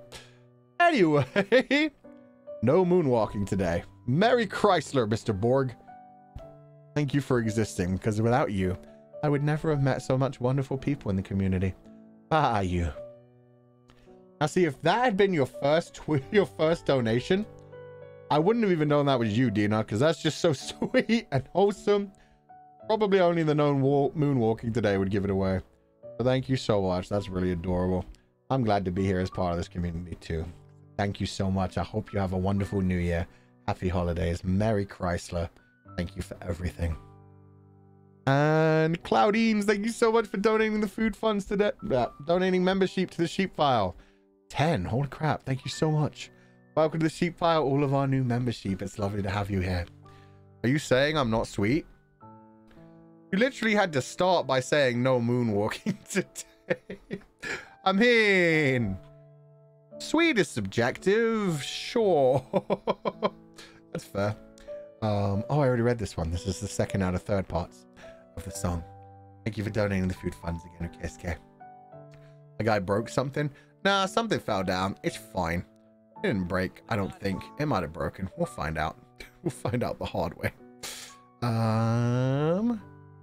This one? No, not yet. Next one should be Shimomi. I'm making sure to like compare them now. I go through the comment grabber and I go through the YouTube version. So if any get missed, they've literally been eaten by YouTube, like hardcore style. I will never find them. Very sorry. I'm doing my best to compare like the two different lists now. Make sure I don't miss any. Hope it's nothing important. It shouldn't be, and like I said, it wasn't broken. It was just something that fell down. Oh, it missed a lot. So Shimomi, would you prefer our wool rather than bread for the, you know, filling the space in front of your chest? I do not need to stuff my jumper. I am big enough, thank you very much. Thank you for the offer, though. I would be quite warm. That's what I mean. It would be warm, at least. I have a jumper made of sheep wool. I'm good. Thank you for donating the food funds. And Amagure, TY for the song. Still stuck in the paper. Wait, what? You're stuck in the paper, Amagure? No! Does it smell good, though? Does it smell good? Have a wonderful day, and thank you for joining us. Wool for fake booba? No, wool for warmth. Jenin! How can you yeet me if you can't grab me? Have you gotten weaker? You know what? You made me take off the jumper. You made me take off the jumper. You know why? Shame! I don't need to yeet you. You don't get to trick me into yeeting you. You go in the shame corner. That's where you belong, Jenin. Get over there. And you know what else? You know what else? No, you're not that bad. You're not that bad. And just get a little bit of Yamate could stop. That's for Jenin. There you go. There you go. Thank you for donating the food funds. No yeet. Only shame. Only shame. Oh my god. Taurus, thank you so much for donating the food funds. Did you know the special word for this holiday is legs? How about I help you spread the word? What the fuck, Taurus? Okay, see that right there? 10 out of 10. 10 out of 10. Absolutely dirty. Filthy. Not even slightly romantic. I respect that. I was just full on like, hey, let me spread them legs. I'm afraid of the no yeets. I haven't yeeted yet. I might eat later. Don't worry about it. You became naked again? Yeah, let me put this back on. It's cold out here. Oh god, I don't have a button for it. What's this one? That's not what we want. That's what we want. You know what else we want? Doggo. Yeah, let's put this away, actually. We're warm enough. We have doggo. Vante! Recovering from a cold, and me and my family are celebrating Christmas later on the 28th. But I get to spend Christmas as God intended. In my underwear. Frick yeah! That's what I'm talking about. No family, no friends, no obligations. You wake up in your underwear. You heat up the house so you don't have to get out of your underwear. Or should I say you don't have to get in anything else other than your underwear. You just have a good day. Chilling. In your birthday suit. It's great. You can do whatever you want without hesitation. Thank you for donating the food funds, Vante 2. Live that life. Live that dream. Get some hot chocolate. Be even warmer. It's great. Thank you for donating the food funds. That's the thing. Like, halfway through that, I was like, but meanwhile, I don't even wear those. Mel Hope. I hope I have my ways, no doubt. I will give you the best man, Booba. Also, how dare. Bonk to your unsay-so mind. What? I wasn't unsay-so. You said what you said, and I was just like, are you sure you're going to be able to, like, put it over top? This is... I have a frumpy model with a big old, like, collar and stuff. But best of luck to you, Mel Hope. Thank you for donating the food funds. Thank you so much for the beautiful art that's incoming. Hope you have a wonderful evening. And Min, thank you for donating the food funds. What does this say? That's a lot. Holy crap. Will Doggo bork bork? Nah. Nah, he's tired. He doesn't like the cold anymore. I don't know why, for a while, I was shy about chatting and super chatting, so I watched it quietly. Now I'm much more comfortable here. It's already the 25th here, Fuchan, and confidants have a... Oh, it's already the 25th here. Fuchan and confidants have a Merry Christmas. The weather is getting too cold, so I hope everyone takes care of their health. Thank you, and I love you. That's really sweet, and thank you for the dog cow emoji. That was like the perfect time for that. I'm gonna put him away now. You can sleep. Sleep. I'll put the jumper back on. But thank you so much for donating the food funds, and I'm glad to hear you've gotten more confident. Confident? God damn it. I'm glad to hear you've gotten more confident. that you're able to chat now and super chat freely and not be embarrassed at all. You're able to just do it and feel confident to just be a part of this community. Thank you so much, Min. That's so sweet. Thank you for donating the food funds. Merry Christmas to you too. And yeah, since it's getting cold there, make sure you're wrapped up. Do not go out without a scarf, gloves, hopefully like a hooded jacket. You can put that up above your head and kind of cover your face completely. I can't say confident anymore either. It's generally just like when I'm in the middle of like this, or we've been saying confidant as well, but yeah, I kind of slipped up. Thank you so much, Min, and have a wonderful Christmas and happy holidays. And happy New Year. Meifucho, Merry Christmas. Or I don't know. Happy holidays. Wow, you really hit both. Meifucho, thank you so much for donating the food funds. That's so sweet.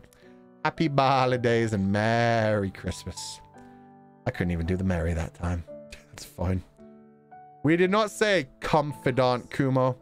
That is one specific confidant who named themselves that. And in general, certain members of the other site. Aww. Aww. Stop calling me out, chap. And I'm genuinely emotional right now. Oh, have a wonderful evening, Yingshije. Rest yourself. Glad to hear that chat's been kicking your butt and telling you to go to bed and take care of yourself. But yeah, don't worry about it. You don't have to be here. Rest when you have to. I'm glad to hear you got emotional and enjoyed your time with us. Thank you for being here. Go sleep? Yeah, go sleep. Go rest. The comment grabber didn't grab any of the other ones. To be fair, it went going for a long time, so that makes sense. I'm going to restart it. Okay. Jules, Feliz Navidad y Feliz Año Nuevo, Flamtito. Y mis cariños confidants. Somehow slept through the entire stream again. That's okay. I know a lot of people that literally only show up for the Zatsudan section anyway. I feel like there are a lot of people that watch just the stream and then leave for the Zatsudan section, but there are also quite a few people who show up just for the Zatsudan section. So it's cool. So VOD gang, but I hope it was fun. It was a beautiful game. Thank you so much for joining us today, and I hope you have a wonderful evening. Mio Art cried, you better watch out. You better watch out. Better not pout. I'm telling you why. That didn't work. Santa sheep paw running to you. That's actually what the thing says, by the way. I didn't mess up the song. Thank you for the stream. And Atsubu-chan! I love this game's BGM and storyline so much. Can't wait for the next time story. Yeah, honestly, straight up, the sound design in this game in general, as well as the BGM, was so good. You finished door 1? Nope. Probably about halfway through it. Got to the point where Mel is being a crying baby bitch. I mean, he kind of starts as a little baby bitch. He's been crying a lot more now. Anyway, thank you so much for donating the food funds, Mio. I hope you have a wonderful evening. Thank you for the big donation. Rest well and take it easy. Yuki Paddlefu Tempest. It seems my previous super may have been eaten. Frick, which is fine. It was a totally normal one, not weird, and 100% respectful super. I believed it until you said it. I was like, oh, I missed the super. Now I'm like, oh, thank God I missed the super. Thank you for donating the food funds, Yuki. I hope you have a wonderful evening. Isa. Feliz Natal, Fuchan. Chamo Papai Noel PQ Vairora. Nope. Too much. By the way, if you remember it, the kitten riddle answer. Oh, the kitten riddle answer was kiss me. I was very confused there for a second when I read that. I don't remember the kitten riddle. This is Portuguese. Merry Christmas, Fuchan. Call Santa Claus and there will be a sledding atmosphere between us. Oh, that was a dirty joke. Wow, I'm glad I stopped in the middle of that one. I stopped because I realized I couldn't pronounce it, not because I realized what the content was. Feliz Natal, Fuchan. Chama o Papai Noel porque vai rolar clima entre nós. Entre nós. Number 1. Damn. 9 out of 10. That's one hell of a pickup line. That's not even like a joke or anything. That's just, again, what? At the same time, what? Why does the Portuguese voice on Google Translate sound so badass as well? Feliz Natal, Fuchan. It honestly sounds like it's flirting with you anyway. It didn't know this was going to be a flirtation translation. Feliz Natal, Fuxian. Feliz Natal, Fuxian. Feliz Natal, confidence. Oh. Yeah, sorry. Anyway, I like that. Thank you for donating to the food funds. That's a you problem. Well, now it's an everybody problem. Now it's an everybody problem. Ho ho, Merry Fubas. Thank you for being the gift I'll never have. Glad you realized that, Dina. Thank you for donating the food funds and have a wonderful evening. I am but a fictional character. Can only do so much. Samurai? I already samurai'd. We're done. Jenin. Oh my god. You took... Nope. Nope. Nope. Thank you for donating the food funds, Jenin. My god. Thank you for the stream. Merry Christmas. Merry Christmas, my god. Thank you so much for joining us. Hope you enjoyed the stream. Have a wonderful evening. And please rest well for the rest of the day. And Happy New Year too. Ooh, we're almost caught up. Vantatu. Just sing the better version. Yeah, I hate that version. Didn't Uki do that last night on his karaoke? I saw some fan art of it. You better watch out. You better watch out. You better watch out. You better watch out. You better watch out. Pain. That shit's scary. That shit does have a threatening aura. MM, thank you for donating the food funds. Merry Crisp and Happy New Year for channeling confidence. Hope everyone is happy always and doesn't feel bad, because please remember, you're someone's reason to smile because you're a whole joke. True. As long as you live your life honestly as a joke, realize that life is but a comedy and a tragedy. Both of those at the same time. At least someone's always laughing even while you're crying. Thank you for donating the food funds, MM. Have a wonderful evening and thank you for being here. Thank you so much for donating the food funds. I hope you have a wonderful evening. No message at all, but thank you. Is it Tehanite or is it Tejanite? Tejanite? Thank you so much either way, and I hope you have a wonderful Christmas and a Happy New Year. I was going to pass out, then you said that, and now I'm big sad. Why would you be big sad? It's big happy. Everybody be happy. Everything always happy and joy. Hi, Fujan. I hope you have a good Christmas evening slash day, or eve slash day. Sending all our love to you and dog. Thank you so much. I'm going to have a wonderful day. I'm going to relax. I'm going to get some food after this. I already started with my day with some nice bacon and eggs. The most hearty of food. But after this, it's lunchtime. God damn, I have a healthy schedule today. What the heck is this? I woke up at like 7 a.m. I did some shit. I had a hearty breakfast. I'm going to finish the stream around 2 to 2:30 p.m. I'm going to have lunchtime at a decent time. Holy crap. Thank you so much for donating the food funds, Kay. And for making me realize I'm having a good, healthy, non-killing myself day. Rest well and take it easy. Jenin. Oh no. Telling you why. Santa Claus is coming. Jenin, no. No, he's not allowed to do that. Mrs. Claus isn't here. That's not great. Although I've seen a lot of people be interested in Santa in that way. Which is an interesting choice. Does he count as a monster? Like a cryptid? Santa Claus? Because he's definitely not human. Either way. That's up to each individual. Thank you for donating the food funds, Jenin. Yuki Padoru Tempest. I would never lie to you, Mr. Sir Fulgur Ovid. Trusting you less and less, because now you're being way too overly polite. I never trust that whatsoever. Santa is an SCP. Santa should be an SCP for sure. Not Mrs. Claus.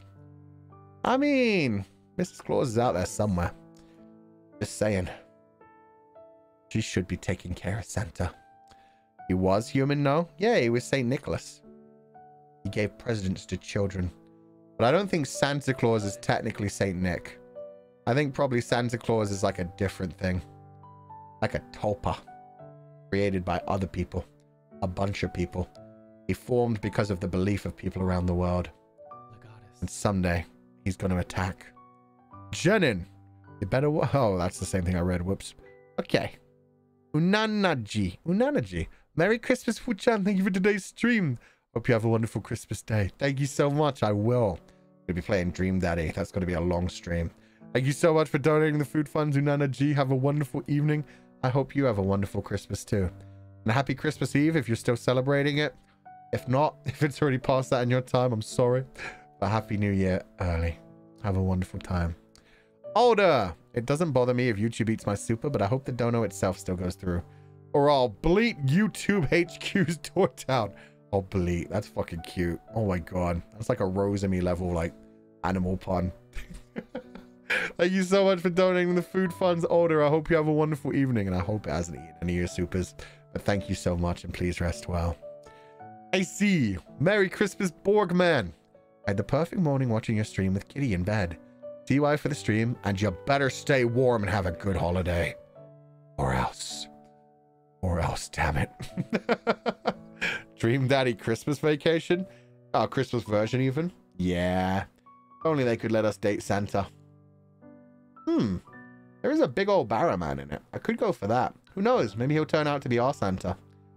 Maybe he'll stuff our stock. God damn it. I shouldn't have gone there, but I did. Merry Christmas, everyone. Wait, did I even read that one? Sorry. I did. Happy holiday. Thank you so much for joining us, Icy, and rest well. Tina, last super real. I can't keep my eyes open. Have a wonderful evening then. Thank you so much for joining us, Dina. Rest well and take us easy. Stock our stuff. Stuff our stuff. That's not what I said. I said stuff our stockings. It's different, but still just as bad. Santa asset. I don't plan on having a Santa asset. This Christmas jumper's good enough. Anyway. I said take it easy. Did I brain fart and say take us easy? Oh god, yeah, that's a 100% Freudian slip. My bad. My bad. Can't even like defend that one. That one is just 100% readable. You don't have to be a fake ass doctor to analyze that one. I think we all know what it said. It said that you guys have a dirty mind and nothing dirty was said. Not by me. It was all you. You guys took it the wrong way. Therefore, it's a you problem. And I think you should deal with that. Anyway, I'm gonna go back to my winter jumper. Gaslight your patience. That's how I do it. Min! My Oshi has a healthy schedule and I'm watching him at 3:30 a.m. I'm sorry. Rest well and have a lovely evening. Thank you so much for joining us. Sleep when you can, Min, but don't worry, we won't be going for too much longer. Shreeze! Merry Christmas, Fuchan. Why the confidant crying? Is it because underneath this jumper there's actually this going on? But you can't see that. So it's safe. It's just a nice, gentle, warm day. This is going on, and that's why the confidant's crying. But nobody sees that. Thank you for donating the food funds, Cheese. Very sweet of you. I hope you're having a wonderful evening. And I hope you survive the squeezing and the hot chocolate. Mesa, I forgot to say happy Valentine's Day, Fuchan. What? I mean, that's coming up, but that's not for a while. Thank you so much for donating the food funds and happy very early Valentine's Day. You lagged my monitor? Good. Too much power. Are you pinching us? What about it? You can't even see it. You're safe. You're warm. Warm beneath the jumper. This is how I get the wool for my next jumper. Don't worry about it. Def Kuzu. Sir, 2022 is wonderful because you and the confidants are here. I'll wait for another memory. I said before and I'll say it again. Thank you so much. Reverse. Wait. No. Put that away. You didn't see shit. Reverse Uno. Thank you so much. Thank you for being part of the community. Thank you for all the beautiful fan work you've created all the time. Thank you for the beautiful song you helped release. Thank you for everything, Def Kuzu. And thank you everyone else in the community as well for being here today. And now, we return to our regularly scheduled programming. Thank you for donating the food funds, Def Kuzu. Anna Yakuhana, Merry Crimson Fuchan. I am a Merry Crimson Fuchan. It's a good day. Thank you so much for donating the food funds. Rest well and take it easy. At least we're inside. Yeah. It's warm at least. That's true. We could pinch you too. Ah, you couldn't. You have little tiny hooves. You don't have thumbs. How can you pinch without thumbs? Wait a minute. Yeah, you have little tiny hoofs. I have no thumbs. I needed to make sure. Some of the confidants have hands. Those ones are scary. They're evolving. They're learning to use tools. Aun Samita. Ooh. Adorable cow emoji. I love this snowflake. Is that a snowman throwing snow? That's freaking adorable. To be fair, with a cow emoji, it may well be a person, just not very well shown. Merry Christmas in Thai. สุขสันต์วันคริสต์มาสจ้า สุขสันต์วันคริสต์มาสจ้า Oh my god, it sounds so happy when it says it. I love that. สุขสันต์วันคริสต์มาสจ้า Suksan wa Christmas ja ja สุขสันต์วันคริสต์มาสจ้า Christmas ja Suksan wan Christmas ja สุขสันต์วันคริสต์มาสจ้า Suksan wa Christmas ja Suksan wa Christmas ja Ansmita. Thank you so much for donating to the food funds. It's so sweet of you. I hope you're having a wonderful evening. And ขอบคุณ Takun. Thank you for the super chat. Thank you for donating to the food funds. So cute. Yeah, I love that. That sounds so nice. I love it when there's something where you like translate it and it sounds just the same way in another language, but you hear the energy in it. Jenin, headbutt and coming. Good try. I've got you like away from my chest. You ain't doing shit. I'm safe. Thank you for donating the food funds. To all of you, the best Christmas anyway. Best Christmas, everyone. Thank you, Benjamin. Hope you have a very Merry Christmas too. Okay, let's head to Streamlabs. I hope PC-Kun is not in bad shape tomorrow. It better not be. It's been pretty good for like the last month and a half or so. We've only had like one bad day of internet. Other than that, we've been stable for a while, so I'm not going to jinx it, but I'm hoping. I'm hoping this means that we're actually back to stability. It would be great. Google Translator, you did your best. Oh god, did it not say thank you properly? That's not great. But it tried. I can't be mad at it. I can only be disappointed. Hopefully it wasn't too bad. PC couldn't fight for life. Jinx it before 2023. I'd rather not. Mika-chan, Merry Christmas. Merry Christmas. Thank you so much for donating the food funds, Mika-chan. Such a cute name to say. I want to say it. I hope this isn't going to annoy you, but I'm going to do it. Majima-san style. Mika-chan. Every time I say Pio-chan, I want to do that too. Just because of Kiryu-chan. Pio-chan. Mika-chan. Arigato. Thank you so much for donating the food funds. Cloudines. Don't abuse the sheep, sir. I have crochet hooks and knitting needles. I know how to use them. Yeah, but it doesn't look like you have them with you, does it? You have no weapons. Your tiny, tiny hands are being held by my thumb. A tiny, tiny. Thank you for donating the food funds, though, Cloudines. Hope you have a wonderful evening. Ticket CYL. Atsufu. Merry Christmas. And happy holiday. That's so cute. Shishie. Thank you for donating the food funds. Ticket CYL. That's so sweet of you. I hope you have a very happy holiday and a Merry Christmas too. And in general, a good evening. My YouTube died? Uh-oh. I don't think anyone else has died because nobody's been complaining. Maybe try refreshing. They can't hear me if their YouTube's dead. What am I saying? This is fine. Everything's fine. Merry Christmas, Fuchan. Thank you so much. Thank you for donating the food funds. Xianglan.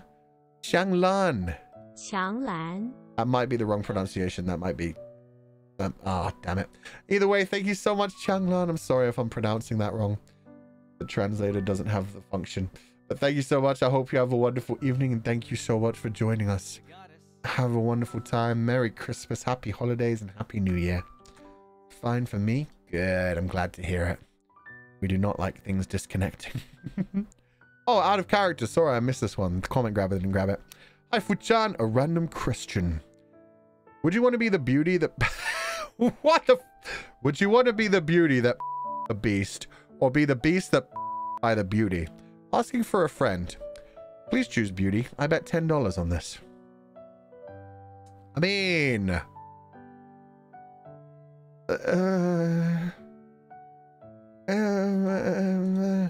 either way, you're the one getting it doesn't really reverse in that order. So, I mean, what type of beauty? That's the question. What type of beast? There are many questions. Watch Monster Prom coming up this week. Did you know that me and 3 other people are playing Monster Prom? We're going to be a bunch of monster. So, you know, you're going to find out that way if I would rather a beautiful monster or be by a horrible monster. You'll find out that time. Yeah, that's how I do self-promotion. Let's go. Do I want to or oh, I love my job. Anyway. Oh, Dina, rolls in. How dare you? You said the last one was your last tweet. Let's see this. Boop, boop, boop, boop. Nah, not reading that. But the moon is very beautiful. Thank you for donating the food funds. Hope you have a wonderful evening. Anyway, go to bed, Dina. Jenin also dropped one, but it didn't get caught by the comment grabber. It says, I will bite you in Vietnamese. Tôi sẽ cắn ông ớt. Oh, that has some. I like that. That's another one of those ones. Merry Christmas, Sophia. Thank you for joining us. Can we bonk Dina? Yeah, we can. Go for it. Mods, give Dina a timeout. Give Dina a timeout if you see Dina in chat. But yeah, I like this one. This translation, which means I will bite you in Vietnamese. It has a lot of energy in it. It feels angry. Tôi sẽ cắn ông ớt. Tôi sẽ cắn ông ớt. Tôi sẽ cắn ông ớt. The isn't even part of it. That's just Tôi sẽ ông. Tôi sẽ cắn ông ớt. Tôi sẽ cắn ông. I will bite you. A good phrase to know. You know what? I'm going to remember that one. If I hear anybody swearing at me, I know what to do. I know what to do. Okay, thank you for donating the food funds, Dina. And thank you for donating the food funds, Jenin, who gave us that I will bite you. Shimomi, I will cry hard and wet your jumper completely and you will be cold as fuck. You know what? That's fair. Let me just... Yeah, you're fine. You're fine. Feel better. Feel better, confidants. You're doing fine. Okay. Thank you for donating the food fund, Shimomi. Hope you're having a wonderful evening. And Anya, I bet on you will dodge the question for Beauty and Beast. Thanks for playing along. Here's half the payout I got from out of character. Oh, damn. You took the smart bet. The obvious bet for any streamer. The odds of that one should have been, you know, pretty damn high. We just need to cry. No, I stopped squeezing you guys. You guys are fine now. Revenge time? No revenge time. You don't want to start a fight, do ya? You don't want to start a fight, do ya? We're all friends here, aren't we, confidants? We're going to have a nice Christmas Eve. Possibly Christmas, depending on your time zone. Don't worry about it. Krishna! Hi, Fuchan. Can't join your special Christmas gift Green Daddy stream tomorrow because I'll be going to church to thank God for introducing you to me. That's fucking adorable. How dare you? That's not even a pickup line. It's not even a joke. It's just like a sweet overstatement. Merry Christmas, Fuchan and confidants. I buy you all. Nope, not going that far. Thank you for donating the food funds, though. Reverse Uno. I am very thankful this year as well. Even though I didn't say on Thanksgiving. I hope you have a wonderful New Year. Merry Christmas, and thank you so much for being here. Okay. A character. How could you dodge that? I lose. No. How do I get money from both of you? How did this work out? This just became a donate to Fuchan thing. Keep your money. But thank you. Sorry, I need to drink some water. I keep like half coughing. Weird.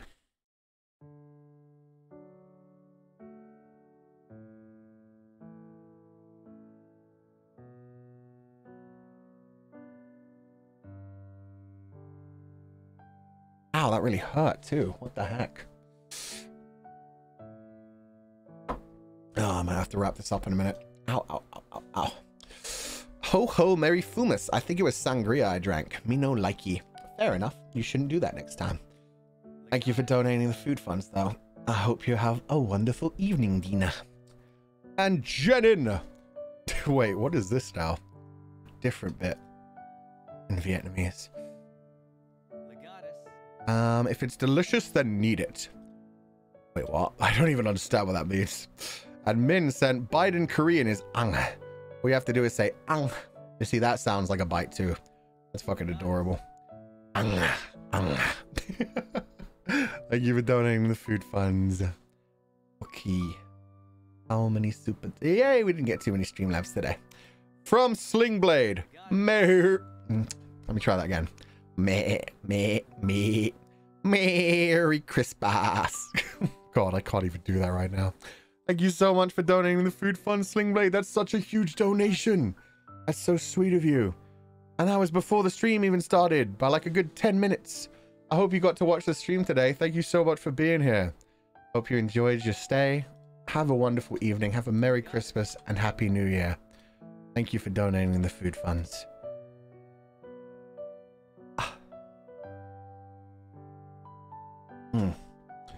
Sheeptail, thank you for donating the food funds.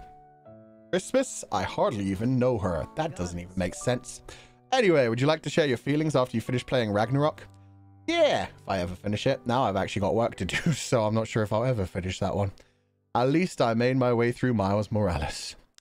Rain, thank you for donating the food funds. Happy holidays. Thanks for being such a positive presence for the past year and encouraging me, and many others, to better themselves. Whether intentionally or not, I wish you as much joy in the new year as you brought other people. Thank you so much, Rain. That's very sweet of you. I hope you have a wonderful evening and thank you for joining us.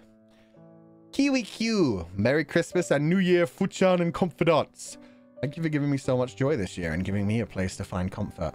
Hope you all have a wonderful time this year. I buy you. Thank you so much for donating the food funds. That's so sweet of you, Kiwi Q. I hope you have a wonderful new year too. Thank you so much for joining us and being part of the community. That's just so sweet. And Sherlyn, hope you have a cute and warm Christmas day. Thank you, you too. Jenin, it's mean. The kui. Fine, bring it on. Thank you for donating the food funds. And I am going to end the stream now really quickly. I'm very sorry about that. I hope you will have a wonderful evening. Thank you so much for joining me today. I will send you to someone on the way out. Do not be led astray, my confidants. I hope you all have a wonderful evening. Rest well, take it easy, and I will see you tomorrow for more fun. Goodbye, everybody. Goodbye.